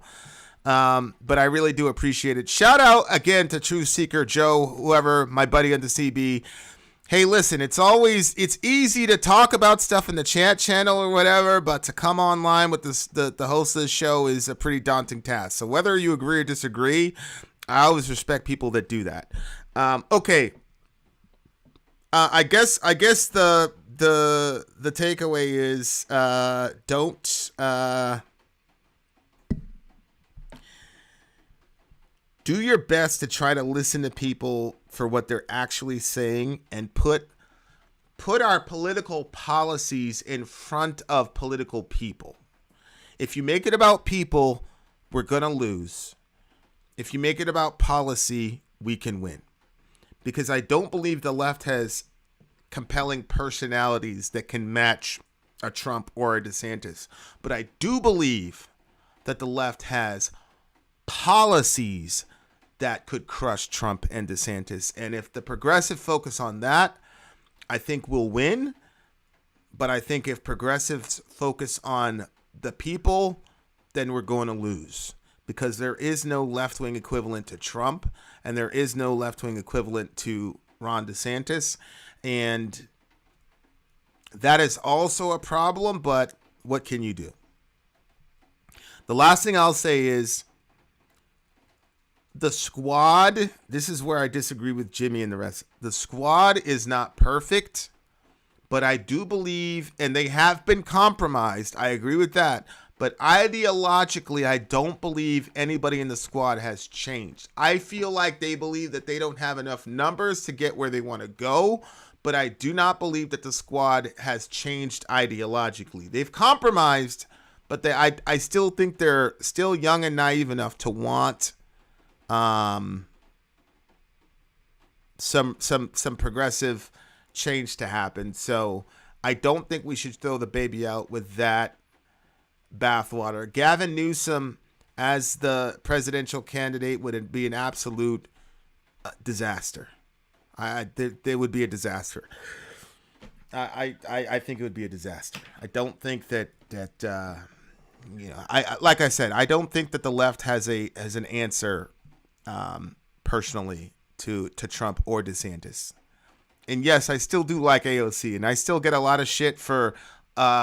not necessarily liking AOC, but believing in AOC. I called out AOC on my rap song. But I still think I don't believe. I know that CB Applejack, everybody's calling them Fraud Squad. Do you believe that they have the same mentality as Nancy Pelosi? I think they've bent the knee to Nancy Pelosi. I think they've been intimidated by Nancy Pelosi. I think they've been bribed by Nancy Pelosi. But I don't believe they've adopted the mindset of Nancy Pelosi. So I still believe that AOC is salvageable. I know I'll get a lot of shit from it, and I'm probably 6 months down the line gonna have to say about her what I just said about Cenk. Okay, because if I'm forced into a corner, I'm gonna admit when I'm caught. Okay. I'm going to admit when I'm caught. So I understand, I'm getting killed by Graz, by Applejack. And I probably should be. But you guys know me. If I really feel like I'm wrong, I'll say I'm wrong. I'm probably wrong. I was wrong about Cenk. Like, he's gotten to the point now where he himself is the problem. I agree with that.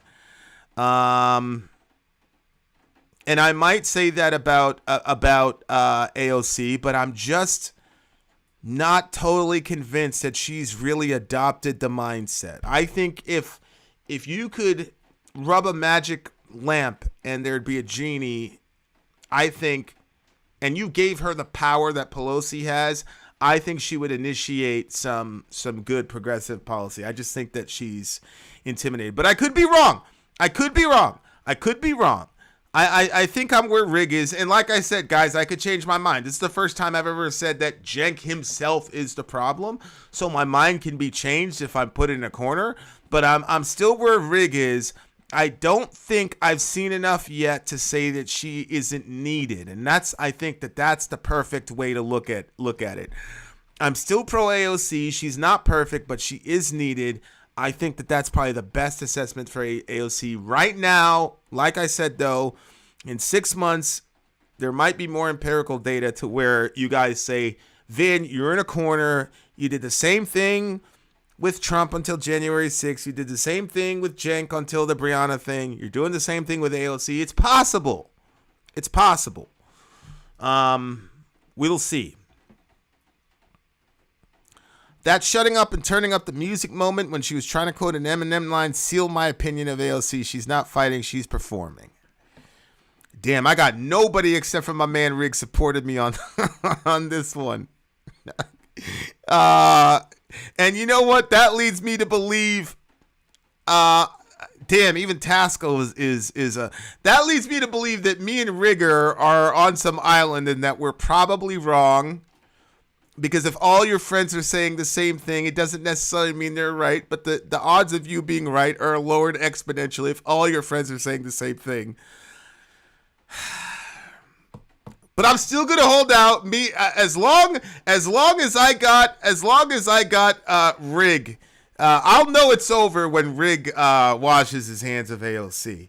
But I've got to do that before Rig does because I'll never live that down if Rig beats me to the punch on that. But I still have a little bit of I need to see what AOC does after 2024. I need to see what that looks like. So I don't know. I'm probably wrong on that one. But we'll see. All right. Hey, guys. Love your neighbor. Take care of each other. I love you all. It's been 5 hours, which is way too fucking long. But at the same time... Yo, Carlos. Hey, Carlos is Latino, so I guess he gets to get away with that. I wouldn't have posted it other than Carlos saying that. And here's Emily. She's doing exactly what she's doing now. Oh my God.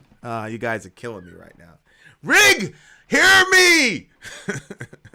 Send me an email and give me some points as to how we can defend AOC, because none of our friends right now are with us on this, bro. Like, me and you are legit on an island by ourselves. We're on AOC Island alone. Holy shit. All right, I got to pay my my band friend some attention here.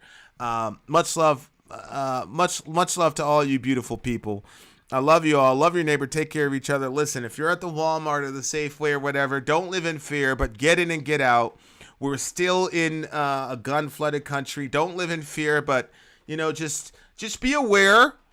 And sometimes, you know, my man Muhammad one time, he said, even a smile is sadaqah. Even a smile is charity. So try to do something to brighten people's day, because we're getting crushed out here. People are getting crushed out here, emotionally, psychologically, whatever. So try to be a beacon of light where you are tomorrow. Make it a little bit of a brighter place because you're around. Because as corny as that sounds, trust me, people need it. We all need it desperately. I get a lot of it from you guys. So go out into the world and do that shit tomorrow, and we'll hook up again. The next thing that our leaders do to us. Having said that, dear listener, love your neighbor, take care of each other. Middle America, we are the media.